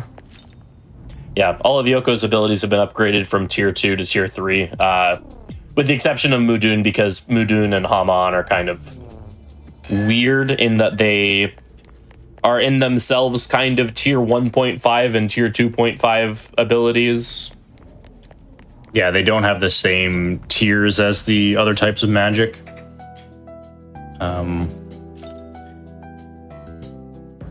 Tao also gets Mahama upgraded to Mahama Own, and she gets some other stuff too. I can't quite remember. All of her single target buffs get upgraded to their AoE versions. Right, yes. Yeah. And then her healing gets upgraded a little bit. A little bit later, yeah, she gets Mediarama a bit later. But for now, she doesn't have that yet. But she has Diorama though, yeah, I believe. Yeah. So this is where Canon of Vengeance completely branches off from Canon of Creation. This area was added specifically for the Vengeance release and is only visited in the Canon of Vengeance, which we will explore in a moment. But because we have our upgraded party members, we're actually going to run back to Shinjuku and do a couple of abscesses really quick that we want to get the skills from that are faster to do now that our party members are stronger. Yeah. These both these abscesses have important miracles that we'll need later, but we don't need them right now. Actually, I think this one has the skill slot, I believe. This has Art of Essences. The other one, or this has Art of Essences. The other one has skill slots. Yeah, and both of those are actually important right now. So never mind. So here you will get an introduction to strategize. Yeah. So typically passing your turn would do the same thing as hitting weakness. It would make it flash, but with strategize active, it actually doesn't consume it at all. It just does. Let's show. I don't have the. Yeah, it's fine. So what you can do with it is you can give 4 full press turns to one character if you want. So giving those to your strongest attacker is pretty good. The kind of only real downside to doing that is then it's very expensive MP wise to do that. Often you're only going to get, 1 turn or not even 1 turn of that if you're using a expensive skill. So like Tao ran out of MP there. We couldn't. She couldn't even feed all of the turns to her. Oh, she. That's a lot of them. Okay. That's we're fine. Scary. We're fine. This is fine. Everything's fine. That's what smoke balls are for. Yeah, I do not agree with that hitbox whatsoever, but all right, my mistake. It's fine. So we'll take this scenic route for some good stuff like those Soma drops and a couple essences, and then we'll conveniently wrap around to the next abscess.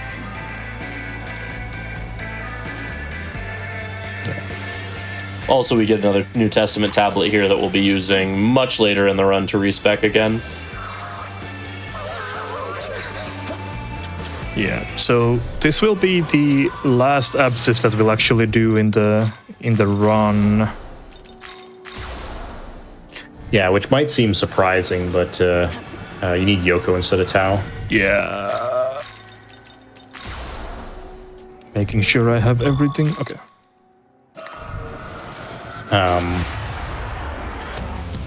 But actually, yeah, we just don't need any of the other abscesses in Area 3 or Area 4. We can finish the game without them.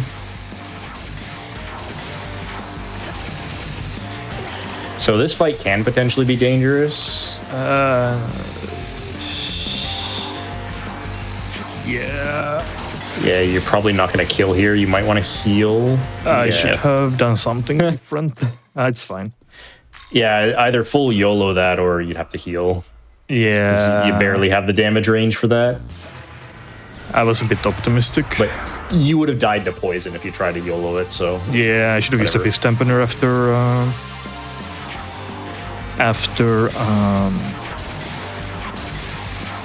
after getting hit that hard. That's fine. Alright, that much better. That should kill.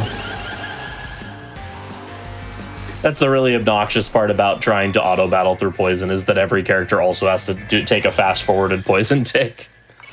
Yeah, I already got my bicorn essence earlier from a drop, so I can save some money here.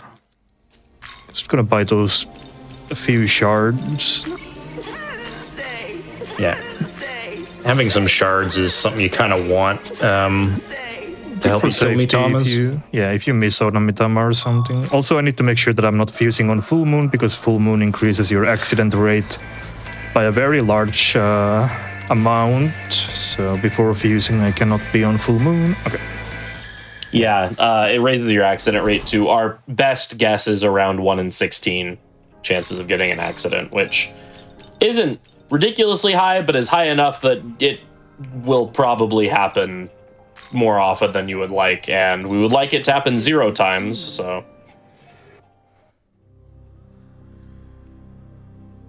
Right, and then we'll learn all sorts of miracles, starting with Summoner's Hospitality. That gives you a compendium discount. Art of Essences lets you take some of the higher level skills off of essences. Dark Mastery increases the main character's dark affinity. I can't remember if we mentioned skill affinities or not, but you'll see sometimes characters will have like plus some number beside the skill. That both increases the damage you do with that particular skill type, as well as reduces its MP cost. Main character gets those through miracles. Demons just have them innately. How is this? Yeah, demons' affinities can be raised using items called sutras. There's one for each element type, as well as ailments and healing and support skills. We have been collecting a couple of those over the course of the run, so we'll see those used in a little bit. Yeah, generally they're very rare, so we don't get that many to work with.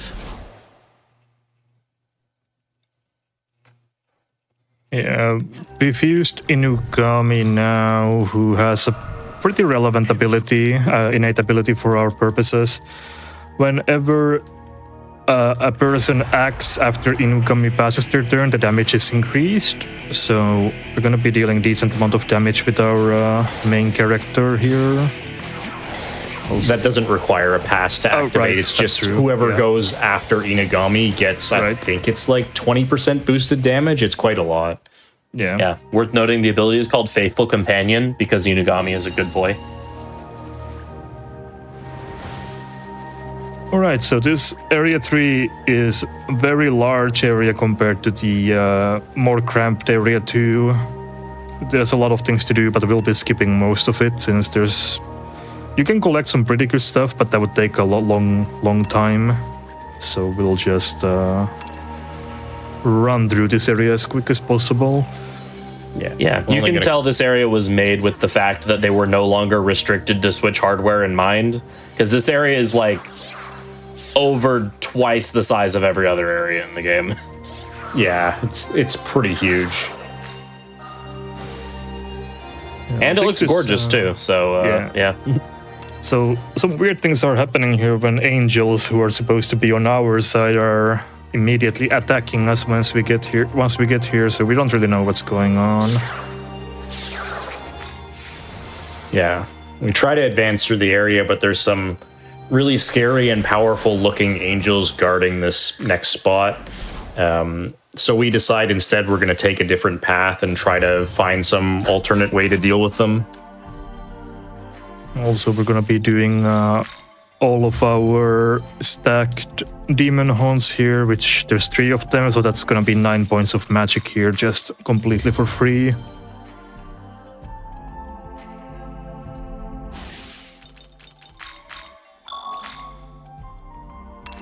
And then we'll head on deeper to the area 3.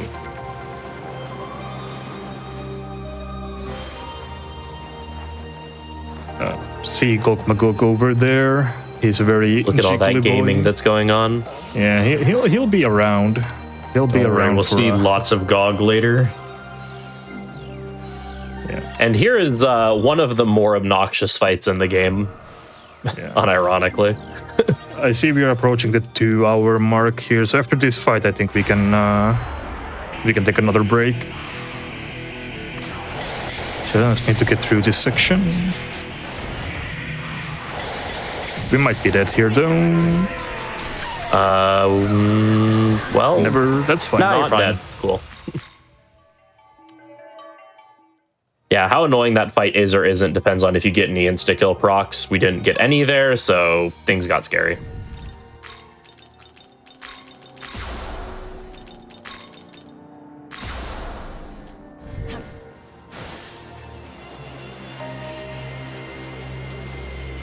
Okay, we can go a little longer then. All right. So we'll do some. So we're going to do a little collecting. bit more before the break. So here we'll pick up a Battle Sutra. I don't think we mentioned Sutras yet, but Sutras basically increase the skill potential of one of our demons by 1 stage, and Battle Sutras raise the physical affinity, and since late game we will be heavily going towards physical damage, we'll be collecting all of the Battle Sutras that are readily available to us. Which there are, I believe there are 4 in the game you can pick up, but we're only going to pick up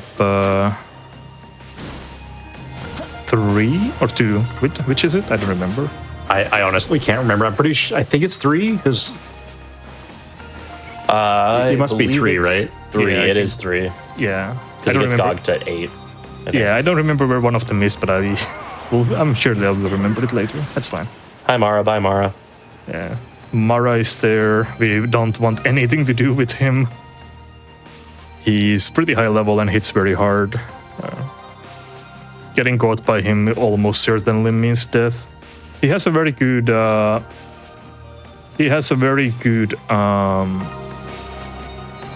battle theme though, which is very enjoyable, but we don't hear it in this run, unfortunately. Yeah.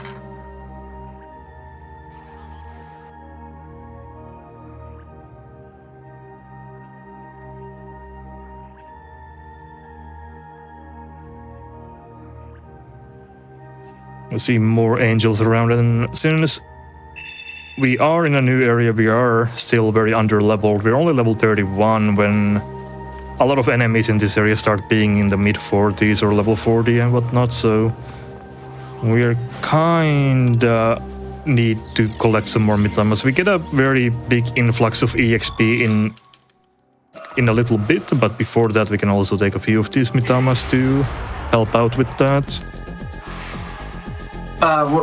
Whenever you're ready for that break, we can go for it. Alright, now would be a good time for that. Okay. Perfect. Yeah, so like earlier, during these longer runs, we like to take breaks every hour, so somebody get up, stretch, get some water, anything y'all need to do. Just a quick reminder for you all, if you are interested in what's coming up on the hotfix, or if you're interested in running something, you can always check out this week's schedule and submit your runs over at gdq.gg/hotfix. We're going to take a quick break. We'll be back in just a few minutes here, everyone.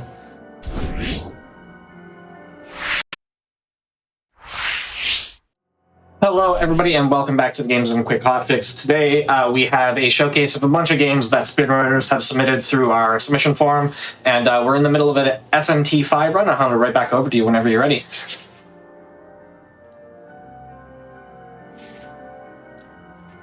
All right, I believe we are back now. So we'll continue where we left off. We just got rid of that Mitama, and we'll continue with our usual stuff of collecting.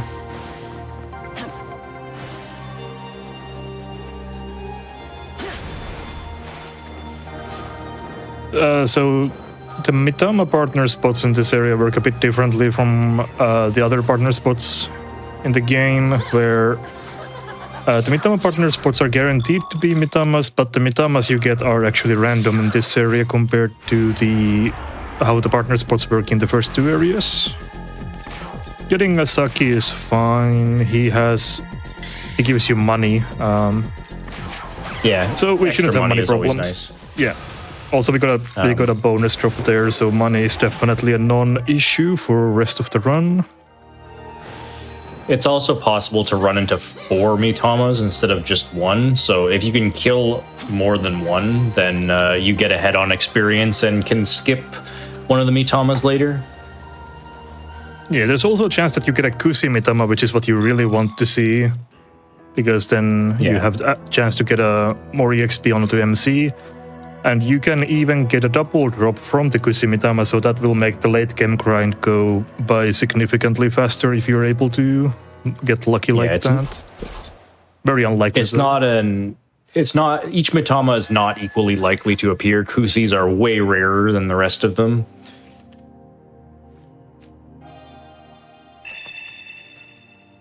So there we meet up with Nua and Yakumo. We didn't really talk about Yakumo before. Basically, he's Nua's partner in fighting both the angels and the demons. And they're investigating this area just like we are, and they tell us that if we want to access the area that's being guarded by those cherubs, that the best way to do it is to like cause such a high level security problem that the cherubs have to leave their post to check it out. So we're now going to look for a group of angels that's large enough to that killing all of them will cause them to summon reinforcements. Schneck. Here we're going to talk to this friendly Sneck here, and he's going to give us the he's going to teach us how to dance. That's right. Yeah, we'll learn the wiggle from this guy. Yeah, it's one of the better Makatsui skills in the game, especially when you pair it with Pandemonic Feast. It basically lets your multi-target hits always hit the maximum amount, so it's very good. With Pandemonic Feast, it increases your hits, and then you always get the guaranteed amount with the dance, so they have a very good synergy going there. Yeah. All right. So here's this group of angels. So this doesn't look like a group of angels, it's just one. But the way this fight will work, so Vengeance introduced the possibility of follow-up encounters, which just means after you win an encounter, some more enemies can show up. And this fight has 3 follow-ups. One cool thing is that if you use a Mogatoki skill and then get a follow-up, it will carry over into the next encounter. So we use Strategize here, and as of right now, the main character is by far our strongest damage dealer. So we're basically just passing all of our turns to him. We will have to restore... Oh, a miss is really bad. That's very uncommon, even is really, really unfortunate. Yeah, because we give terrible. MC Beast Eye and 2 Sukukages. So he's... That doesn't necessarily end the fight, but that's going to slow things down a huge amount. Oh boy. That's especially frustrating. I'm glad at least you picked up the extra fizz dampeners. Yeah, You can use another one here if you want. Or light. Hopefully get a multi-hit kill or dark kill here. Hope he does a light attack. That is not a light attack. Not a light attack. It might still be recoverable though if I can survive. Yes. I need to Good insta kill. Summon a random demon into that slot, maybe. So if you get your bar back. Maybe that. I'm kind of hoping that I just survive here. Let's see if I can. Yeah, because if you just live here, you could even stall another turn. Because you gotta deal with the next wave, right? That's what I'm thinking. That I kind of so I'm thinking you survive. Stall your bar back. Yeah, that's what I'm planning. All right. Now I need to have Strategize active again. Yeah. And hopefully without Inagami's bonus damage, you might not be able to full kill. That's true, actually. Yeah. You have to just risk it, go for it. 8 hits should be enough. I just hope I don't miss here. Can I? Wait, I can't even use that. No, just keep going for it. You have to risk it. Well, that helps if I can get. Well, that definitely helps. Yeah. I think it should be fine. Yeah, there we go. All right. There. All right. Scary but good recovery. Yeah, so these give you a ludicrous amount of EXP. The follow-ups increase the multiplier, which applies to the amount of EXP you get. So you basically get double EXP from doing that fight.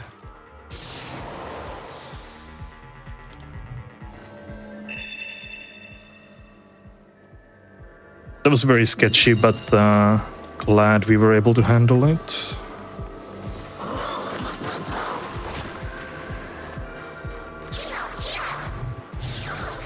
Yeah, so now that we have slaughtered an entire army of angels, now they're going to send the cherubs over to try to deal with whatever is going on over here, which is our perfect opportunity to sneak deeper into the area. Oh, that can be rough. Oh, this fight is dangerous. How much do you want? I got the extra. You got the extra money, just pay. I'm paying. Yeah. So Orthrus is literally he may be a good boy, but he's also the worst.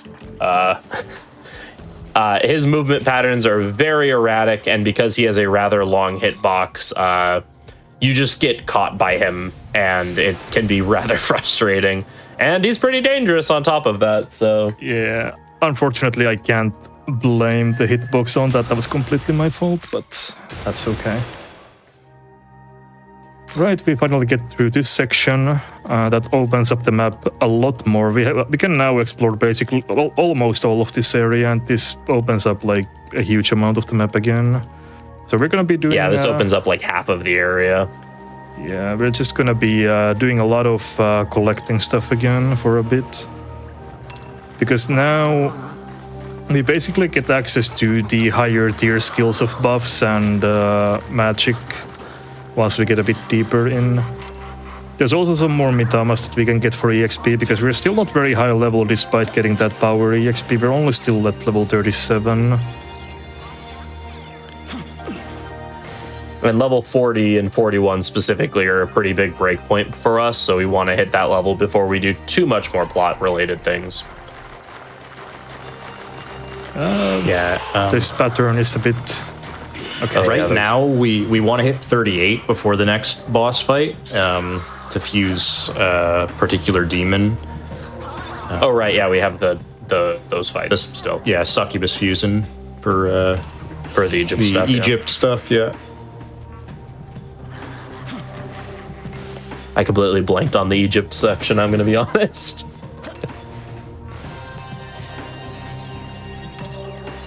Yeah, there's some interesting design choices in this area where they make this wide open new area and then force you to leave it for several main plot story points. Two of the major bosses of this section in the game take place outside of Shinjuku. Yeah, so we're going to get here, and then the game is going to be like, hey, you should go back to do some other stuff in Tokyo, and then we would do that, and then we'd come back and do like 1 or 2 plot triggers, and then it'd be like, hey, you should go back to Tokyo again. But the game doesn't actually stop you from just continuing to explore the area. So we're going to get all of the goodies that we care about before we... or most of the goodies that we care about. There's a few things that are faster to grab on revisits, but we're going to grab most of the stuff we care about now. It doesn't really matter what order you do these two things in, but we do it this way to build up full bar with these red orbs.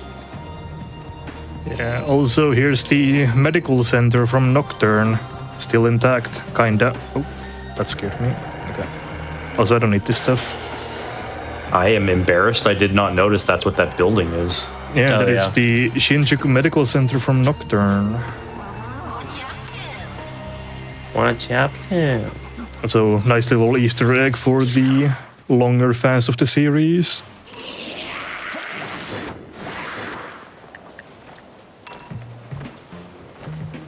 Nocturne being by far the most recognizable game from the series. Yeah.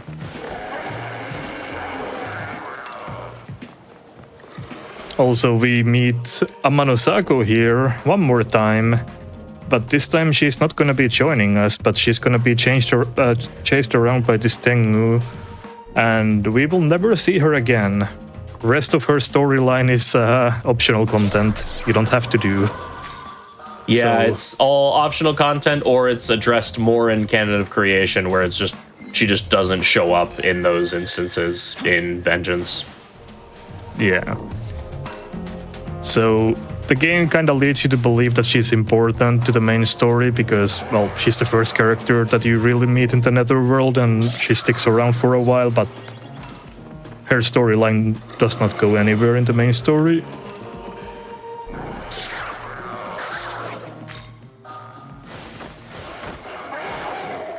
Picking up a couple of strength incenses. They're just stat boosting items. This game does split up stat boosting items into 2 types: incenses, which are used for demons, and what's the other one called? Bombs. Citra. Thank you. Oh, bombs. That are used for bombs that are used for the main character. Yeah. I'm gonna save here just in case because this flying girl is gonna attack us. But sometimes his vertical hitbox is a lot larger than you would think, so even if he's like way above you, it still counts as him hitting you. Yeah. He has a bit of a delay in his attack, so he's pretty easy to avoid, but just in case so we don't lose 10 minutes of progress. I have been caught by him before just trying to run under him, so. Yeah.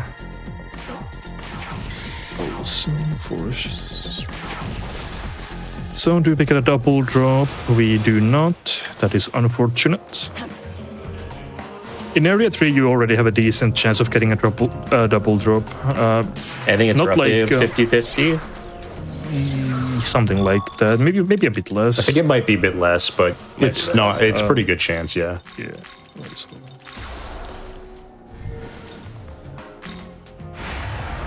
And then this is another random Mitama. So this is one we haven't seen at all. This is Nigi Mitama.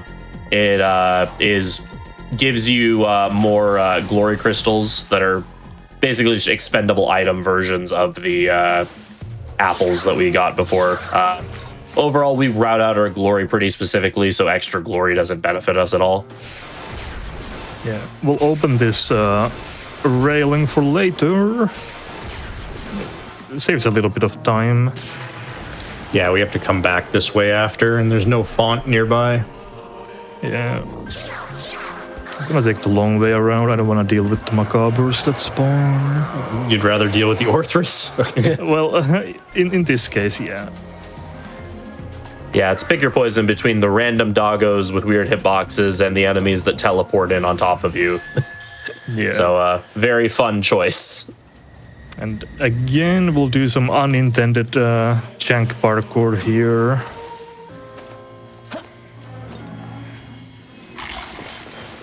Compared to typical JRPGs, this game actually has a lot of dynamic movement in the way the maps are routed out. Oh dear. Oh, Well, that's fine. That's not a... okay, yeah, that one's actually not too bad. Yeah, that's a... Or is it... There's a couple No, of wait, these that's- drops that when yeah. they happen, you're just sort of hosed, but that one was thankfully not one of them. Yeah. We'll do one more Mitama here and then we are ready to leave. Yeah. This should get us to level 38. If it didn't, then we forgot something. Yeah, I'm pretty sure I remembered everything. I don't think you forgot anything. Yeah, I don't think. It's a lot of force. Yeah. It's kind of annoying. The RNG in this game, in Atlas games in general, is weirdly sticky sometimes. And so for some reason it feels like Mitamas just tend to have the same weaknesses as each other. Look at me. Say thanks. I have zero evidence to back up this claim, but that's after years of... after over half a decade of speedrunning this series, that's certainly how it feels. I agree as well. I experienced the same thing. There we go. What am I buying? Sutunishi. I have one apparently. Okay. Cool. Yeah, probably a Icon. gift. Say, Yeah, and then Osuchi. say thanks. So Yeah, we'll certain do essences you can buy some from a shop, functions, yeah. which is nice. Yeah, we didn't touch on that earlier, but it's quite nice. Yeah, You can't especially buy nice because you all can essences. buy... Yeah, you can't buy all of them, but you can buy Bicorn's Essence, which, as we mentioned before, Beast Eye, the ability that boosts your accuracy by a decent bit, is purchasable. So we buy a lot of Bicorn Essence. Yeah, I think we buy like 3 or maybe 4 of them. I can't I think quite remember. 4, maybe. Is this demon? And then we use one that we pick up on the road as well. Yeah.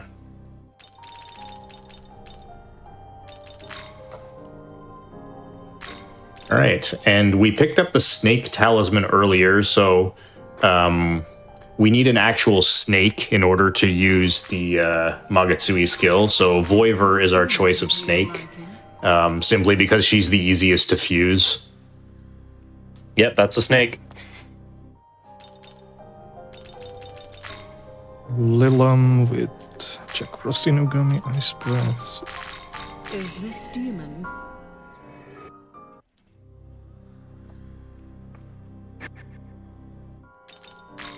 Here we're going to be fusing Eros. Eros is a special kind of demon. When you fuse 2 demons of the same family together, you get an element. There are 4 different elements, and the elements exist to upfuse and downfuse demons within the same family. So here we have Lilim, who is a knight, and fuse it with Eros, and we get the next knight up in the rank, which is Succubus. Yeah. We want Succubus specifically because she's going to learn an important skill. She's also just a reasonably strong demon for the next set of fights because she's got good ice affinity.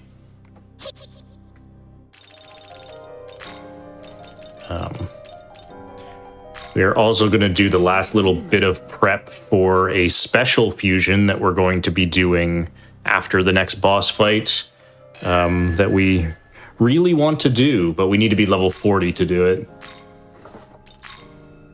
Yeah, Alice is an incredibly powerful demon. She was incredible in Vanilla, and then they buffed her in Vengeance for some reason. This. Yeah. So, we will be making a decent bit of use out of Alice once we can actually fuse her.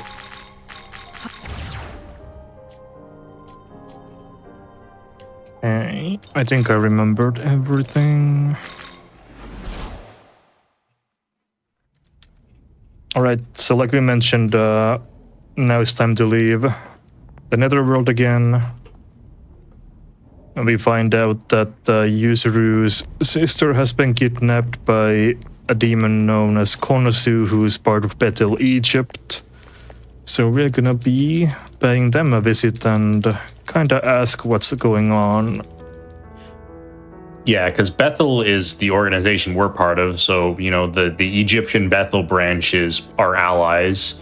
So why they're coming and snatching someone from us doesn't really make any sense.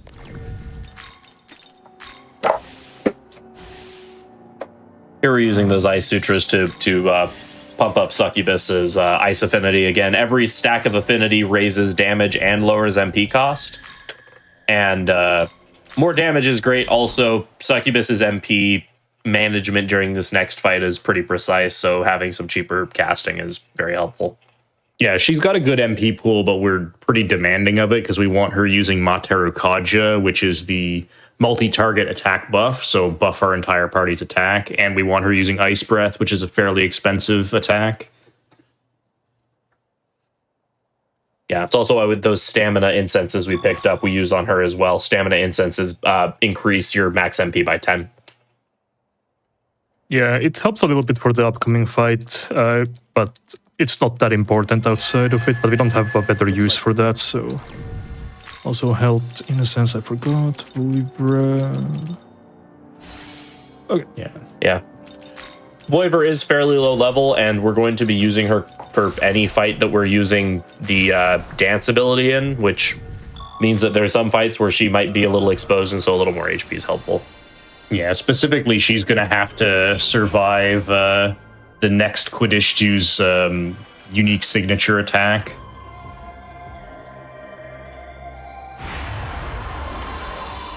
So here, rather than actually talking to the Egyptian branch, Dazai decides that we're just going to fight them instead. So...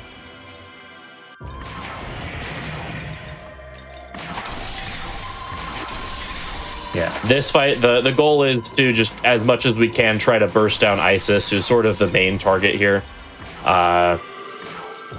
She's supported by the two Lamias that can do some kind of nasty things, but the big thing we want to deal with is just blocking Isis's force attacks. Yeah, so Dazai and Yuzuru both join us for this short section. We actually end up using both of them. Dazai has this ability Cautious Cheer, which is both a defense and agility buff for the full party. It's kind of nice. And Yuzuru has some decent ice skills. Yeah, Yuzuru is kitted out in a pretty interesting way, and unfortunately, he's just not in your party enough for his kit to really be super useful, aside from the ice skills. Because he basically has the skill set of the demon... oh, that was scary. Of the demon Hayataro. I'm getting bullied. What do these guys attack with? Is it Elec? It's Elec. Yeah. Or Elec. It's Elec on their charge. Elec on charge, yeah. Yeah, that's what I had to double check. Okay.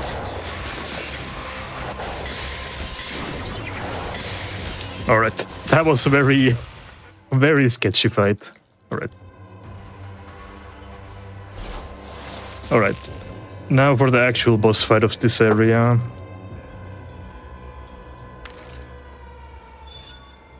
So we're going to see the first instance of Dance here.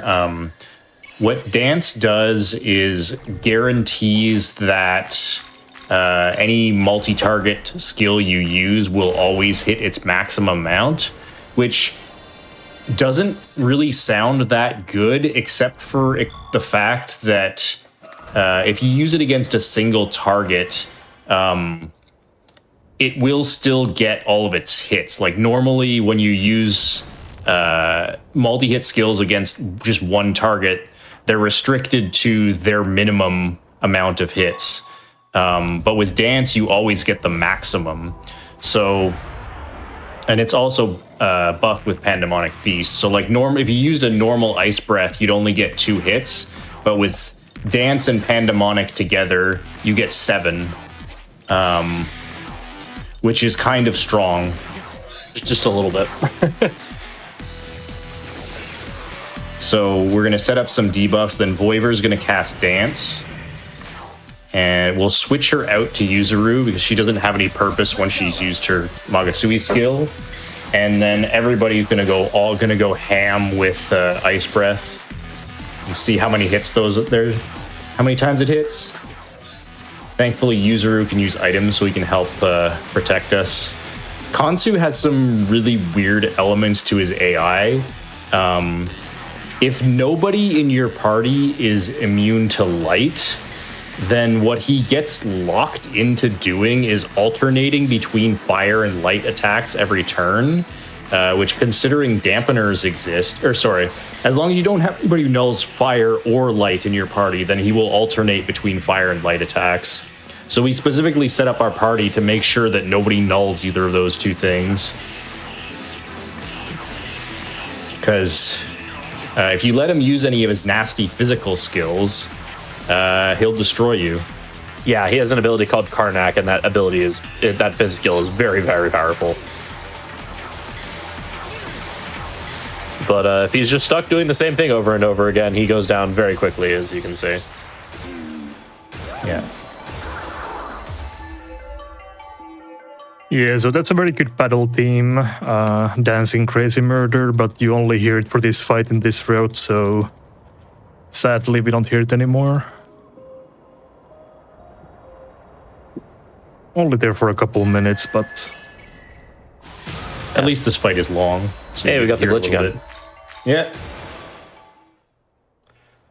So here we find out that Miyazu is actually the knowledge of Kansu, so they could merge to become a Nahobino, but they don't want to do that. However, she actually asked to be captured by Bethel, Egypt, because of how weakened Bethel, Japan is, because of everything that's been happening. The Egyptian branch feels safer in protecting her than she would feel with the Japanese branch. So Yuzuru is kind of upset about that fact, but It's a risk.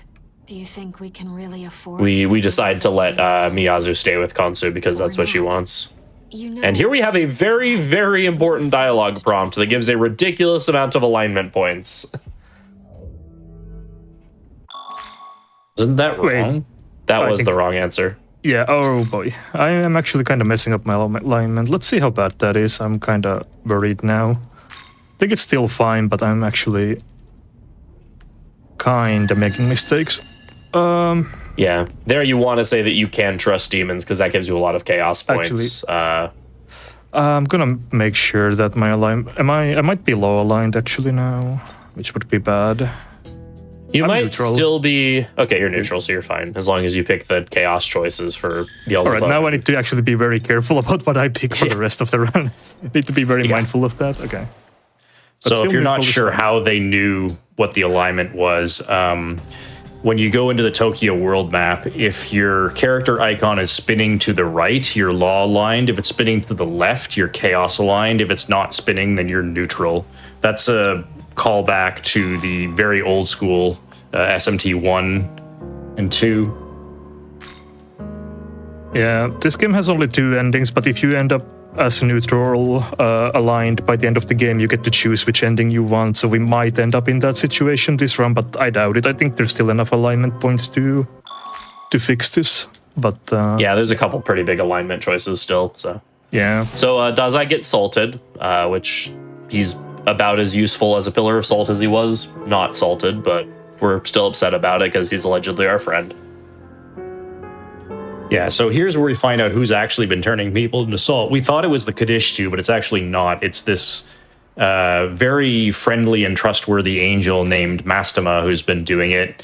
And his justification for doing it is basically the Kadishtu have sort of been harvesting people for their kind of negative emotions and whatnot, and are using it to further their evil plans. And so what Mastema has been doing is basically identifying who the Kadishtu are targeting for that and turning them into salt, which, you know, typical law line demon stuff. If someone's being abused and exploited for nefarious evil, just kill them so they can't do that. And here is Alice, one of the better demons in the game, at least for this level range. Yeah. So Alice has a couple of things going for her that make her really powerful. Her unique skill, Die For Me, is a multi-hit dark skill that hits a pretty large number of times and does good damage. She also naturally learns the ability Dark Pleroma. We didn't really talk about Pleromas earlier. Basically, Pleromas are a passive ability that when you have it on your character, like here MC has Elect Pleroma, attacks of that element are boosted by a certain percentage. I think is it 20 in this game? I think it's 20, yeah. 20 or 25, I can't remember. Yeah, so all attacks of that element are boosted by 25%, which stacks multiplicatively with other modifiers.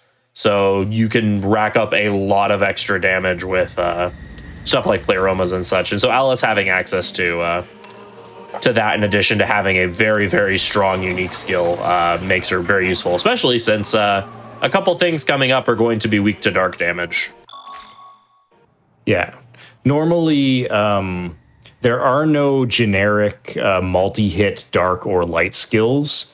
Alice has the only multi-hit dark skill in the entire game. So if we wanted to abuse our pandemonic strategy against something that's weak to dark, Alice is our only option, which allows us to do something that we're actually going to do next. We're going to go out of our way and do a side quest now. Obviously, you generally avoid doing side quests in speedruns because they're slow. But this particular side quest is going to give us a quite strong demon. But in order to get that demon to join us, we have to beat them first. And this would absolutely not be possible without Alice at this level. Yeah, the original version of this game had a couple of demons that you could only access via paid DLC. And those demons were incredibly strong because they were literally pay-to-win demons. But then for the Vengeance release of this game, they decided to make the demons that were all originally paid DLC just part of the game, while adding its own set of DLC demons that are even generally stronger than those ones. And since we don't allow DLC for any runs of this game, however, since the demons that were originally DLC are now just in the game, we're going to take advantage of the stupidly powerful pay-to-win demon. Worth noting, the demon we're going to be attempting to fight is Cleopatra, and she is level 60-something. 61. 61. And we're level 40, and normally you aren't supposed to have demons that are a higher level than you, except for the fact that in this case, she just joins your party after you beat her. So you can just summon her. And so we're level 40 and we're going to have a level 61 demon that also is kitted out to be pay to win levels of powerful. Yeah. And this is all possible because Alice is very strong and she's weak to dark. Cleo is. Yes. This strategy actually took me a long time to work out. This fight is not easy at all. There's so much nuance to it. So the first thing is we have to be very, very precise in our damage control here because she has a unique skill called Frolic, which is a full party charm and minimizes your attack and defense. If she gets to use that, we just instantly lose. So she won't use it until she gets below a certain HP threshold. So we are going to just barely get her to above that HP threshold and then kill her the next turn. So in order to protect us up until that point, we use a combination of taunt with null light and either ice block or ice dampeners.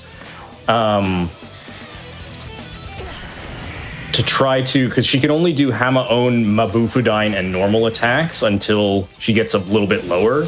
So now we're going to use Dance and unsummon Voivor. We do this because now Alice will get 3 actions this turn instead of just 2. And we had her concentrate before getting into this, and now we're using Dona Magisi to buff her damage even more. And you could just barely have enough damage to win the fight like that. All right, and now we have Cleopatra in our party. Yeah. And coincidentally, Cleopatra has very strong light and force affinity, which is very useful for quite a number of fights coming up. Yeah.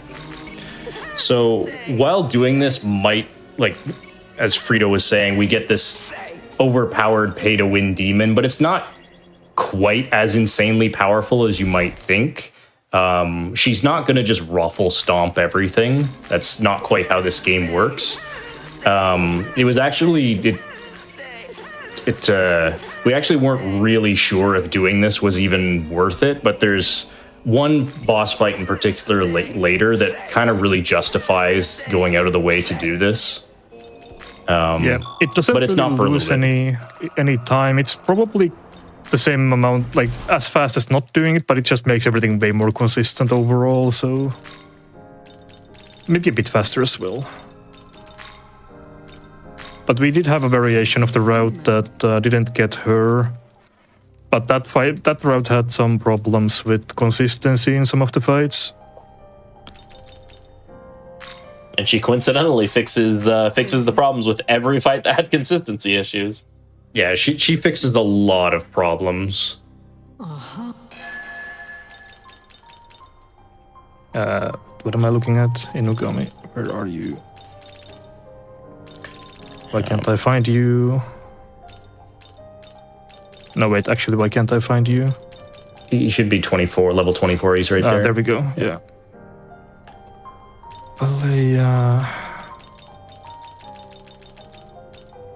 Yeah, I have enough money, good. Only Tetrakarn. Is this demon? So Tetrakarn is one of a set of abilities that we just referred to as Karns that gives one party member a repel physical shield for that turn. And the other version is Makarakarn, which is magic. We used a magic mirror earlier. This is just mirrors in ability form.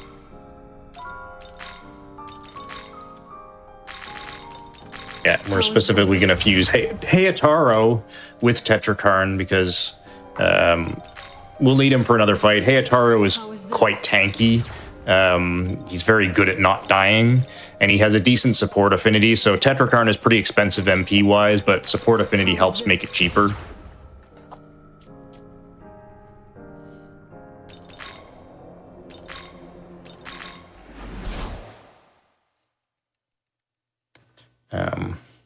We're going to go pick up one statue here. So remember I said that statues can level up your demons even if they are higher level than MC. So we're going to go and pick up a statue to get Cleo to level 62. So that way she learns Mazandine, which we will need for a couple of fights later.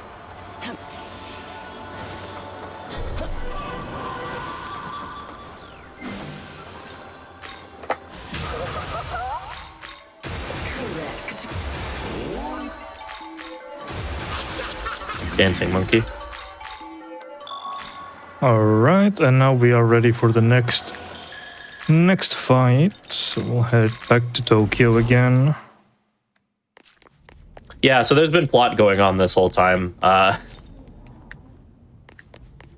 We find out that basically the Kadishtu, in addition to the thing with Mastema turning people into salt, we find out that the Kadishtu have actually set a device in Tokyo that now they no longer need to channel the feelings of negativity from humanity. Now this device is just passively draining Magatsuhi, which is human negative emotion and will and such, is just passively draining it. And so we're going to try to shut down this device, because whatever they're trying to use all this Magatsuhi for, it's obviously not going to be a good thing.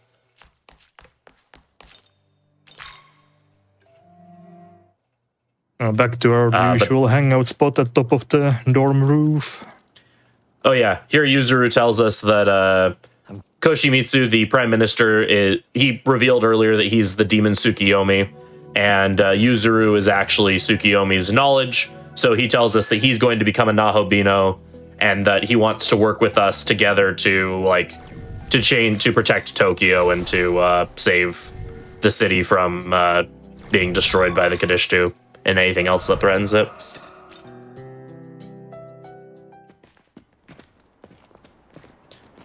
But here on our way to actually stop the device, we find Yakumo and Nua, who want to use the device to lure in the Kadishtu, and so they don't want us to shut it down. And so we decide to fight them over it, because they're willing to sacrifice however many lives it takes to beat the Kadishtu now, whereas we want to save as many lives as possible and then fight the Kadishtu. Yeah, Nua has a kind of trolly innate skill where if you hit her with something she nulls or resists twice, then the next turn they will be given an additional press turn, which is really bad. We'd love to be using Die For Me here because it would do slightly more damage than Madoon, but Nua resists that, and we can't let that innate skill proc.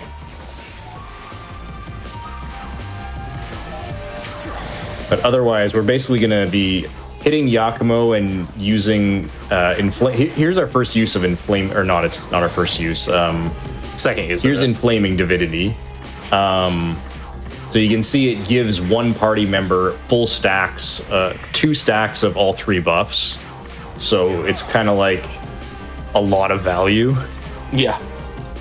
It's the equivalent of, if anyone has played the Persona games, the equivalent of the Heat Riser ability. Arguably even better, because Heat Riser would be just 1 stack of all 3 buffs. Right, but differing buff values and such. So yeah, it's not the same game. Yeah, if you consider press turn value, it's a little bit better.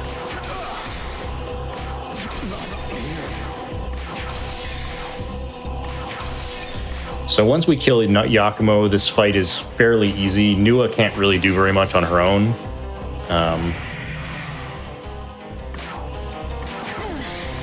Well, you need to stall a bit for bar, but that's fine. That's the wrong dampener. Oh, I did not notice that. Okay, well, we'll play safe. It's fine. You can luckily override it. Thank you for reminding me. I completely misclicked. It's very easy to use the wrong dampener. Yeah.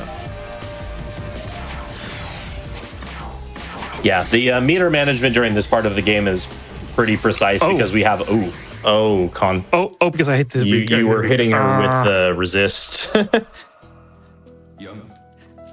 Meter management's pretty important during this part because we have a lot of bosses that we're just going to be running back to back to back. So setting up for proper meter in these fights is pretty important.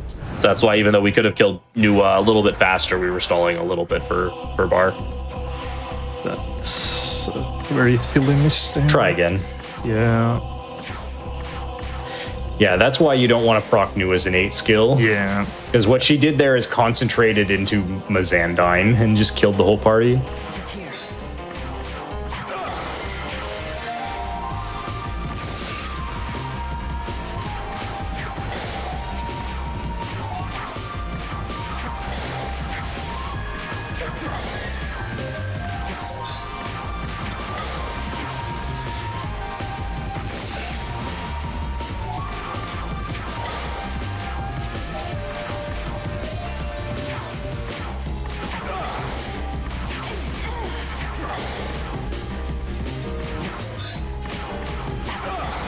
There is some variability in this fight because Cleopatra is just spamming Ice Breath, which deals variable damage, and hopefully We can just kill Yakumo here. That would be nice. That's kind of... I think I can. It's kind of... Okay. It's going to be very close. Okay. Yeah, That was very risky, but paid off. Yeah. Right now I'm gonna be very mindful of not doing the wrong thing.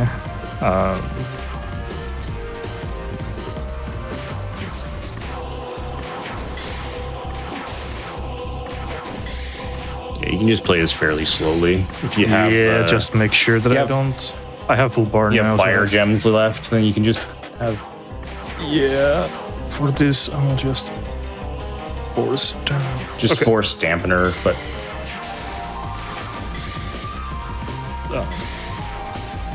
Yeah, I should be using my fire. I actually don't have any You got fire. any fire gems I do have left? one. You got one, yeah. Should be able to finish here. Yeah.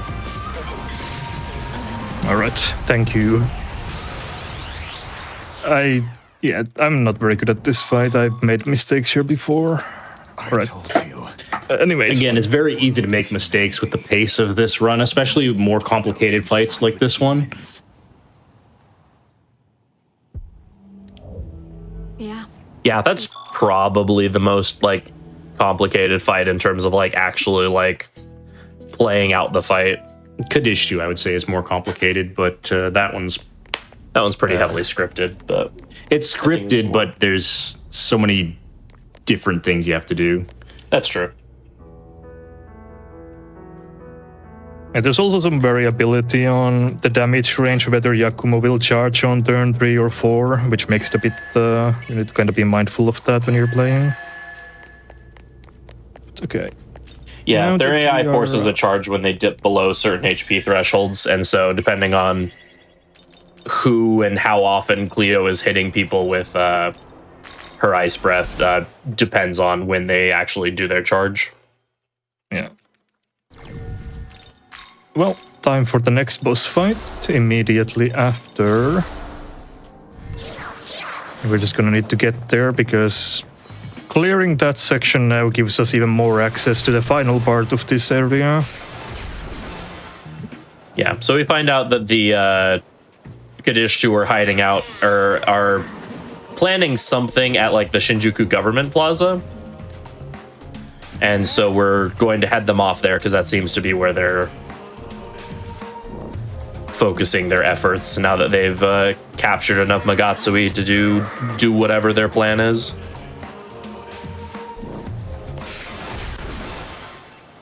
And so now we get to deal with the third member of the Kadishtu. This is Agrit, who tends to be the fan favorite, I've noticed.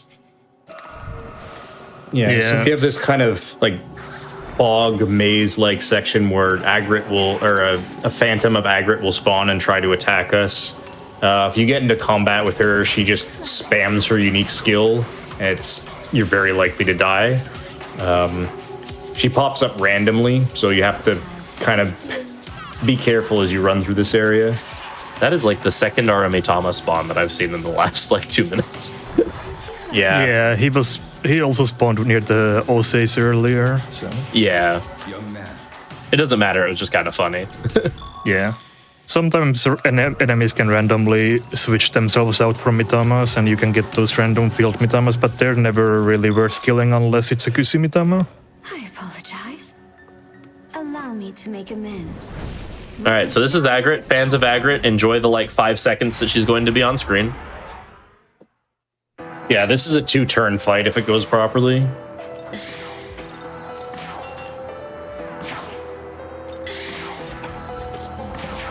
So we're going to use Frolic here, which reduces her defense and attack by 2 levels. Okay, as long as nobody dies there, we win. It was close, but nobody died. Worth noting, Yakshini is another Pandemonic Feast demon. Yes, we use Yakshini now instead of Mermaid because we could fuse her with Dona Magisi. And that's Agrit.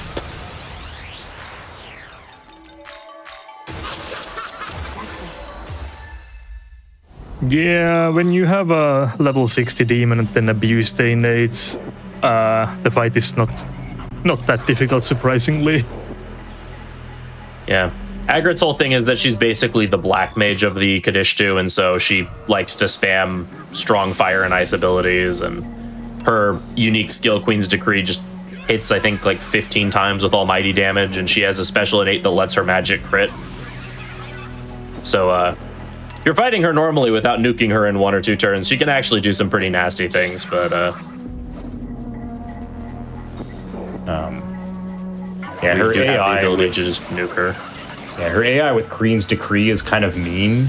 She'll use it, and if she crits, she will use it again. If she doesn't crit, she won't. She'll just normal attack. So if you get unlucky and she keeps critting over and over and over again, she'll just keep using it.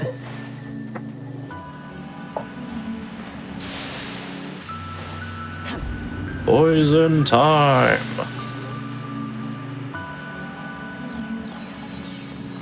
Hey, So here Yoko's randomly like, hey, so if you thought that something was broken, was fundamentally broken beyond repair, would you still try to fix it or would you start over?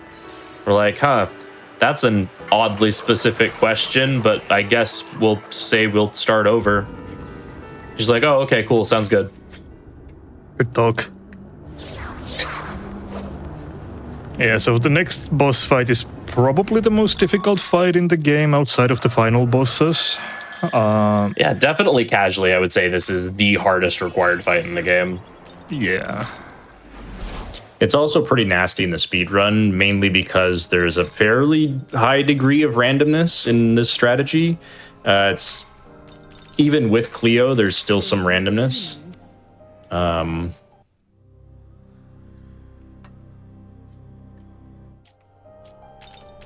Getting crit is not the problem.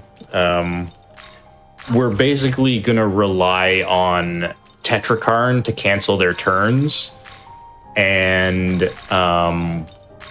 we need them to actually hit the Tetrakarn. Yeah, and we'll even be like using taunt to help draw aggro, but sometimes even that doesn't work. how is this? But Yeah. we beat Agrit. Now the game kind of randomly decides, all right, well, you've beaten 3 of the 4 Kadishtu. Now just fight all of them plus Lilith at the same time. Yeah, thankfully they are a little bit weakened because they only get 1 press turn each. Well, Lilith gets 2, but at least the other 3 only get 1. So you're not running against an 8 press turn monstrosity. It's only 5. Lilith is like the real boss for this fight. The other Kadishtu are more treated as ads. Yeah. But it's still a pretty nasty fight. Yeah, if you kill any other Kadishtu, Lilith will just revive them. But only Lilith has to die to actually win the fight. So Yeah. we are going to ignore the other ones and just focus down Lilith. Yeah, casually, any of the other Kadishtu that you kill will drop their essence, and they have some pretty good abilities on them. But the only essence, coincidentally, that we actually care about in the run is Lilith's, and she has to die, so... The Kadishtu. Oh, also we find out that Yoko was a double agent this whole time and was working with the Kadishtu to sacrifice us to resurrect their god Tiamat. But then Yoko decides last minute that she actually wants to be our friend and not side with the Kadishtu.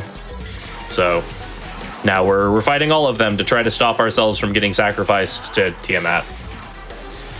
The first thing we have to do here is survive their unique skill, Kadishtu Entropy, which is a full party severe almighty damage that also has a chance of charming. Hayataro has Enduring Soul, so he can just face tank it. We give Anubis and Cleo defense buffs so they can live. And MC, we give him enough HP and Life Spring that he can just face tank it.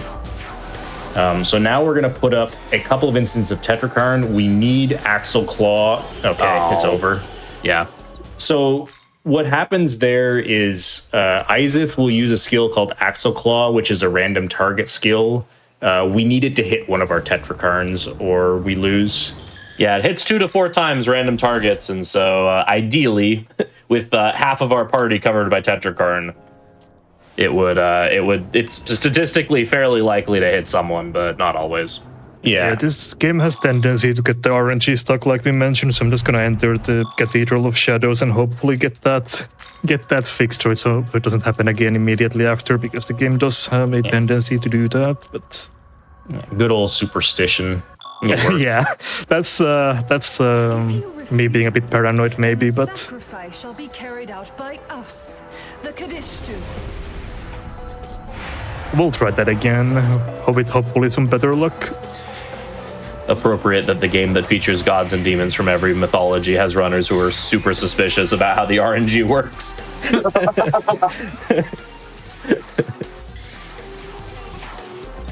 We don't attack on turn 1 because in addition to all the other things Kadishtu Entropy does, it also heals them by a massive amount, so there's no point even hitting them. Yeah, Kadishtu Entropy is basically a combination of the unique skill of every single Kadishtu. So it's the charm of Capitulate to Pleasure, the Almighty of Queen's Decree, the heal of Voracious Salvation, and it also cleanses all of their debuffs as well. I don't think... Oh my, again.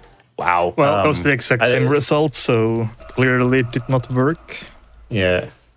It does something from Lilith's skill set. I forget what it is specifically, but... It might. Actually, no, it doesn't because we Raccoonda, and it doesn't clear that.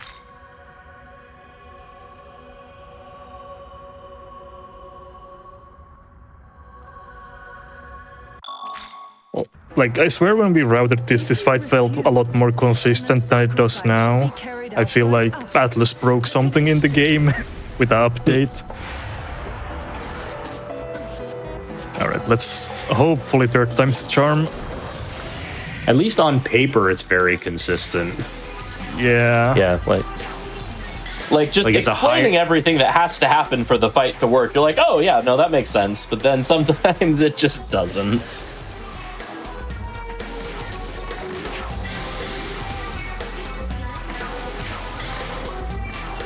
Okay, no, you're right. It doesn't cleanse their debuffs.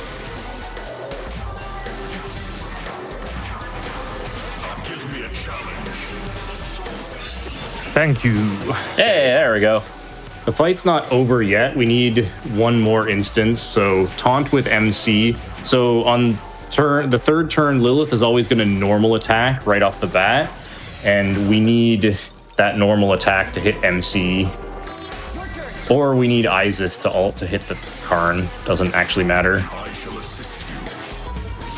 Nice. Okay, there we go. All right, so that should be a win. So now what we're gonna do is we're gonna strategize and just let Cleo go to town.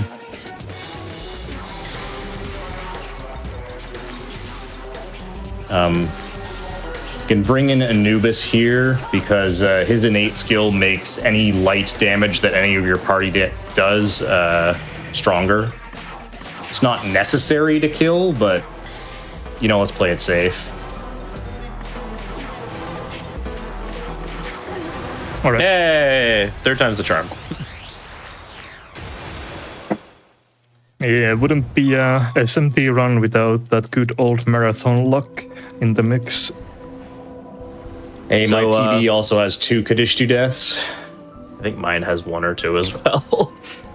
Yeah, funnily enough, mine has none, but yeah. So Like I said, we beat the a year Kadishtu, ago, but then when I they was beat doing us it- instead. Yeah, but like I said, a year ago when I was actively running this game more consistently, I wasn't having this kind of problem, but then Atlas released an update and suddenly it doesn't work anymore. I don't know if it's because of that. I'm just a bit salty. Oh yeah, a lot happens in these cutscenes. So let's see. Kao dies again. Yeah, the Kadishtu are successful in summoning Tiamat. Let's fight together. Aogami dies. Nua dies. Tao dies. Yuzuru dies. Dazai, Dazai turned goes evil and kills Yuzuru. Yeah, Dazai goes berserk and sides with Abdiel, kills Yuzuru. We fuse with Tsukiyomi because we lost Aogami, and so we now look different. We're basically a different Nahabino. And yeah, I think that's everything that happens. Oh yeah, Yoko also gets filled with the spirit of Lilith and basically becomes their goddess of creation. Oh yeah, So they're now Yoko's a bad guy now, at least for now. for now. So now Yoko's going into the Tokyo Government Plaza, which is apparently the secret location where the object that was created to preserve the fake Tokyo was created, called the Shekinah Glory. Yoko is going there to reclaim her divinity from the Shekinah Glory and destroy it so that she can summon the Throne of Creation.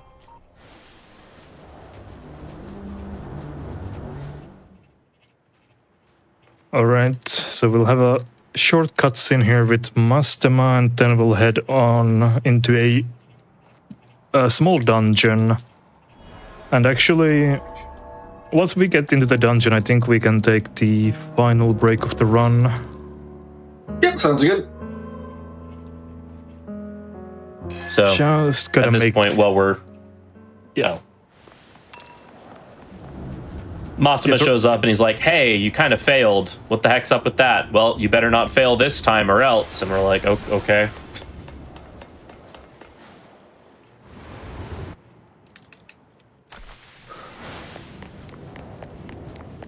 All right, so... Yeah, this is Shakan. This is one of the two dungeons. There's still the late game dungeon that we'll have to get through a bit later, but all right, we can take a break here. Perfect. Yeah, so during these longer runs, everybody, we like to take a break about every hour so everybody can get up, stretch, get some water, anything y'all need to do. Just a quick reminder before we go to that break. If you are looking to get more involved with the GDQ community, you can always join the official Games Done Quick Discord and add the Hotfix role to stay in the loop on upcoming events, chat with staff, and more. You can use !Discord in Twitch chat for an invite and more information. With that said, we're going to take a quick break. Back in just a few minutes, everybody.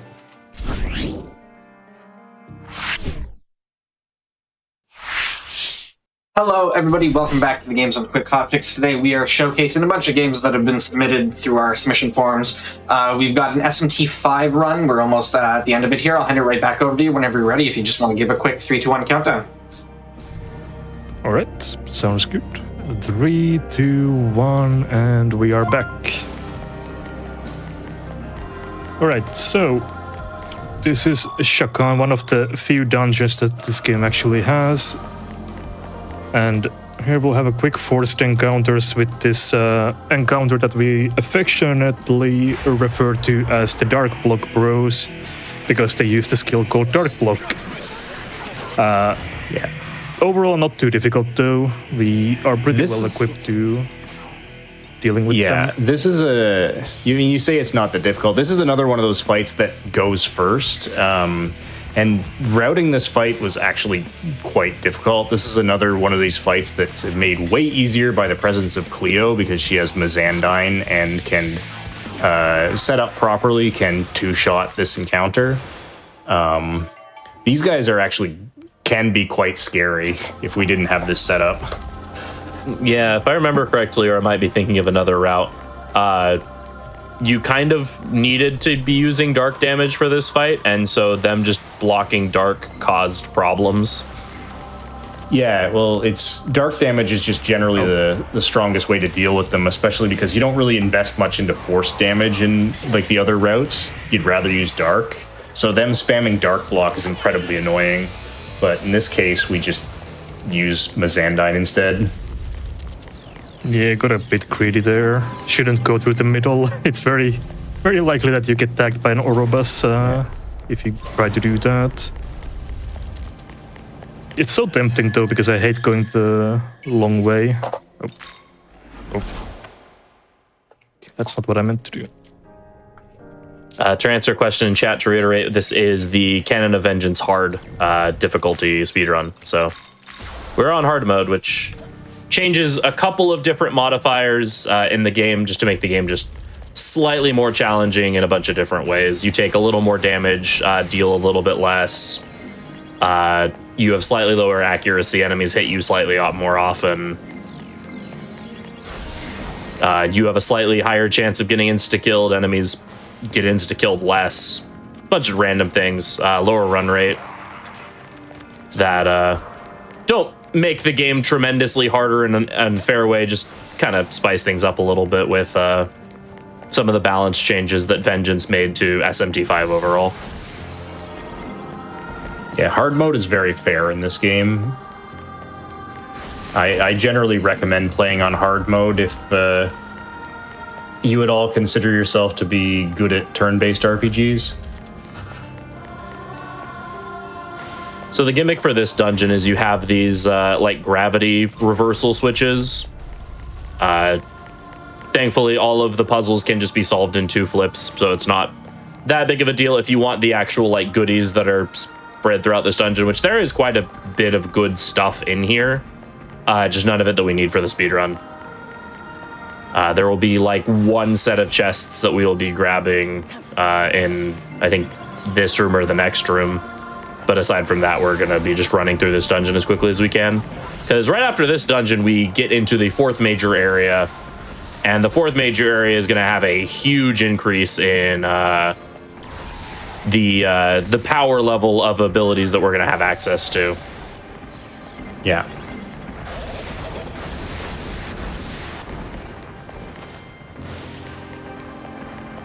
Yeah, we just pick up 1 chest in this dungeon, and that's just to get a source of endure for a little bit of late game safety. Yeah. Young man. Young man.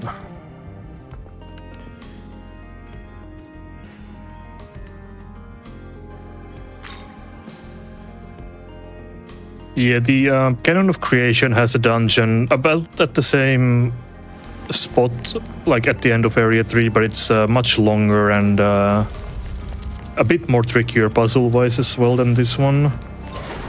Yeah, it takes probably twice as long to run through. Pretty close. Also, just due to like the fights that you do in Canon of Creation and where the chests are located, you actually do pick up a few more items in that dungeon as opposed to here. But yeah, it's got more difficult boss fights as well. Yeah, this The boss fights in this dungeon are kind of disappointing. Yeah, they're not great, especially since the last boss is just a rehashed fight of the existing one in Canon of Creation already. It's not too exciting. But after this dungeon, we get to the final area where all the actual fun fights are. Although our strategy of choice for those fights is a little bit tedious, but if you haven't seen it, it's kind of if you've never seen it before, it's quite a spectacle. Yeah. Oh, Pazuzu blocking me off. Why is his AI so smart? yeah, this game as a whole isn't really like, unlike most other SMT games, which tend to be dungeon crawlers first. This game experimented a lot more and put a lot more emphasis on the overworld exploration, and then exploring the worlds, and the dungeons are kind of secondary to that. Which, in my opinion, was a good idea. I like that they attempted to change it up, and I think it actually worked quite well. The outdoor exploration aspect of this game is really good. I do love me some dungeon crawlers, but I also really like what they did with this game too. So here we're going to be fighting those cherubs. We're quite a bit stronger now than we were at the beginning of Area 3, so we're just going to fight them. These guys have really exploitable AI, but it doesn't even matter because they're weak to dark, and we have Alice. Yeah, so their big thing is that they like to concentrate and power up for like a really big attack, and then they kind of wait a few turns while they're powering up for the attack again. And if you kill one of them, then the other one will, I believe, start spamming Judgment Light, which is basically the equivalent of Die For Me except Light Element. However, we can just you didn't kind have of full bar somehow. You should be able to just stall a turn. It's fine. Yeah, it's fine. I don't have bar because I didn't hit the new ace, I think, because I... Oh, yeah, well, right. It's fine. But we have Dance and we have an Alice, and so they don't get to use Judgment Light or even attack us at all.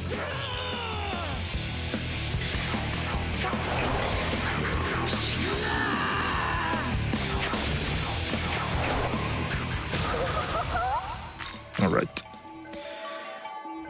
Now, importantly, I do need to build bar for the final fight. Since we have Evergreen Dance now, I can easily build my bar back to full quickly in Oh yeah, I don't think we described Evergreen Dance. It's not. a skill that when you use it gives you 20% of your Magotsui meter. However, you can only use it once per turn. You can't use it more than that. But it's still very good. Yeah, so I get into this fight intentionally to use the Evergreen Dance. Also, these guys block the way, so there's no way to actually get around them unless you fight them. They block the entire hallway. Similar with these ones as well. Yeah. Thankfully, if you hit them fast enough after they spawn, you'll always go first. It counts as hitting them in the back.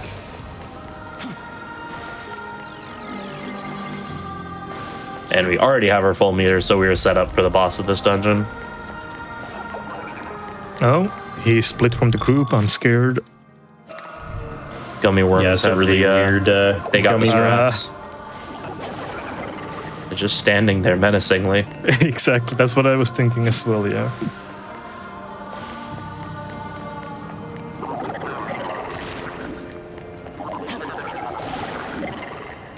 The gummy worms have access to tier 3 ice and electric abilities, and so they'd be a little bit painful if we were to get caught by them.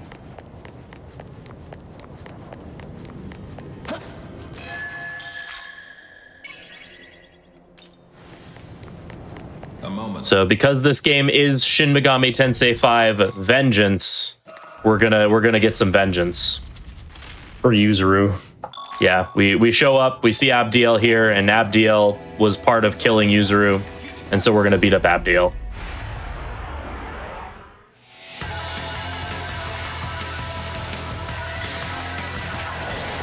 And she is also weak to dark, so she doesn't stand a chance. Yeah, Abdiel has an interesting AI quirk where because Abdiel just hates the main character with a burning passion, she will focus fire exclusively the main character. And so we can just take advantage of that, either with mirrors or with fizz dampeners. She will do 2 physical attacks, and then she will do a light attack on the whole party. But she will not be alive to do any more than that.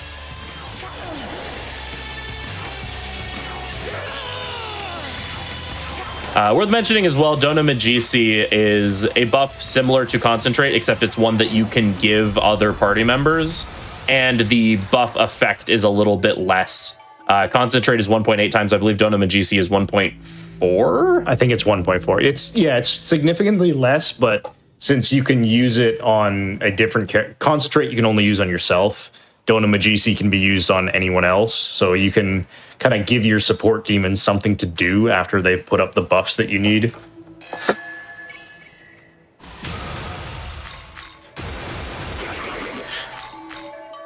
It's specifically good on Yaxini because we can't just dismiss her from the party like we can with Voivor to give Alice more turns. She needs to be there for Pandemonic Feast to function.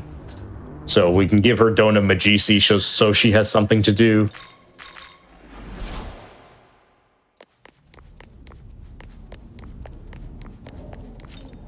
And now that we've beat up Abdiel, we realize that the Shekinah Glory has basically been destroyed / stolen / whatever. And Tiamat is now making their way towards the Throne of Creation with the intent of basically just obliterating our current reality and recreating it. Tiamat was like the primordial chaos in before the bull god appeared and slew her and created the world. So Tiamat wants revenge on the bull god and wants to destroy that world. So we decide that we're going to try to beat Tiamat to the throne to recreate the world before that can happen. And Tao's alive again. Sorry. I know it's Yeah, a surprise. Tao is very good at reviving herself after dying. Yeah. Come, look. Tokyo fades like the setting sun. Fades like the setting sun. Time is almost Time up. is almost up.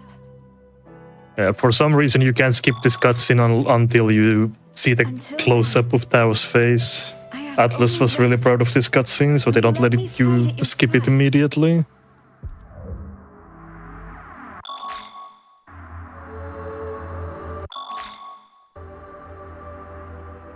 And Tao basically turns into a demon. Yeah, she still joins your party, but mechanically she doesn't work like a guest character anymore. She works like a demon. You can use essences to give her skills now, and she can't use items. Yeah, Tao is normally pretty powerful for this part of the game. However, we have a Cleopatra, and also, spoilers, Tao leaves your party, no matter what route you go. But she leaves your party a little earlier because we're siding against her in the ending split. So we really don't want to invest anything into Tao at this point. Yeah, she still sees some use for this grind, though. That is true, yeah. Area 4 is very open-ended, so you can basically do whatever you want here. You have access to the entire area, you can go wherever you want, do whatever you want, but you're like 10 levels under-leveled, basically no matter what when you get here. There's a couple of boss fights that are level 72 that you can go fight immediately, but we are a little bit too weak for that, so we're gonna do some collecting and grinding.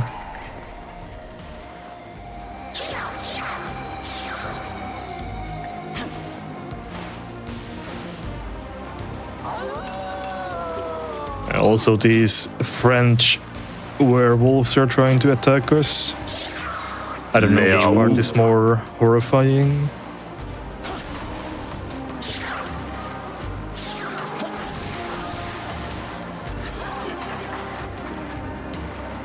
So we're going to be grinding here. There's going to be this Neburos enemy that what they do is they spawn a bunch of Dekarabias and then try to run away from you. Because they run away from you, it means you can smack them in the back and get the guaranteed preempt. Yeah. And so because they also spawn a bunch of Dekarabias, it means there's a bunch of enemies around to increase the chances of getting follow-ups. And as we saw before, follow-up EXP is very strong. Yeah, so we'll use an attract pipe here, which drastically increases the chance of follow-ups. And like Frito said, we're grinding this specific spot because the more enemies that are directly around you, the more likely you are to get follow-ups. And each follow-up gives you a experience multiplier, and that experience multiplier keeps increasing as you get more follow-ups. So basically, we want to get lucky and see a ton of follow-ups here and then get a ton of experience. Yeah. Our goal is that we want to hit level 62 from... basically, once we finish grinding, we're going to use all of the Gospels we picked up in addition to a few more that are in the area. And we want to hit level 62 after using all of the Gospels. Level 62 is a very important level because there is a demon that is exactly that level that is going to carry us through the rest of the run. So 4 full level ups from that grind there. So I need to reach level 54, so I'm gonna save and I'm gonna reload and the enemies will respawn. And then we'll do that again.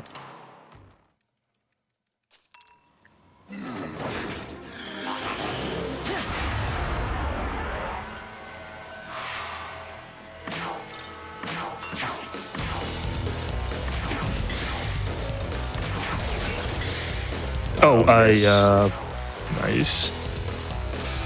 Attack mirror is not a bad call. Oh, well that's provided well, they at hit least the you right just thing with saved. Axel Claw. That's fine. Yeah, I mean, you just saved to respawn the enemies. That was barely any time loss. Try that again.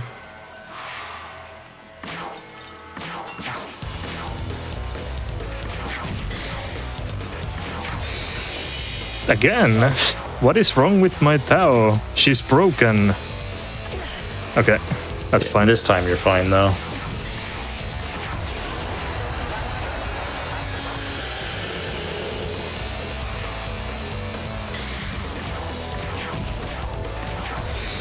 Again? Do I have shock bound? Okay. Yeah, usually I prefer just using Cleo for this, but... Yeah, I probably shouldn't be using Mekidola as much as I am.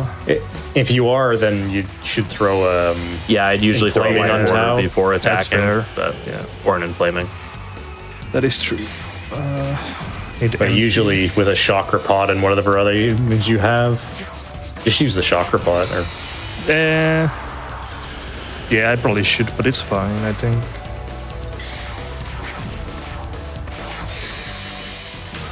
All right. 55. You're good? Yep.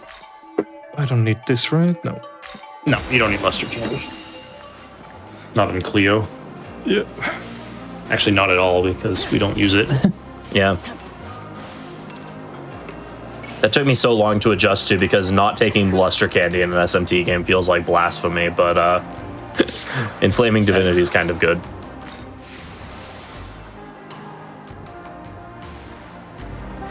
Since I got level 55, I only need one gospel from this.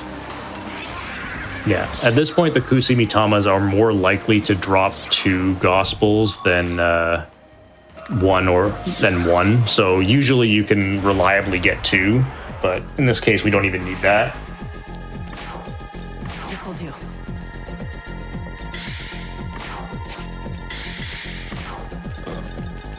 I have...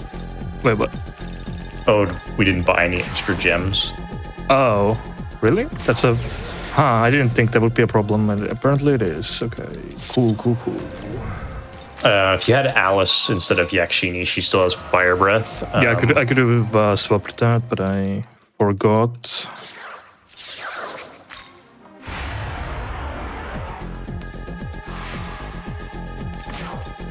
Here. All right, light is Light's a lot more light. reasonable. yeah, we're a bit better equipped to getting that.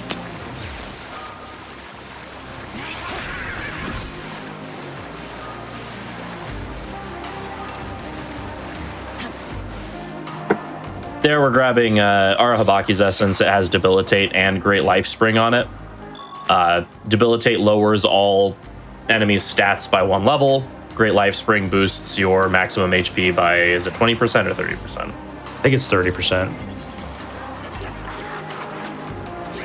Both of those will be very, very useful for our final party.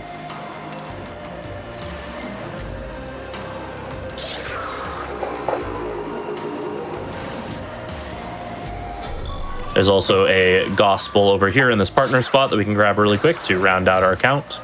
Yeah, the only gospel that is randomly buried in the ground in the entire game. Yeah, it's kind of weird. Oh, look out, he's gaming.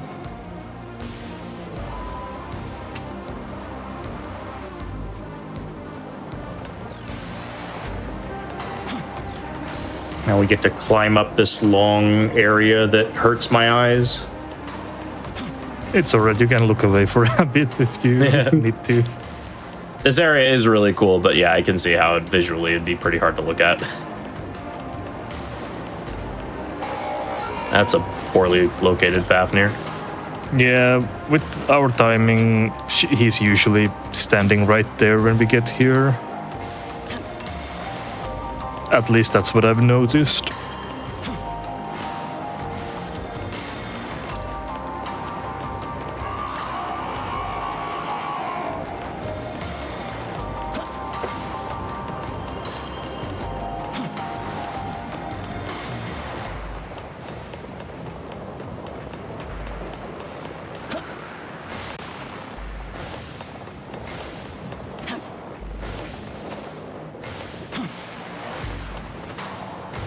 Oh, this is where one of the bosses will be, but we'll not deal with that quite yet. We're not quite ready. Yeah, so what we're doing in this area is we are trying to collect the 3 keys to the Temple of Eternity. We noticed that 2 of the keys are in the same location, which is that area right there. However, we're going to go to the other location first. We're just tagging that font so that we can just teleport over there later. But we're going to run over to where the other boss is, and then we're going to do our menu where we're going to fuse basically our final party. There's one important member of our final party that we won't be fusing yet, but... It's 90% of our final party. Yeah. Also, we meet Yakumo here, and he's kind of sad about Nuva dying, so he's gonna go back to Tokyo, and we'll never see him again. If you go to Tokyo at this point, you can have some more lore about him, but yeah, we ain't doing that.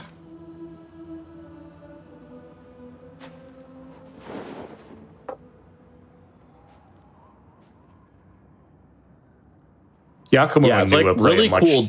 It's a lot of really cool stuff, and like the game just doesn't tell you about it. Yeah, so They Yakumo play a goes, much larger role in canon of creation. yeah. I think first you have to go to the temple and then to the school, if I remember correctly, or maybe it's only the school to meet up with him. But it's a pretty random thing to do at this point. Yeah, and you have to like talk to a bunch of the scientists at the giant building true. about him, and Right, yeah, that too.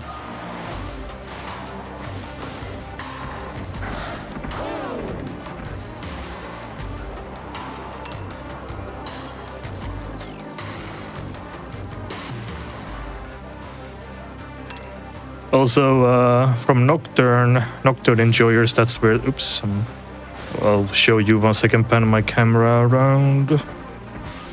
that's the location of Mifunashiro. Yeah, Mifunashiro is at the bottom over there, so where the archangels get summoned if you're opposing Chiaki in Nocturne. Yeah, they recreated that cutscene in a side quest here. Where you fight the archangels like that in that exact spot. And it even recreates the cutscene of them spawning too. Here's a really cool touch.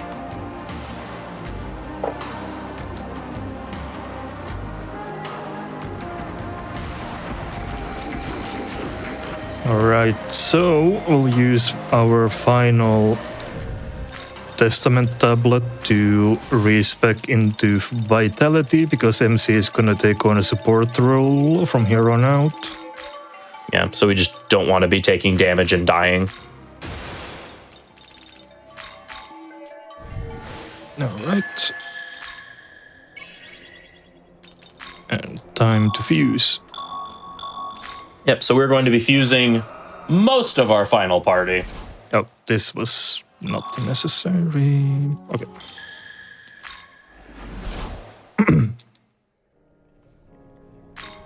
So before we mentioned, when we first got access to it, we mentioned that Strategize is a very, very broken ability when combined with the right setup. In general, it's really strong. But with the right setup, Strategize becomes obscenely broken and is like one-turning super bosses levels of overpowered. So this is our boy Gog Magog. He's pretty cool. He indulges in some gaming from time to time. But then this is Arahabaki. Arahabaki here has an innate skill called Affable Hospitality. What it does is anytime Arahabaki is in the party and you summon in a new demon, Arahabaki's active effects, so buffs, debuffs, Magatsuhi abilities, charging, concentrating, etc., will be copied onto that new demon that you summoned. We mentioned before that part of what balanced Strategize is that when you swap a demon out of your party, they lose the Magatsuhi effect of Strategize, and so they can't cycle through as much. However, with Arahabaki, whenever you swap in a demon, they will gain the Strategize effect. In addition to any other effects like full buffs, having a charge up that Arahabaki currently has. How is this? Meanwhile, we have our boy Gog Magog here, who has a innate ability, Vengeful Might, that boosts the total damage that he does. It's either with crits or in general, I forget which. It's with crits. With crits. By boosts it by the number of active weaknesses in your party. Yeah, he gets 5% bonus crit damage per active weakness in your party. He himself has 5 weaknesses. Arahabaki has 4 weaknesses. So together, that's a math amount of extra damage. It's 45%. 45%. So, like, already that's huge. Plus the weaknesses on MC and Cleo. And yeah, exactly. So here's what this strategy is going to look like in practice. We set up full buffs and critical aura on Arahabaki. What critical aura does is it makes your next physical skill always crit and have 100% accuracy. We're then going to activate Strategize and switch Gog Magog out of the party and then back into the party, which will give him full buffs and critical aura. He's then going to attack. we're going to switch him back out of the party and then back in, which gives him critical aura back. He's going to attack again. We're going to repeat this 8 times because we can get that done. So basically, we're casting critical aura on GOG for 0 cost is what we're doing. And this is enabled because Strategize lets you swap in and out for free on top of exactly. Arabaki. So this is a strat that we lovingly refer to as GOG Magog Gaming, and it's what every fight for the rest of the game is going to look like with some variation. Yeah, there are some different ways to do this. Currently, we're going to run with the Crit Aura Rampage setup. Because Rampage can benefit from Pandemonic Beast, which you've been using the whole time because it's a multi-target effect. So thankfully, GOG himself is a Jirai, and Jirais can use Strategize, which is pretty convenient. We'll then throw in Yaxini, because she has Pandemonic Feast, and then proceed.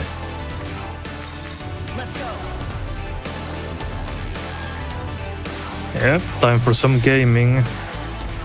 Yeah, so that did, about 1,100 per hit, and now we're going to be doing that 8 times.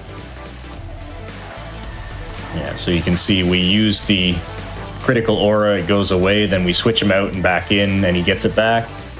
We reload our GOG, and then we Rampage.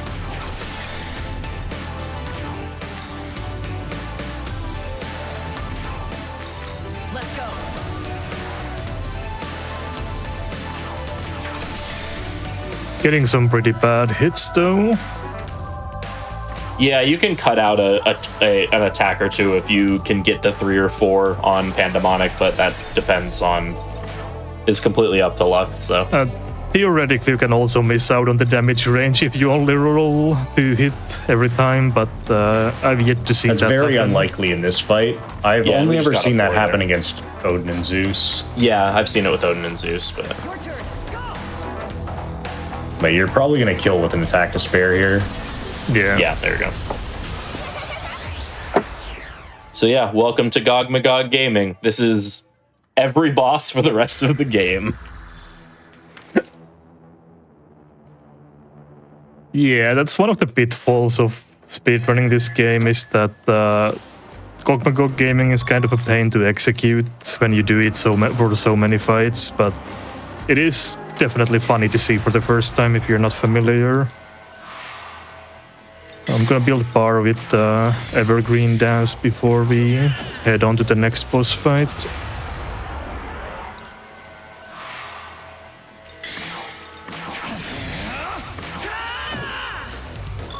Alright.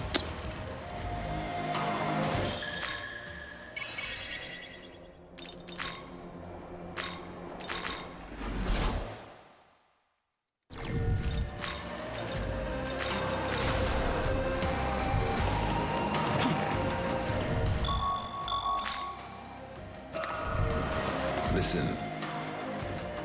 All right. So after up at the this, top here. Yeah, after this alignment choice, I definitely should be on chaos, unless I completely botched it. Should be okay. Yeah, it should be fine.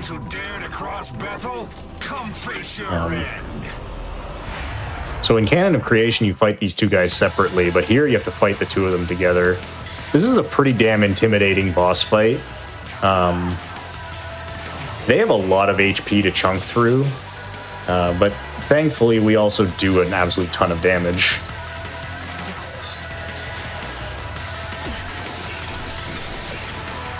Oh, Clea almost died, but not quite. Yeah, that's why we give her Endure. She still would have lived. Right.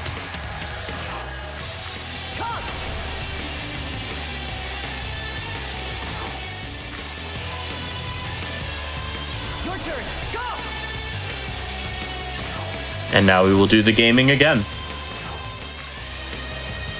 Not an amazing first hit. Let's go. Yeah, so against That's two a little targets, better. you can hit anywhere from 2 to 6 times. So there's a pretty big variability. Variability in damage ranges. So if you get very unlucky in this fight, you can fail to kill them.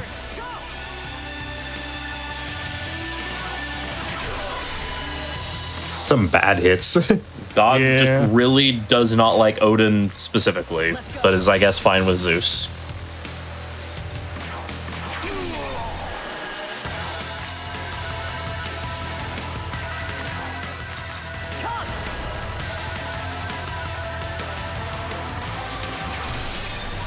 Right, at least they're both in red. It should be okay. They're in the red, you have 2 hits left. You should be fine. Yeah. What's Arahabaki's purpose? Arahabaki is the reason this strat is even possible. Yeah. Arahabaki's innate skill makes it so any demon that you summon into the party copies his buff and debuff and ability setup. We can switch and attack infinitely because of a special ability called Strategize. Strategize makes passing and swapping demons in and out of your party free actions, which is supposed to be balanced by when you swap things out of your party, they don't have any buffs or debuffs attached to them. But with Arahabaki's ability copying the Strategize effect to the demons that you swap in, you can just take 8 turns on one demon and reload your charge effect every single time as well. In this case, it's critical aura, which guarantees a critical hit and a hit and just hits in general. But same works for charge and Impaler's Animus a little bit later. And technically any other niche ones. There's some even more degenerate stuff you can do with this type of setup where you use Impaler's Glory and use Khonsu to put Impaler's Glory on Arahabaki, and then you can do this exact thing with getting 3.4 times damage buff, which is just beyond absurd. And that can one-turn super bosses like Satan.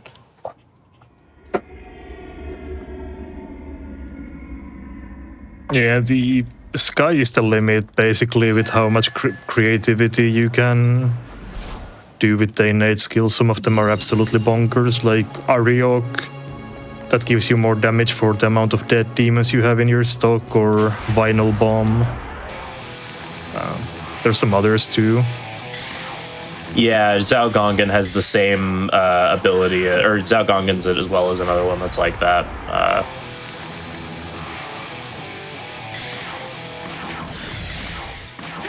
Alright.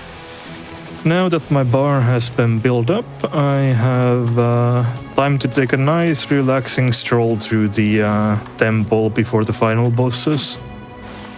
Yeah, so this is the second of the 2 dungeons through the game. This is Temple of Eternity.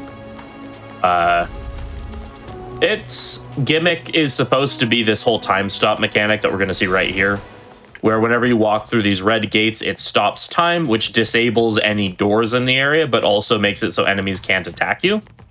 And then when you walk through the green gates, it re-enables time. Doors work, but enemies are able to aggro onto you. That's what it's supposed to be. We're going to be ignoring pretty much all of the time gates in favor of just dodging the enemies. Yeah, you can use them to make some dodges easier if you're willing to take a little bit of time loss, but you can just worm your way around every single encounter in this place. Yeah, I'll take one more time stopper, and outside of that I'll try to dodge everything if I'm able to do that. Some of the dodges in this dungeon are pretty tricky.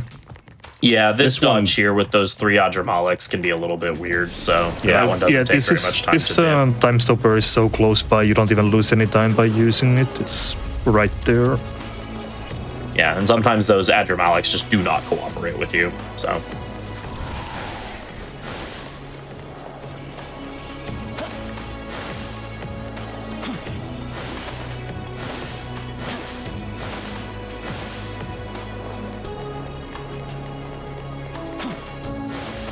There's a few things we need to pick up in here.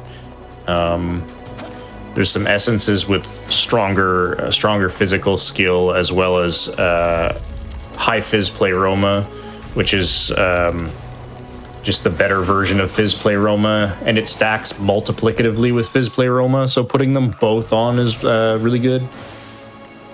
We mentioned Crit Zealot as well, or? I did not mention Crit Zealot. Yeah. So Crit Zealot is another passive ability that what it does is it boosts the power of critical hits while weakening your non-critical hits. However, since we're only going to be doing critical hits for the rest of the game, either through Crit Aura or for skills that always crit, it's basically just another damage multiplier that we're throwing on top of all of the other damage multipliers. That, again, stacks multiplicatively with each other. Say.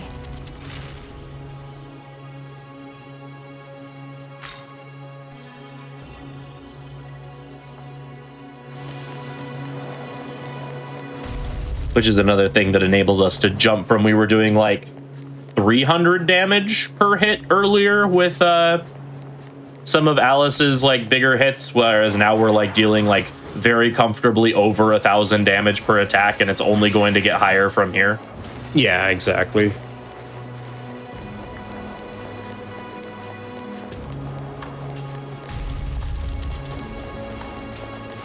Yeah, so here's the first essence, the Odin essence with Figment Slash.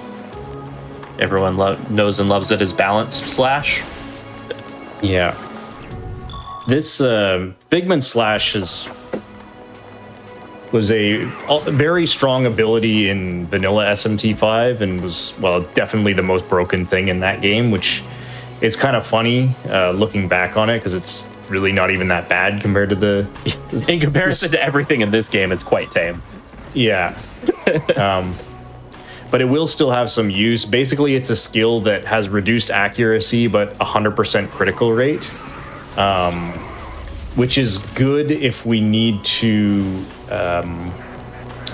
if we can't use crit aura. Like, for example, if we're fighting something that resists physical, we need to use Impaler's Animus to get Pierce, and then we still have to crit.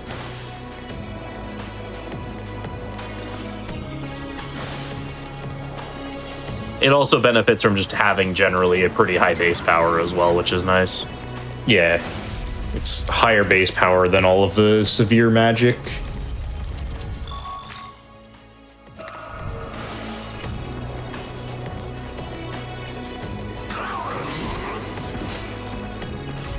John's actually doing an amazing job with these Angyoki dodges. Yeah. Those are harder than they look. Yeah, those dodges are very deceptively difficult. Yeah, I made the executive decision to cut out any Mada dodges from the route because the hitboxes have not been cooperative. Yeah.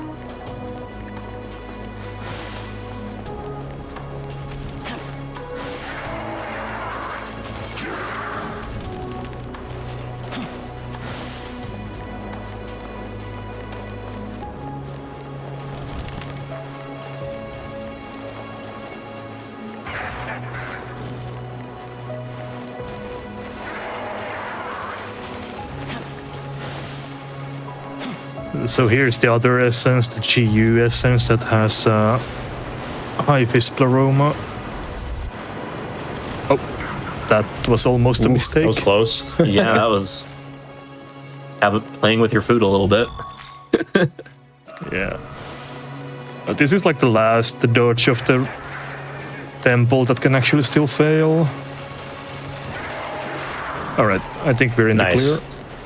That was very good. Clean Temple of Eternity. That was a very clean TOE, yeah. Got attacked by the Atramelex, but other than that, it was quite good.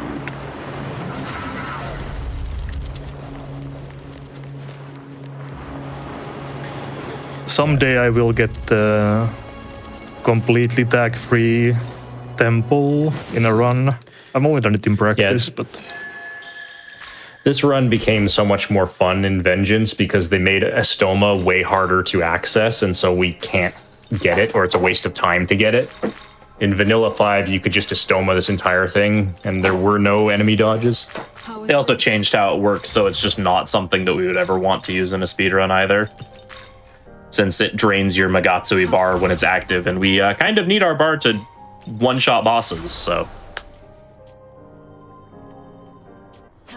All right. All right, so now we have to fight the leader of the Decepticons, Megatron. The Archangel Metatron, who is here to test our worthiness to access the throne. Yeah, the only boss in the game without a weakness. Yeah, so he doesn't have a weakness, and Atlas figured that that was going to be a pretty challenging thing to have on a boss. And so to counteract that, he doesn't have that much HP. So he's going to get gogged on very quickly.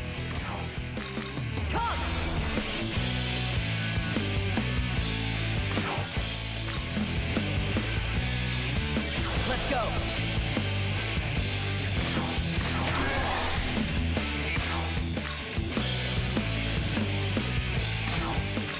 Your turn. Go.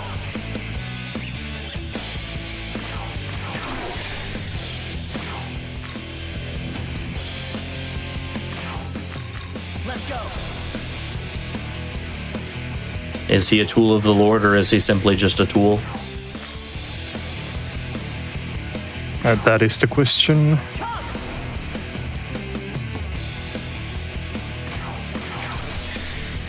Oh, finally a good hit. Yeah, there we go. Your turn. Go. Dog was slacking. All right, redeemed. Yeah. Our Gog has redeemed himself. Let's go.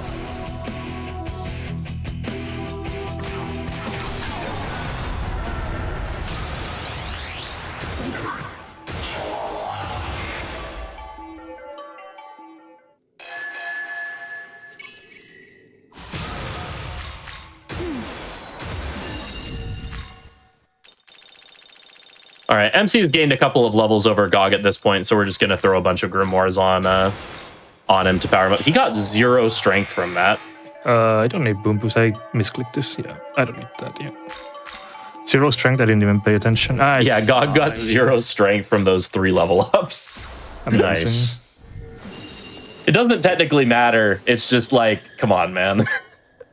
Yeah, it should be fine. Go The extra strength and senses should just make it work, but it is just funny.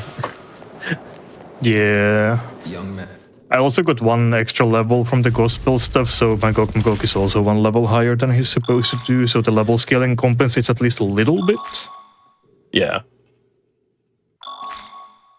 Justice. So now for realsies. Oh, also Abdiel became a fallen angel at some point, and Dazai became a Dragon Ball character. And so we can't have that, so now we're gonna like kill them for realsies. Yeah, and we didn't actually go out of our way to build bar for this fight because there were no enemies to do it on, so we're gonna actually have to do it in this fight. So we have to play defensive for a couple of turns.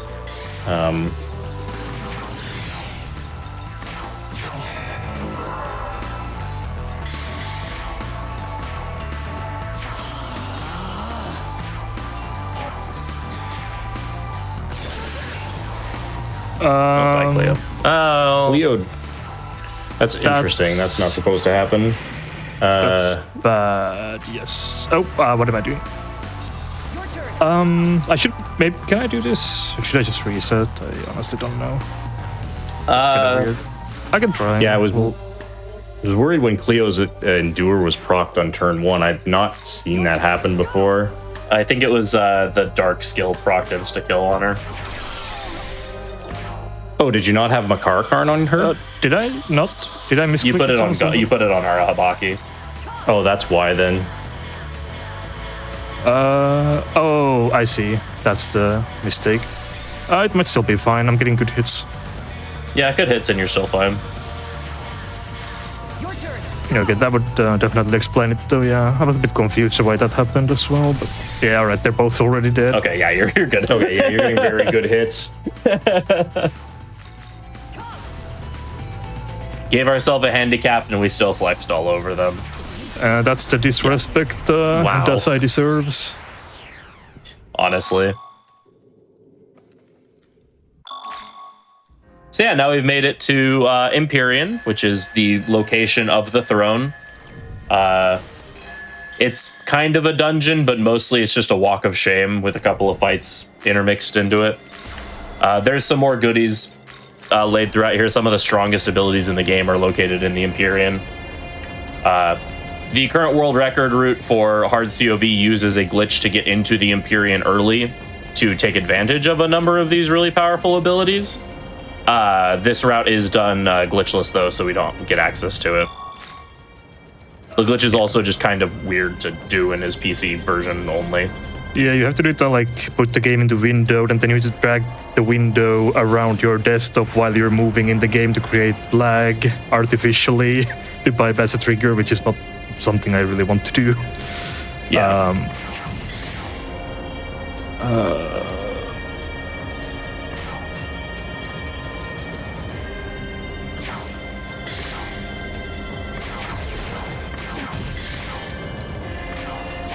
Debilitate them.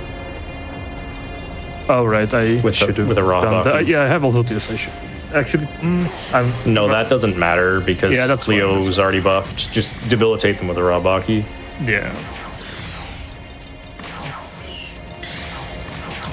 So these Melchizedeks here, their gimmick is that if you kill any of them, if you kill one of them without the other ones dying, they will re-summon a new one, and so you have to kill them all on the same turn.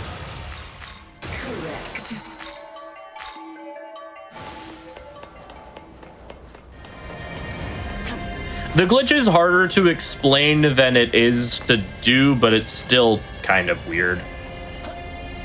And somewhat it's precise. awkward, Like, once and- you know how to do it, it's not too bad, but it's still a little awkward. It's also incompatible with a tool that we like to use to allow us to click outside of the game window without the game pausing, so we can look at our notes on the same without having a second computer.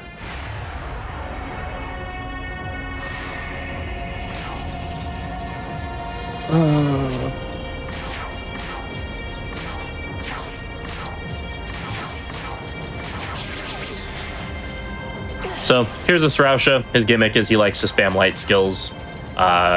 He might also heal himself if you don't kill him in a certain amount of time. I might be thinking of a different fight. Your turn. Go. I don't remember. The only problematic thing this guy can do is put your party to sleep. Yeah. But This we guy just usually dog him. doesn't live that long to do anything like that, though. He's like very squishy. Come.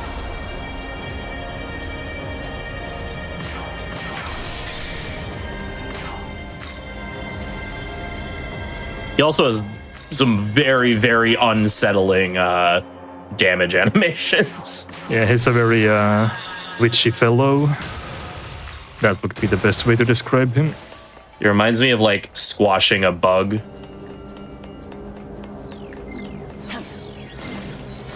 Very, very gross. Yeah, there's one more of these smaller mini bosses left before we get to the final boss gauntlet. But there's basically three bosses left, and then like one mini boss that we're about to do. Yeah, the next fight we're doing is another. A's in chat for the Empyrean theme, by the way.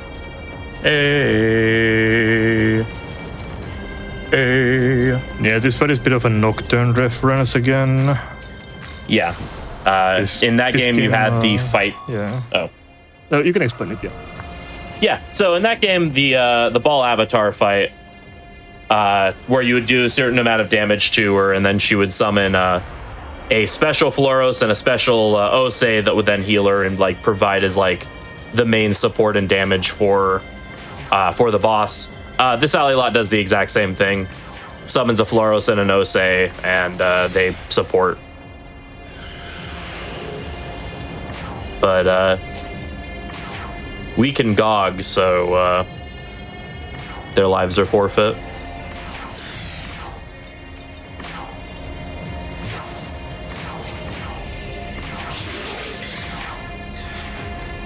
Nice charm. Yeah.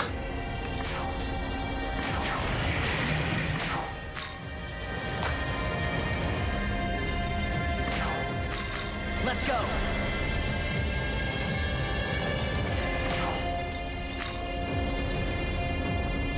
Your turn. Go. Nice. Nice. Let's go. Yeah, it feels dumb to build a bar for the whole thing and then just tap that fight, but Unfortunately, we just can't really do any damage without using a Magotsui skill with this setup. Yeah. Because on its own, without the benefit of crit zealot and stuff, Rampage doesn't do that much damage. So Yeah, you're also just going to miss because without the accuracy. And Say thanks.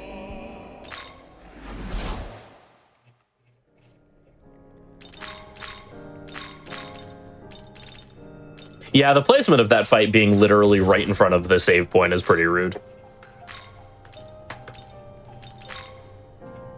So here we're giving Fornius' essence to MC so that we can drain ice. The next boss fight uses a lot of ice attacks, and so being able to drain ice will end its turns immediately. Also repel ice, or repel light, excuse me, for the fight after that. We're going to be using Amara on our GOG to change up his skill set. We're going to be getting Health Thrust and Megaton Press. Health Thrust is a physical ability that has the Pierce attribute, so it will ignore any sort of physical resistance. How is this? And then Megaton Press is a strong AoE phys attack. the next boss fight is not going to be anywhere near as simple as the fights we've been doing so far. It's Tiamat. It has a main body that resists everything, and then 3 heads that have various weaknesses. Whenever you kill one of the heads, the main body will use some of its HP to revive the head. So basically the idea of the fight is you continuously kill the heads to force the main body to drain its hit points to keep reviving them until it gets low enough and you finish it off. This is also the ending log, so we'll see if we got the correct ending or not, which I think we did, but yeah. So here we meet up with Yoko, who has also become a goddess of creation and recognizes us and makes one final appeal to us that basically we've seen how messed up the world is, so we should side with her to just to start everything over. Okay, right, yeah, we got it. So rather than taking Tiamat's original plan, we are actually going to do some sort of creation, I believe. However, then Mastema shows up, and Mastema can control demons for some reason, and so he's really upset that we're siding with the Chaos people. And so now Mastema's brainwashing Tiamat to try to kill us. Also, Tao left our party. Yeah, Tao left our party, and Yoko forces herself into our active party. Also, this battle theme, Battle Primordial Goddess, is amazing as well. I mean, this game doesn't miss with its OST, but this song is noteworthy of also being really, really good.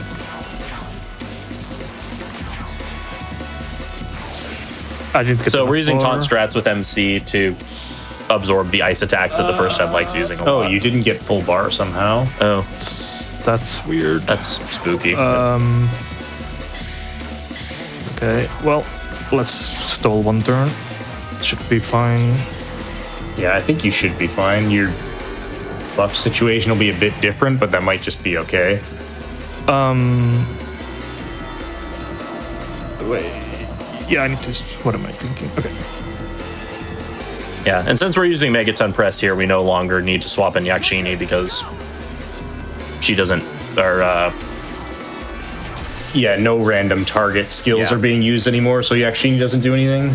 And because of Crit Aura, we're just gonna always hit anyway, since you cannot miss when you have Crit Aura up. It's one of the few ways to have 100% accuracy in this game.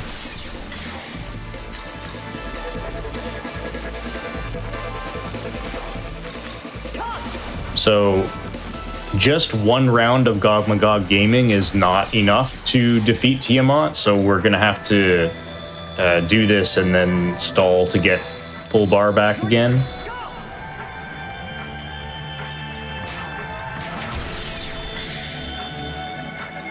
I love the comment in chat. Jerk is biblically accurate with how much of a jerk he is.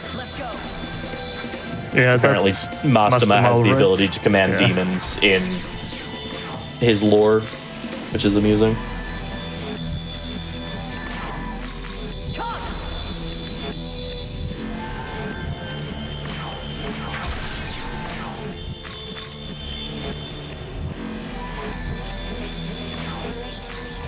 Let's go.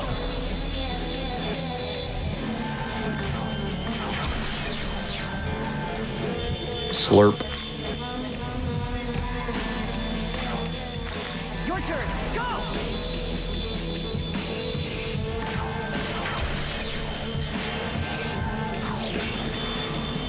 You can see how effective Drain Ice plus Taunt is in this fight. Let's go.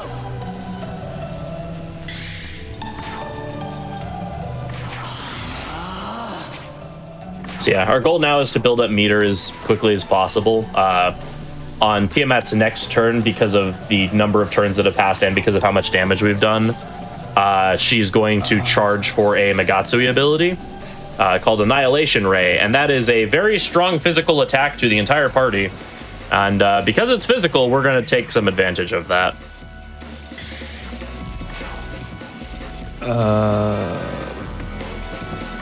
Need to get my bearings on it. Okay.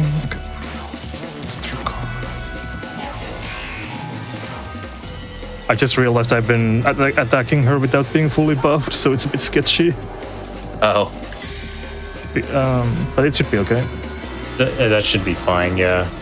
I'll just go and build bar after and not bother with the evergreen to make sure I get the kill, but it's fine. Yeah. So here we summon the Pixie. The Pixie was what was enabling us to use Strategize with GOG. It's not a mistake. It's we wanted to swap in another person to repel that with Tetrakarn. And now we shall commence the gogging once more. Or maybe I'm... Once, yeah, you should be fine. Once Tiamat's down to low enough HP that she can no longer drain her health to support her heads, we will use that Megaton, or that Health Thrust ability, excuse me. We'll use the Health Thrust ability on the main body to finish it off. Your turn. Go.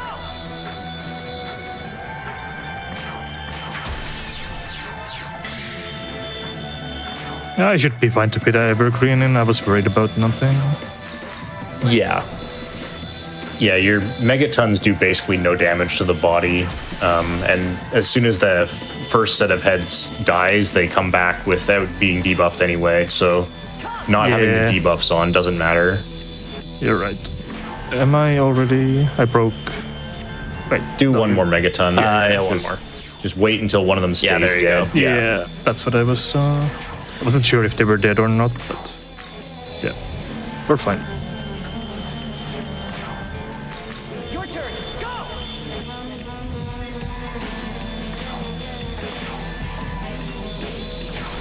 Alright. Nice.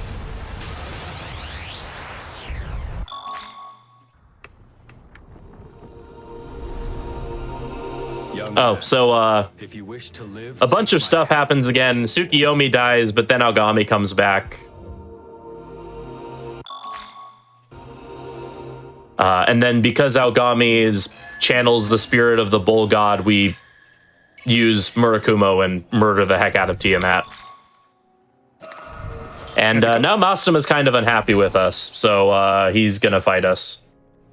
Which means it's time for us to fuse our final and most important party member. Guys, gals, and non-binary pals, may I present to you Dynamic Attack Sheep. So the Dynamic Attack Sheep serves two purposes. First, he has 7 weaknesses, so he buffs Gog's damage by a lot while being in the party. And second, his innate skill is called Helmsman. And what it does is drastically increase the accuracy of whoever acts immediately after him. So since Gog's in slot 1, we'll put him in slot 4, and basically he gives Gog a huge accuracy boost, which is important because we're going to start using Figment Slash, which is a low accuracy skill. We're also going to stop using Critical Aura and switch over to Charge. So we're going to do Charge Figment Slash. Will be our GOG gaming setup. We're also going to put Impaler's Animus on, which we'll need later. The third unspoken reason for why he's important is moral support.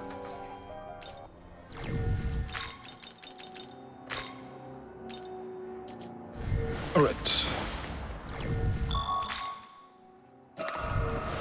Young man. So yeah, Masuma's pretty unhappy about the fact that we slew Tiamat and made him look foolish. So now he's going to try to fight us himself. This is the fight that would be different depending on which ending we were going for. If you were going Law route, or Tau route is who you're siding with in that route, rather than fighting Masuma here, you would be fighting Necron, Tahom, where Yoko would merge with whatever chaotic energy was left from Tiamat's corpse. And Tahom is a really obnoxious fight with way too much HP, and like just over would 100,000. Yeah, 100,000 HP would not work well to be fought quickly. Not even getting into some of the fight mechanics and stuff that would just be kind of annoying to deal with.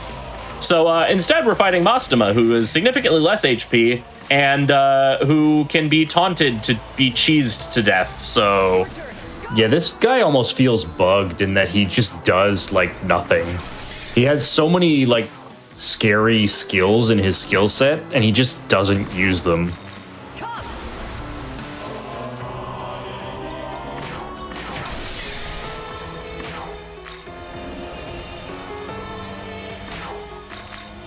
yeah, he's supposed to be scary in that he also has the gimmick that every time you hit him for weakness or a critical hit, he generates an extra press turn on his turn. So when he goes again, you'll see he has like 8 turns. However, Taunt Repel Light doesn't care if you have 8 turns, because 8 turns might as well be 0 turns. Yeah, so he basically only uses physical and light. He has force, but he like never uses it. So we use Rangda's Essence to repel Fizz, and then we have the Repel Light skill off the Metatron Essence, and then we taunt with MC. So it doesn't really matter how many press turns he gets. Your turn. Go.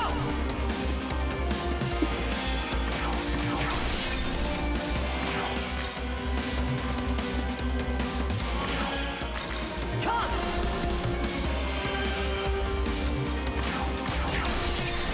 And yeah, and you're seeing each Figment Slash is doing like 5,000 damage. This is what we meant when we said Figment Slash is pretty okay.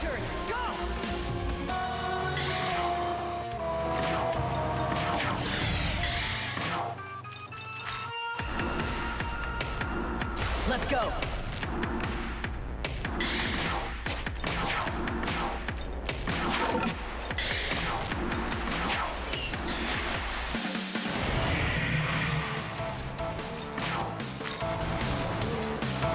Yeah, this is just an any % run, so we won't be doing any optional content.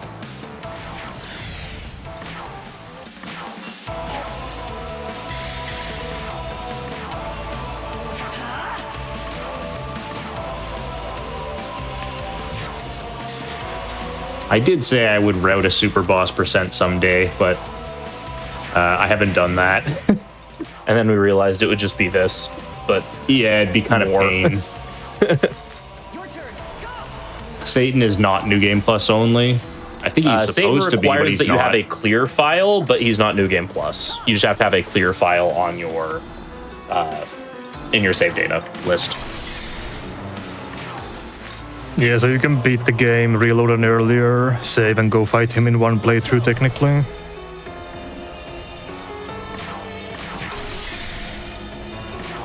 Which is a really janky and dumb requirement. Yeah. Your turn. Go. Yeah, I think the idea is that he's channeling the power of the final boss from a different dimension, aka your other save file, in order to like constitute himself. But it is just really obnoxious. New Game Plus requirements for things are something I really wish Atlas would stop doing. I agree.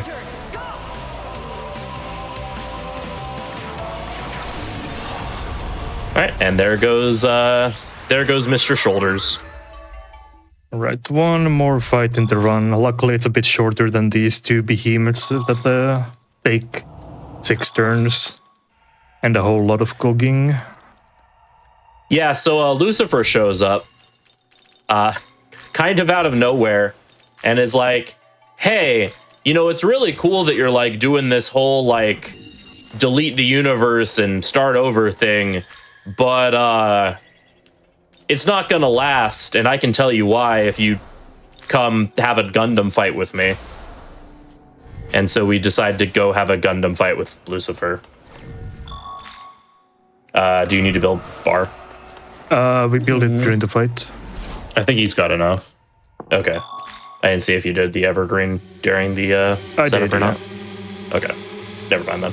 It should be enough. Cool. So yeah, Lucifer shows up and he turns into a Gundam. And now he tells us about like the Mandela system or something that like assures that the world will kind of return to some state of normality. But with this one cool trick, we can just ignore it, basically. But we have to kill him first to learn how to do that.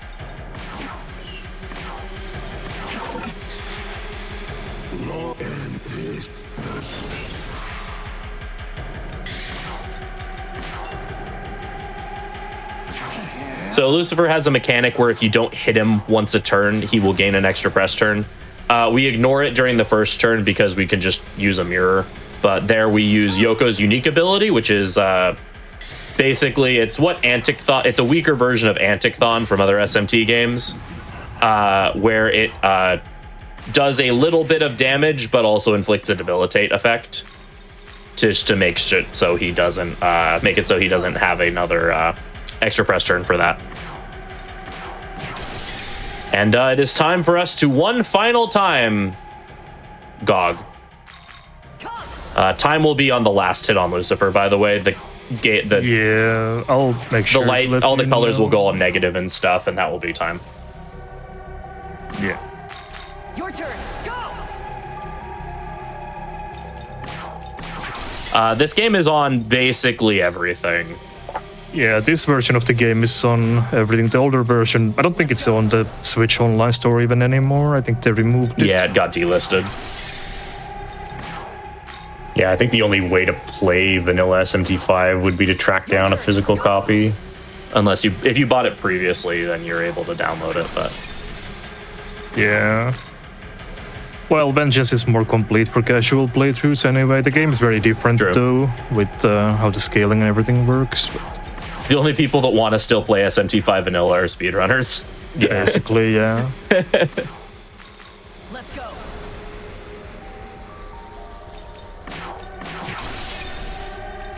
Alright, final hit is coming up, so timer, you can get ready with that. And time. GG. GG.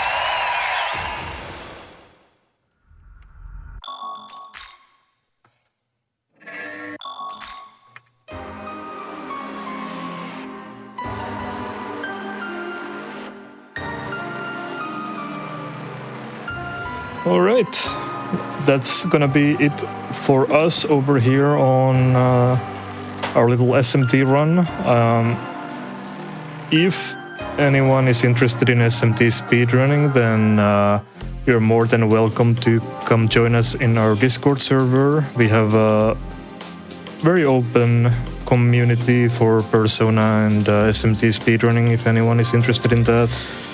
The runs we usually do range from 15 minutes all the way up to 30 hours, so there's a little something for everyone. And thank you, GDQ, for having us on to showcase SMT. it's not the most popular game series, so we really appreciate the chance to showcase it on the platform. And yeah, thank you very much.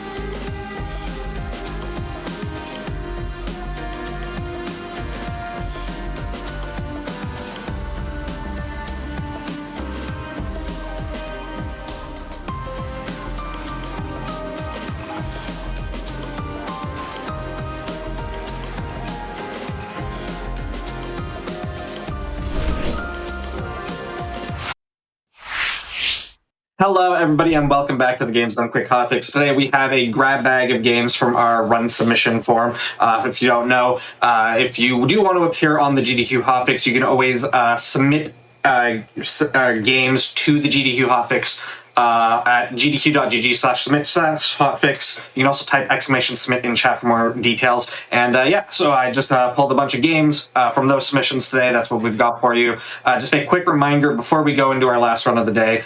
If you tune in on February 5th through 8th, that's going to be this Thursday, you can catch Back to Black, which is a 4-day speedrun marathon featuring black speedrunners benefiting Race Forward. You can use !schedule in Twitch chat to check out the event, or you can visit gdq.gg/BAF to learn more. And with that said, we've got Kao the Kangaroo here. I'll hand it over to our runners and commentators. Let everybody introduce themselves.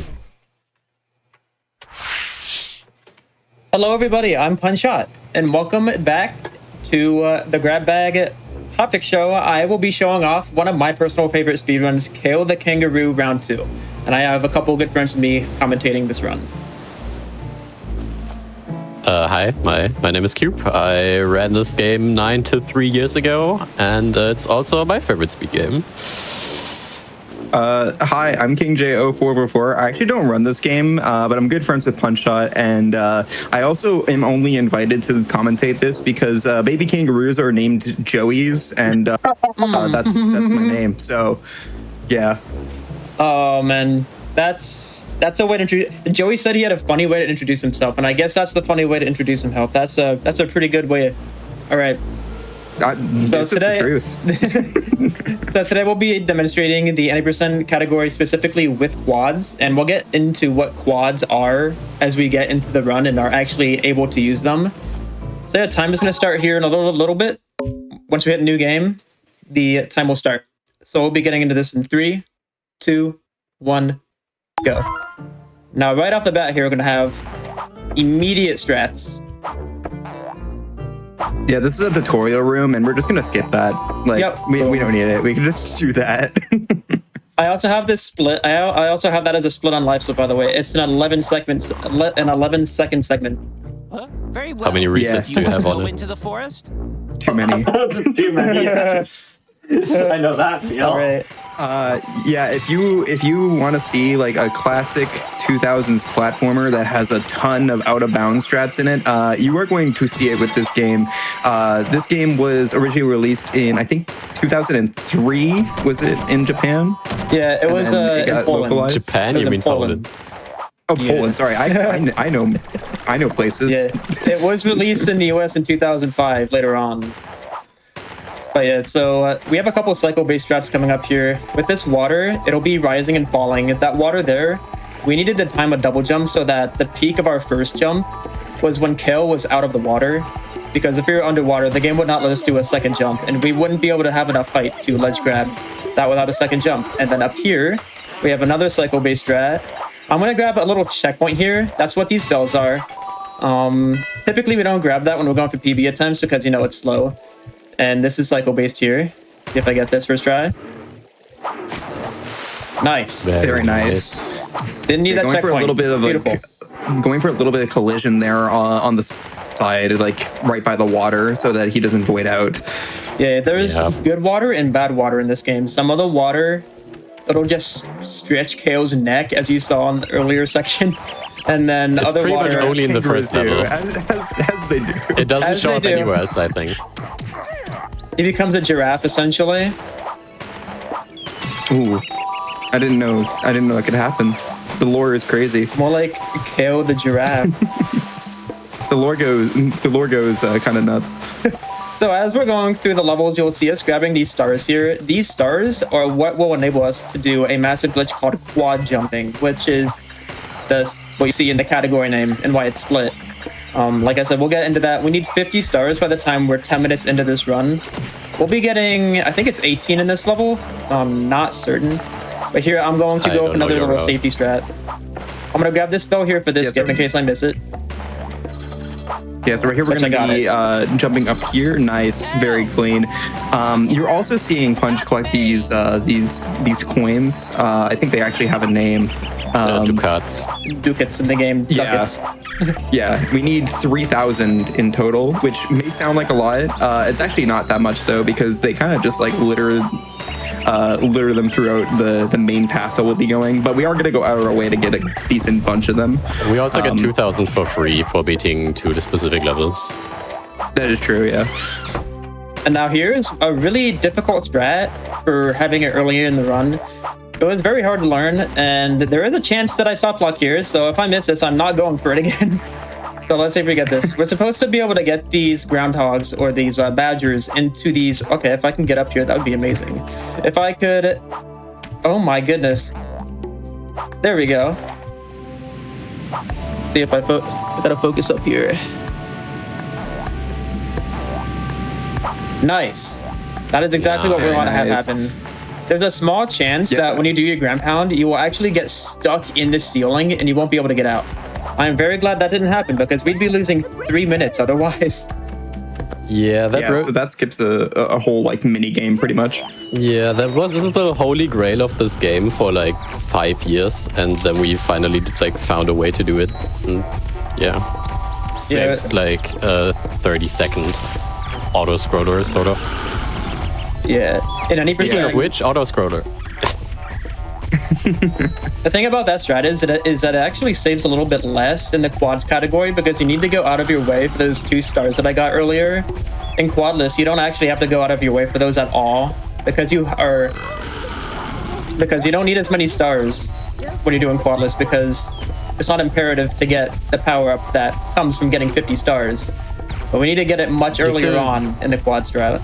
Yeah, you still get it. It's just so much later that it happens naturally without any like going out of your way. Right, yeah. Yeah. While we're going through this, it's actually good to mention that we're playing on PC. This game got a PC port, and that's what Punch is currently playing on right now. And this game is extremely cheap on Steam. Like, it's very affordable. So if this looks interesting to you, there's also multiple KO games as well.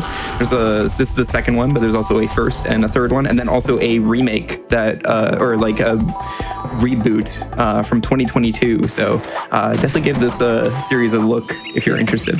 If you want a fun fact, there's actually not a single OG hardware run of this game. It's all on Steam, I believe, right? Am I right on that? No. I'm not. Okay. The original 2003 Polish release is like sort of like an alpha, and it has some glitches or like skips which were patched out of other versions. And on the leaderboard, you can actually see those being labeled as retail because it uses the retail CD release. Oh, okay. And some Madlet even ran this on the PS2 or GameCube, one of those two. I don't remember which. So right here I saw it for the PS2 when I was at PAX. So right there, we were actually introduced to a different power-up called the boomerangs. It's the first time we're seeing those this run. By strafing and throwing a boomerang at the same time, you can actually auto-lock onto enemies, which makes killing those bees so much easier. Because their pattern is much more random there than the ones that are in the forest in the last level. And now we actually don't need to hit that last nut that's hanging down there. We just need to hit 3 of them. And the strafing also has a nice little mechanic. Intended or unintended, it's kind of hard to tell. But normally when you do a double jump without strafing, you lose almost all of your airspeed. But if you strafe and do a double jump, you'll actually maintain your full walking speed. Which is what we took advantage of there. Very nice. We'll see that used several times. It's probably unintended because the strafe mode has like its own set of files in the game, and I assume they copied that over without adding the speed loss in a development cycle. Because it would be weird for that to just not be intended. That's true. earlier in that section there, you saw Punch get a little bit of like a momentum boost from that platform that was moving. We're gonna see another strat kind of like that in a future level that I think is like one of the coolest looking strats in this game in the ice area. So I just want to quickly hype that up a little bit. Yeah, if I get it, it's gonna look insanely cool. If I fail it, it's gonna look insanely stupid. So hopefully it looks insanely cool. We are going on both sides of the of the extremes. We're here at the tree area, and this is a pretty reset heavy part of the run right here early on. So hopefully we get the strats here. We're gonna be seeing the introduction of the fact that the collision in this game is like always there, but like the visuals don't load in unless you are in you hit certain areas of the map basically in certain sections. So it's gonna look a little funky. It's gonna look like Punchshot's walking on nothing, but in actuality he's walking on something that's not loaded in yet. Right, yeah. Yeah, you're gonna see that coming up here. And one of the hardest strat in this level is actually we are required to hit a load trigger that loads in textures, and it's definitely a heavy reset point. And what we're doing here is by turning around after hitting that third trampoline on the bridge, for some reason it just despawns the trigger that ends KO's running speed at the end of the bridge, so we can just keep going afterwards, which allows us to do something like this. Yeah, so don't worry, we're good. We're not dead. We're just vibing. Just trust it. Trust the process. Yeah. Yeah, this is what I mean by this game is going to get a little wacky, a little wild for y'all. We started off a little with some small optimizations here and there, and one big mini game skip. But now we're gonna be walking on the air. Get used to it. There's a lot of invisible movement. The thing I love about this game is that it starts off so calm and so unbroken, and then as we get further and further, it becomes unrecognizable. And this is a strat that I was talking about, which is particularly difficult. Like, it's not surprising that I failed it once or twice. But we'll try to get it on, this one on the show for you. This one I've seen you lose a couple runs too. Oh my gosh. So I was having a really bad streak. I was having a really bad streak. Sorry, yeah. I was having a really bad streak with this strat a couple of nights ago. That should work. Nice. Yep. Yeah, we have to get out far enough so that we're able to hit that load trigger to load in these balloons. Sorry, Keith, what were you gonna say? Very nice. Yeah, I was going to explain, like, we're supposed to go into the tree and there's a loading trigger in like a door, but it's like a square shape, like a rectangle, so it sticks out of the round tree and we need to jump around to get it. Yeah, so that's what I meant by when I was talking about earlier, how there's like specific load areas, and that's what makes a certain collision makes you able to see it. And also, very tight jump here. Very nice to end off a level. Very smooth. And now we get into quad jump. Oh yeah, now we get to the fun stuff. This is the part that the category is named after. So this is a lot to unpack here. So quad jumping is basically a frame perfect strat. And what's required is that once we get to 50 stars here in a little bit, we'll unlock something called the wing cap power up. And the wing cap power up will enable us to do 4 jumps instead of 2, which you're going to see me do. You're going to see me rolling it in the air, which every time I do that, it's a 1 frame. And I currently do 29 of them in this route. So it's definitely, this strat here is considered the hardest to learn in the run. So I'm going to lock in here, serious time. See if we get this.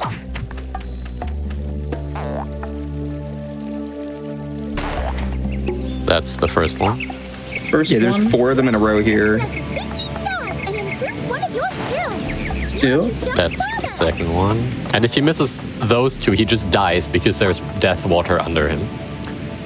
Yeah, and if you miss any of them, you're losing a lot of time. Yeah. I mean, this third one was kind of not that bad if you miss it since you're overstable. Oh, that's the worst one to miss. That's the worst feeling. While we get back there, I'm actually going to shout Punch out for this. Punch is very different from me in the fact that he runs a lot of PC games, right? But he runs 3D platformers, and he is someone who plays every game on PC with keyboard and mouse, which I could not fathom. I am someone who loves to play on controller for 3D platformers. So hey, chat, I would like your input here. Who do you side with? No wrong answers. Who do you side with? Do you like to play your 3D platformers on PC with keyboard, or do you like using a controller? I'd love to hear your opinions. As far as I know, KO doesn't even support keyboard with mouse, so specifically the mouse. Keyboard, yeah. That would be horrible. The thing is, I was also talking about SpongeBob. Because Punch Out also runs that too. Third try's a charm. You got this. You got this. It's one again. It's two again. Nice. Thing is, even if he gets it third try, that still saves time over doing the level normally, because it's like a 4.5 minute pseudo auto scroller where you're riding a raft around, and it's really slow and boring. I missed the fourth one again. Oh my goodness. Oh, this strat is actually why my estimate is so high, because my RTA PB is around 40, just under 46 minutes. My estimate is 57 minutes, specifically because of this one strat here. Yeah. Yeah, and also, if we haven't mentioned it already, quads are extremely tight to do. They are very hard. And Punch Out, instead of, doing like quadless first and then moving on to quads, now he just learned the harder category first, which I respect. Jumped right into it. And which is, again, par for the course for this guy. He always chooses to do the hardest strats possible in games that he picks up. So what we're trying to do is climb up the quote-unquote like walls of this area, because the ending of the level is actually right next to the start of the level. We just need to get over these giant walls. And that was like the second holy grail, which was more like a fever dream, because no one actually thought this was possible until quads were randomly discovered. Okay, we're here again. So just way too high. If we do this now. You got this, lock in. There we go. Finally. Nice. All right, we're good to go. We're good to go. There we The thing about it... we're going a bit out of bounds here. And there's the end of the level. The thing about that there's is... a trigger there that we hit. We hit a little spring there, and that's the trigger to actually load in the next part, so we can actually see what we're doing. Oh my god, these gnomes are also insanely annoying too. They lose me tons of time in almost every run. It's a pain to kill them fast. Yeah, there's like a 12-second variance on these. It's Alright. That is all good. That's honestly not horrible for a marathon run. That's probably about 3 minutes there. I mean, that's fine. We take those. Is it still faster than doing it normally? It would probably break even. what was your if I'm being honest. And the overall, that would probably break even. Yeah, we have our first boss fight here, by the way. He's kind of... After that, he's a pushover, so... Oh my gosh, yeah. You see, the thing about this game has amazing pacing too. Like, we'll have insanely hard sections, like doing 4 1-frames in a row, and then we just have a chill point where we get to calm our nerves, That's also another thing I love about this game. There's multiple points like that too. The boss is 100% scripted. There's multiple points like that too, which is nice. There's another really difficult level that does 3 frame perfects, and then there's another easy boss fight afterwards to calm down, so we'll see that soon too. Yeah.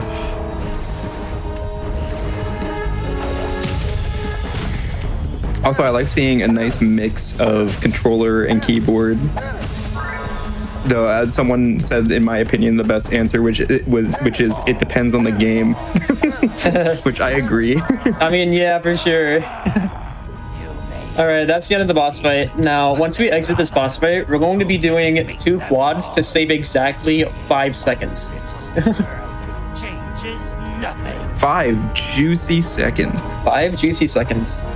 If you know anything about speedrunners, is that if it saves anything, we'll do it. Exactly, that's what I'm saying. See if we get this here. Like 20 times harder. There's one of them. It's right here. We're gonna get on this door. 2. Nice. Perfect 5-second time save. Boom. Nice. Yeah, so we just skipped opening that door. That's all that happened. We don't even open the door. We just walk to another place. We walk to a train station. Yeah. There's another very difficult strat to learn here. Requires 3 quads. That's 1 there, 2 there. This loses a lot less time if you fail it though than River Raid, so not as much pressure here. Yeah. And we got it first try, nice. And of course you nail it, yeah. And then this is gonna look very weird, but trust the process. Yeah, so we're doing 8 rolls here, and like in that direction that we're going. Then we turn a little bit here, and we're gonna do 8 more. And Punch just kind of has this built down into memory, so I'm good, right? Yeah. Okay. I wasn't supposed to fall that early, but we're fine. When you see that spawn, you know you're good. Oh my god, yeah. Now we can actually see what we're doing. It's a lot less. Okay, I'm not scraping there, but it's a lot less stressful when you can see what you're doing. Quad jump. This was like one of the out of bounds. After the quads were found and we started fighting out of bounds in every level, this was like one of the last ones to find the out of bounds in. Yeah, shout out to Rumi 8, by the way, because Rumi 8 developed a practice tools mod which allows you to force load all the textures, and without that we would be toast. We would be completely toast probably. We wouldn't be able to find any of this without that. So big props to Rumi. I also like how, you know, it wouldn't be a marathon run if, you know, you failed the stuff that loses a lot of time, but you're nailing the ones that save 5 seconds. Yeah. Those 5 seconds are important. We take what we can get, yeah. It is how it is. 'Tis how a hotfix goes. Hey, if we play well, we can still be under 50 minutes, which is a respectable no reset. I know this level. Forgive me if I'm wrong. Is this the first time that this is on GDQ at all? It's on GD. It was on GDQ. It's never been on GDQ before, right? It's been in the ESA Winter 2022, I believe, but that was before quads were ever found. So we never got to show the quads off before. This is the first time that quads have ever been shown off in a marathon setting like this. That's why I was very hyped when I got asked to play this game. Thank you so much, George, by the way. Shout out. Yeah, thank you so much for being on. Yeah, of course. I would like to shout out Punch for you did submit this to HDQ last year, and it did actually get on backup. It was his first time submitting it, and it got on backup. So hopefully at a mainline event we could see this sometime, maybe. Yeah, so this level is called Ice Cave, and it's pretty much just a giant cave with 1 hole in the ceiling, and of course we quad up that hole and walk on top of the cave, because quads are just that broken. Yeah, again, everything's fine, by the way. We're good. Yep, trust the process. We're just like falling 3 stories deep now into the cave further. Yeah, if you see that that ice area back there, that like snow area, that's my house actually. That's the hottest day in Canada back there. We're in my homeland. We're in Joey's homeland right now. I should rename this level to Joey's homeland in my life split. Thank you. that's what I wanted out of. See, that's how you that's you a get good a split named after you. Yeah, you gave me. That's such a good idea. Thank you for giving me that idea. Just gotta make a joke on hotfix, and it'll make a split name for you. Man, this is the strat that we were talking about before. That's one of the coolest in the run, but it's also extremely difficult to do right. So let's see if we get this. Get it? It's cool. Because it's cold. All right. Yes, and it's your homeland. So right here we're getting a lot of speed from that ice, and then right here we're just going to try to chain all that speed together. Oh, okay. Not quite. Want to go for it again? Yeah, we want to go for it again. We have enough boomerangs. We'll go for it until we don't have any boomerangs left. Yeah, we do have to use our boomerangs here to chain this momentum together, because like we mentioned before, it doesn't get rid of your momentum and it keeps your speed. That looks good. Yes. Okay, we had to land on that ice cube, but we're fine. That was still really good. That was that's second try. That's fine. That was actually really good. Like, having to control yourself while you're going that fast is harder than oh my gosh, yeah. The first time we went for that, I didn't quite preserve enough speed, because if you're going too fast, you're not going to be able to land where you need to. Because every time you land back on the ice, it keeps the momentum you were at previously, which is why we tried not to hit the floor before the trampoline before we went for the strat. So when you land on the ice, the little like butt sliding animation KO does, it actually accelerates you a tiny bit, but then you slow down to a maximum ice speed. And during the butt slide animation, if you are faster than the max speed, you keep going. And we keep chaining landing on ice to accelerate a tiny bit and then jump off immediately by going off the ice sideways off like a ledge. Because you're not supposed to jump out of that early.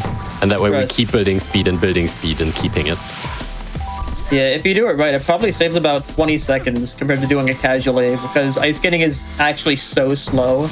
Even though we didn't make it seem slow, it's very slow if you do it casually. This is down the mountain, another auto scroll. If anyone wants to find a skip or out of bounds for this, please do. Please do. It's like the last level we haven't broken yet. I actually killed a couple runs to that jump right there because I jumped too early. I didn't even land on the railing on the other side. I was a call for one of those. Yes, I think you were. I think I recall the screams of agony. I don't actually know if the red area is properly marked out or if that's just a texture they slap on there. Like if it's accurate or not. Oh, by the way, so what Punch just did there was Punch just ran into a wall, and you may be like this isn't one of those like auto scrollers where or like these like vehicle sections where like just right there bounce off the wall so that like it just kind of rebounds you, and that's how you can actually get onto that railing pretty quick there. Yeah, I'm just going. I slowed down for that coin there. I just really want to make sure my coin count's kept up, because the coin count is extremely tight. One coin can make all the difference at the end of the run. Yeah, the reason why we need 3,000 too is because you need that amount in order to unlock the final level in the game.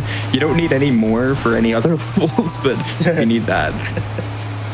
So in theory, if you were able to acquire 3,000 coins before that, I don't know if it would unlock the final level, because it would. The final level we actually unlocked by going through that load zone that we entered Igloo through. Where the one that saves 5 seconds, you're not supposed to go through there. So the third last level gets unlocked by talking to the pirate in the lobby and paying him 3,000. Like the cutscene of paying him 3,000 unlocks the third last level. And if you cheat in 3,000 coins at the very beginning of the run, you just go to the third last level. Interesting. Now so what you're saying is someone watching this right now needs to find a coin glitch. There is a coin glitch. There's a 2.5 hour low % run where we duplicate the same 4 coins in the lobby for 2.5 hours. And then we skip to the third last level. I've done 3 of those runs. That. It's miserable. I've never watched that run before. Oh no. I don't think I've ever watched that like Twilight category. Princess low % type levels. That's awesome. Nice quad up there, by the way. Yeah, we're getting our quads here. There's one big quad that we have to get yet, though. It's the most important quad in this level by far.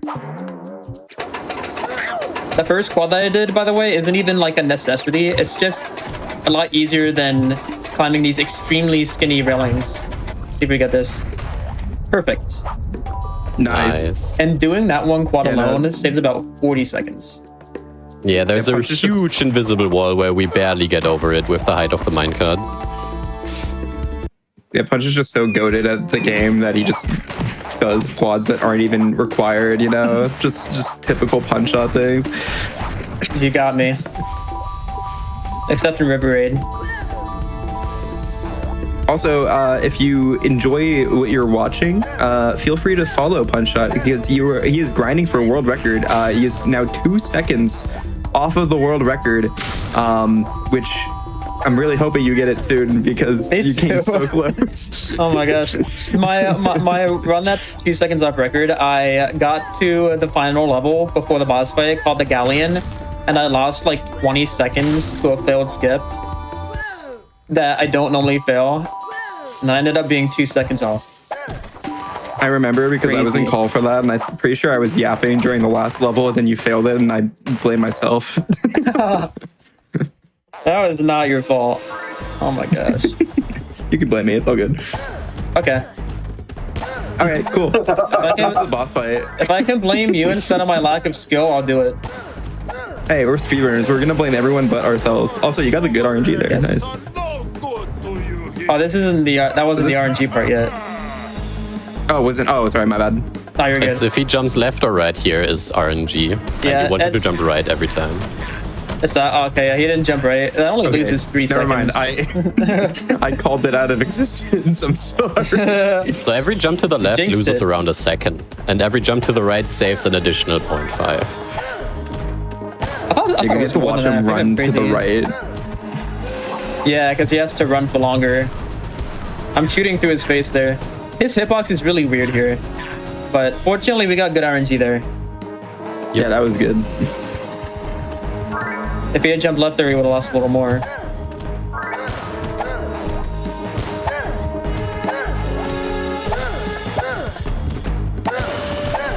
So yeah, this fight is pretty simple. If you have anything you want to shout out, Church, now would be a good time, I think.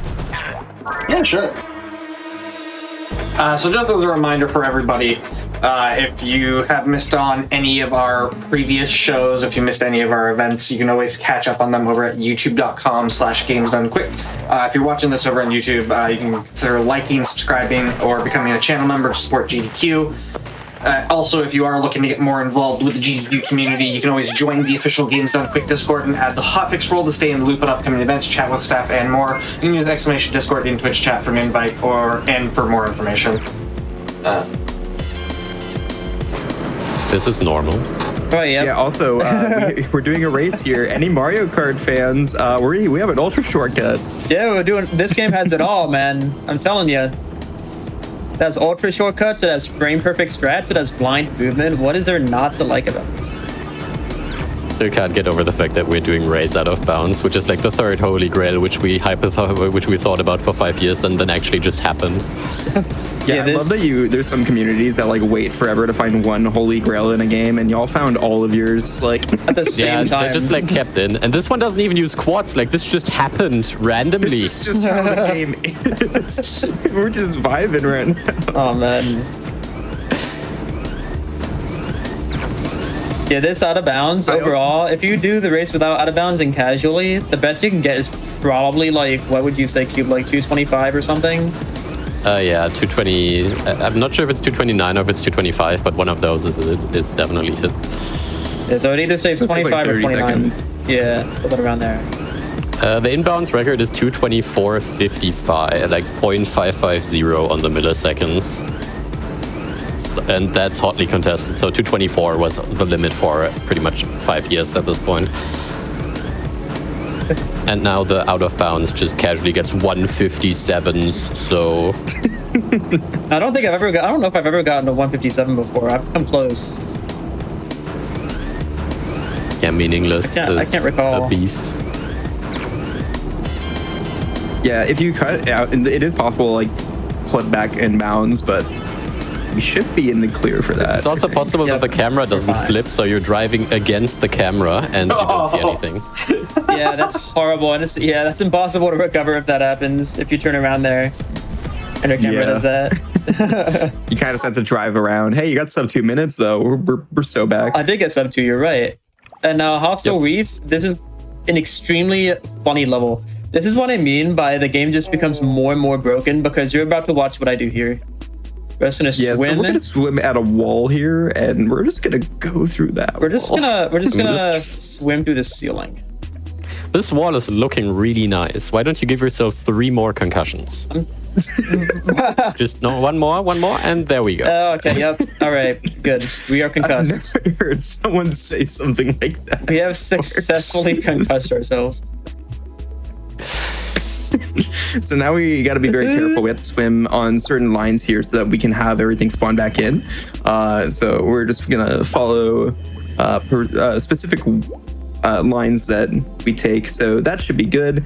It's gonna seem like we're swimming nowhere, but then stuff will just randomly pop in here. So yep. And then this is the end level figure right here. Boom. You can go directly from the clip part to this, but that will be completely blind and a shot in the dark, and not many people do that. And this trick here Which is exactly what we do in this level, by the way. It's so true. This trick is another reason why my estimate's so high, because if we fail it, we lose a minute. So let's see if we get this here. Yeah. I am confident in that. So speaking of blind tricks, we're gonna be driving these for a while. All right, now we get to wait a minute and see if our run's alive. Yeah. So we literally drive like 50 seconds straight forward into a tiny trigger, which is roughly like 300. It's like 3 KOs wide and ends the level. And right before that is a wall which we need to clip back inbounds, which can just kill us if our angle approaching it is bad. Yeah, what I use to angle myself is the very edge of that water texture when I first swim out of bounds. I need to be just like angled ever so slightly left compared to that. And there's really no other visual cue. That's it. That's the new setup. The old one was miserable. Like there wasn't that one. Yeah. Also, shouts to one of the KO2 runners in the chat who just made me learn something that apparently if you go out of bounds in the race, the NPCs go faster. That's cool. Yep. Why? Why is that? Yes, we did it first try. Let's go. Huge. It's rubber banding against you, and because they think you're so further ahead, they I forgot faster. It's a 2000s platformer. Of course, it's rubber banding. This is Lair of Poison. This is the next boss. Oh, that was almost a perfect first phase. And that's why he's miserable. Okay, so you guys, you all might have realized that I've been calling Punch just Punch and not Punch Shot. It's because he always misses these shots. I'm kidding. I always misses. Yeah, I can only punch him. You can punch gnomes. That's. I did make these jokes because me and Punch Shot are friends. Oh my gosh, I've known Joey for like a good almost 8 years at this point, like 7.5 or so. Yeah, as I said earlier, I'll say it again. It's too long. Yeah, no. We've met through. We met when we streamed. We both streamed on YouTube. That's how long ago it was because we streamed on YouTube before we streamed on Twitch. Yep.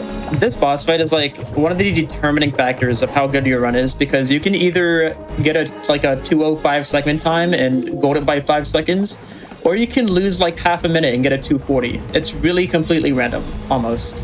Yeah. Yeah, I remember your old PB got like a 5-second gold on this, so it made getting runs here very daunting. It did, yeah. That was one of my runs. I don't think it's my PB.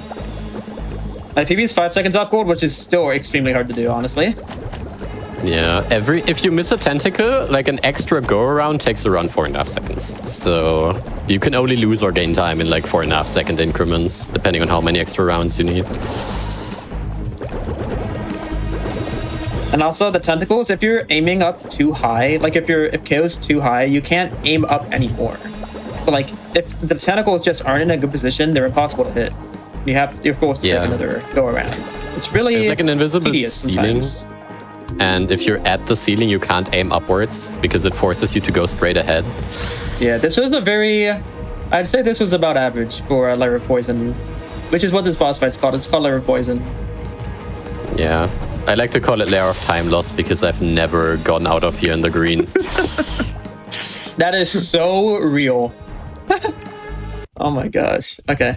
Now we're entering Trip to Island. So Trip to Island is going to utilize the same strat that we used to enter the igloo eventually, where we go through an unintended load trigger that's not used until the end of the game.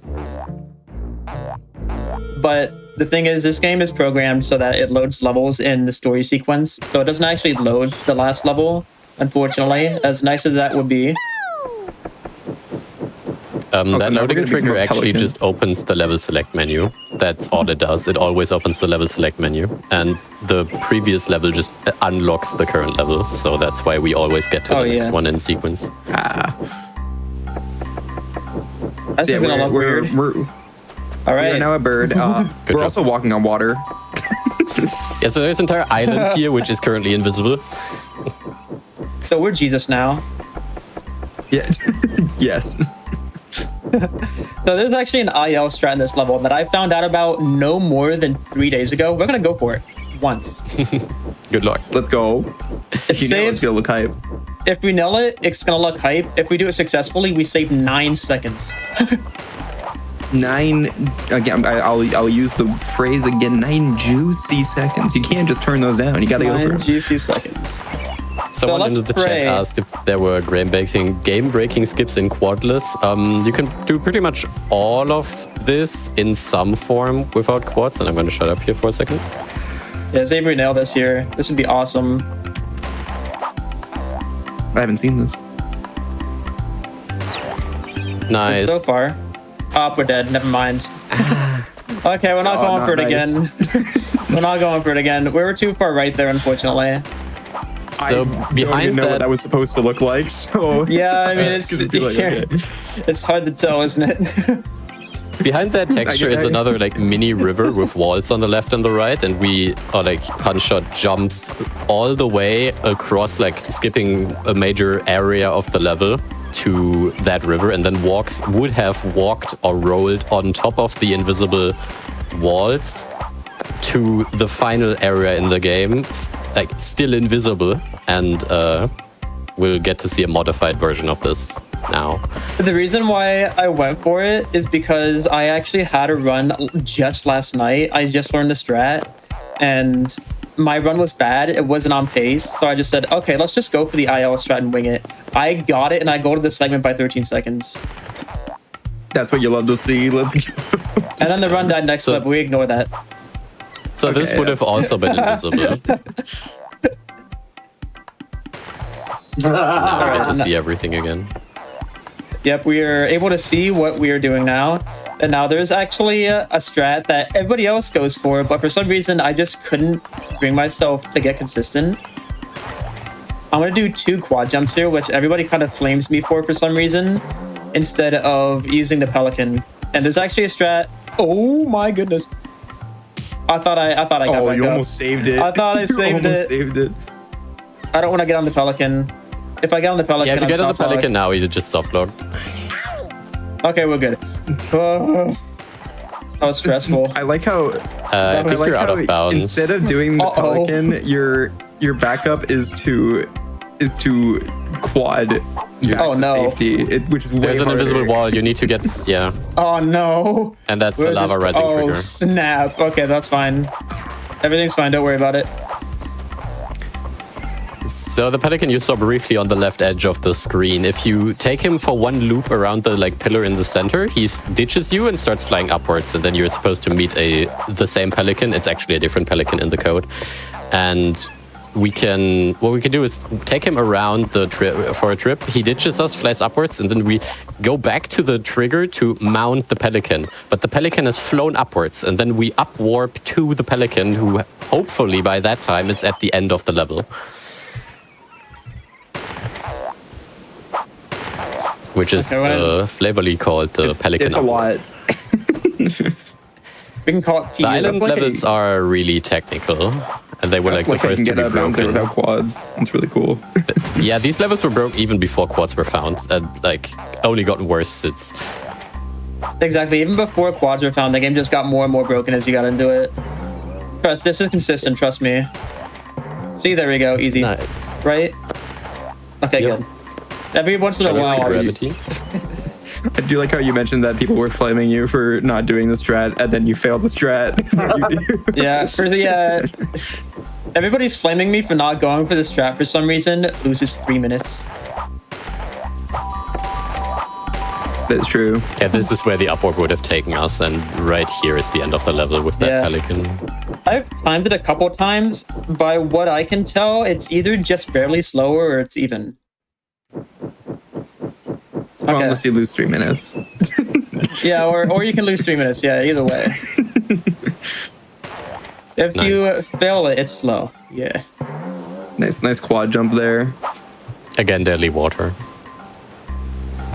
Yeah. Any quads, a lot of the quads in this run, if you fail them, you're gonna void out, and it loses a lot. So, well, that one was right next to a spawn area, but still. This one, if you play it safe. This one, if you play, I got hit. If you play it safe and fail it, you won't void out. I would still prefer not to fail it. I didn't actually know this. That one, in my opinion, is like the coolest looking one because you barely ledge grab that platform. Yeah, anybody that doesn't know this run would think that you're dead if you do that. On the original Polish CD release, this entire section is invisible, including the fish, so you need to memorize this entire section. I didn't know that either. That's terrifying. Is this one a little fly with our Pelican friend here? And this Pelican, this trick, after we get off the Pelican in like 30 seconds, this is another big strat that could lose us a lot of time. And also potentially one of the reasons why I upped my estimate. If we fail this strat... out of bounds? Oh yeah, I'm going for the out of bounds. Yeah, Good so luck. when we get off the Pelican here, we're gonna go. Instead, we're gonna like turn over here, and we're just gonna jump around with the Pelican. There's a very convenient and now patch we're of gonna land be out of there. bounds. Right. Now we're yeah. behind an invisible wall. You're not supposed to be here normally. Yeah, this is impossible to get to without using the Pelican. Well, it's not impossible, but you're not intended to. That's for sure. And I want to do more blind movement, which everybody loves, right? Yeah. And hopefully we don't die doing it. Okay, we're fine. Nice. We skipped like a giant boulder chase section and an interior cave thing by doing this because the end of the level is right here, but at the moment it's all invisible. We're trying to find the loading trigger. Now, if you're wondering what he was targeting, I genuinely don't know. I have never played this game casually. Either it's one of two crabs or there's a guy with a shotgun who's trying to shoot you down. Oh, okay, gotcha. Yeah, it's this guy with the shotgun right here. Oh, it's this guy. Okay, gotcha. I'm not sure if it's this guy, or a copy of him somewhere else, but one of these. It could be the hot air balloon too, but I don't think it lets you aim with the hot air Actually, no, balloon. because we're in a curve. Like this is under the water level, so and what you targeted was above the water level, so it must be one of the spiders in the interior Yeah, cave that's section. a good point. I never thought of it that way. Yeah, I find it really funny that I actually got sent all these all the KO games for free by the devs. Shout out to the devs for that. They're awesome. And I've owned these games longer than Punchshot knew these games existed. But he still played them and ran them before I ever played them. So my backlog is wild. I would like to give a shout out to Kaons, by the way, who is a friend of mine. The first three letters of his name are legit KAO. He found. Also, shouts to purple, by the way. Shouts to the color purple. Oh yeah, this skybox is based. Epic FNAF reference. But yeah, Kaons is awesome. A prominent runner in the SpongeBob community. He's a good friend of mine. He actually found the most recent Carol release, which was released in 2022. Oh my god, don't die there, please. Wasn't supposed to do that. But yeah, Counts found the new KO game, and he showed it to me. And I actually tried to learn that one before this game. And so I typed KO in on speedrun.com, and then I saw this game had a $1,000 bounty out for it. And I was like, oh, okay, that's motivation to run this game now. And that's how I got into it. The bounty was claimed a week after I started, but I still had a great time. And I'd like Glad to have you in the community. Yeah, I love this run so much that I just stuck with it even after the bounty was over. I would also just like to quickly shout out just how much I admire Punchshot as a speedrunner, just because you are way too good at picking up any game and just getting extremely good at it. I'm so happy with placing me on a Hotfix show. You've done this for so many runs. With like SpongeBob SquarePants Cosmic Shake, obviously you ran that at GDQ, and then Epic Mickey, and then this, and then also like a dozen other runs. Good job. Yeah, that's another. Also, yeah, that was a very tough skip. Yeah, that's another very tricky skip. There are like seven invisible walls there in really awkward shapes, and he managed to like wedge himself between them so specifically that the game just gave up trying to like make him fall and just gave him a standing position from which he could further jump up. Yeah, otherwise we would have to kill the gunman that was there, and killing him takes time, and then we also have to go through a corridor that takes about like 10 seconds to go through, so all in all, probably saves anywhere from 15 to 20 seconds. And now this is where we get our... Before we got to... Yeah, you can go. Oh, I was just going to say, right before this minigame is when we want to be at 2,000, because we're going to do this minigame here where we have to collect 20 of these chests, and it'll give us 1,000 more of the currency, and then we will be at the 3,000 needed, and that's perfect, because right after that we're going to go to the...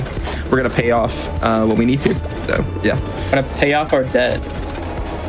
This is on a cycle, Dead to go to the final level. This is scripted, by the way. It's always the same treasure in the exact same location. Yeah, it's all the same treasures and the same bombs, and then after a certain amount of chests, it'll actually reload, like the start. So this is the same as the beginning. And then once we finish this, we are going to actually quit out of the file. So it's going to go away. Okay, we reset. It's over. That GG. skips a huge cutscene, saved like 30 seconds. Start the timer over, do it. Okay. And now we're also skipping another boss fight. There's supposed to be an entire level which we're skipping because they never intended you to skip out of that cutscene. Yeah, but the thing is, since we have 3,000 coins, it'll just unlock this level anyway, even without doing that boss fight, so we can just not have to do that. Okay, now there's 3 more quads in this level here that we have to get. This is the This next saves a Holy lot. Grail, by the way. Am I? Because Oh. again, the end of the level Oh is my right God. next to the beginning. I thought it legit soft locked there. Has that ever happened? No, I've it's never not. seen that before, no. Say the thing, Punch Shot. Say the thing. That's never happened before. Yeah. There it is. Let's go. I thought it legit We got did soft it. locked in there because I wouldn't move. I was like, where are you? But yeah, the windows in those things don't have any collision, but the outside does. So you can just get stuck in there if you go too far in, and you can't get out. Fortunately, I didn't go deep enough. I was like, I thought you were gonna have to restart the game or restart your file I again. thought I was gonna have to too as well, honestly. For a split second there. Yes, we're coming up to the final level of the game. We have the level within the boss fight. We're also pretty soon. I know it's been a fun time with using our quads to our capabilities, but we are going to be seeing our last few quads here. So, Yep, we will be seeing our last 2 quads in the final level before the boss. That one was just to flex, oh my god. He did one right as it was fading out and it didn't matter at all. Oh yeah, I do that for fun sometimes. for fun sometimes. I do one frame. Yeah, I for do fun. frame perfect tricks for fun, you know? It's a little fun. It's good practice, yeah. And once again, if you don't want to do these like nutty frame perfect jumps, again, you can run this game without quads. So again, if you want to run this game and you don't want to have to worry about doing them, you can do that too. It's only like 3 minutes slower, all in all. I would also like to shout out Milanus, by the way. I think he's in chat right now. He's actually the current record holder for the quadless category. And he is... And many ILs. I would have to say that even though he doesn't have the record in quads, he's probably the best runner of this game, in my opinion. Yeah, definitely. He holds so many of the IL records, it's crazy. Just so dominant. IL runner, I'm floating into people who nowhere. grind ILs are just built different, I swear. They really are.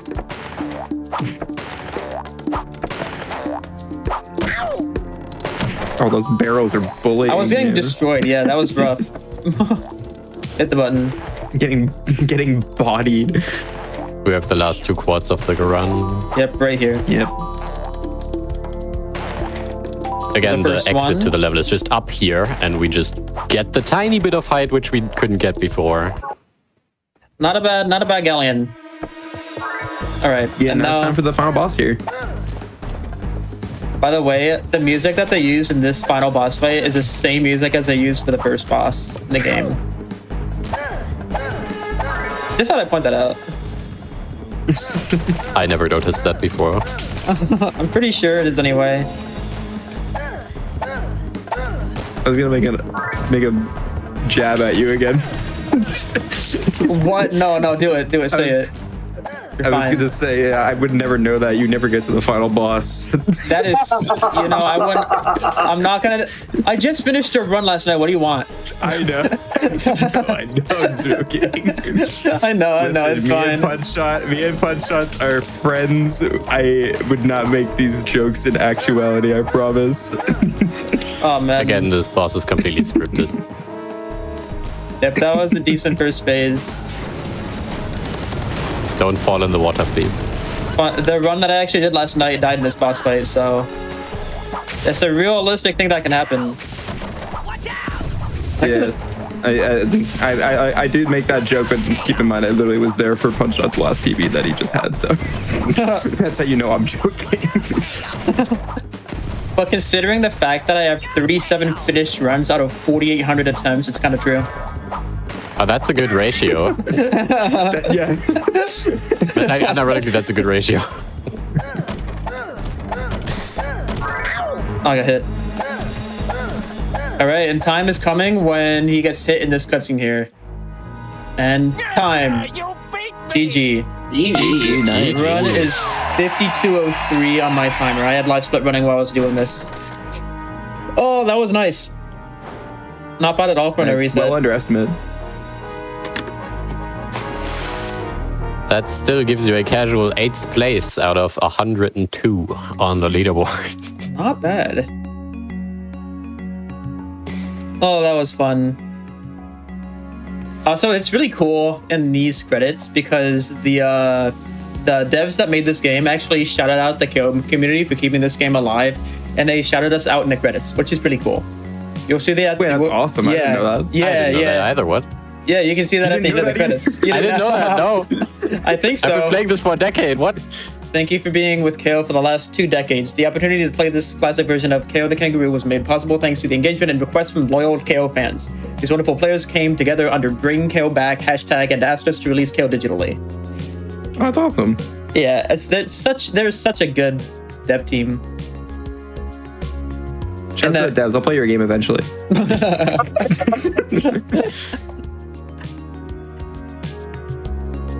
Also, by the way, this is Punch Shot's first hotfix he's ever done. So, can we get some claps in the chat, please and thanks? It's been a pleasure. It's been a pleasure. Yeah, do you have any shoutouts? Yeah.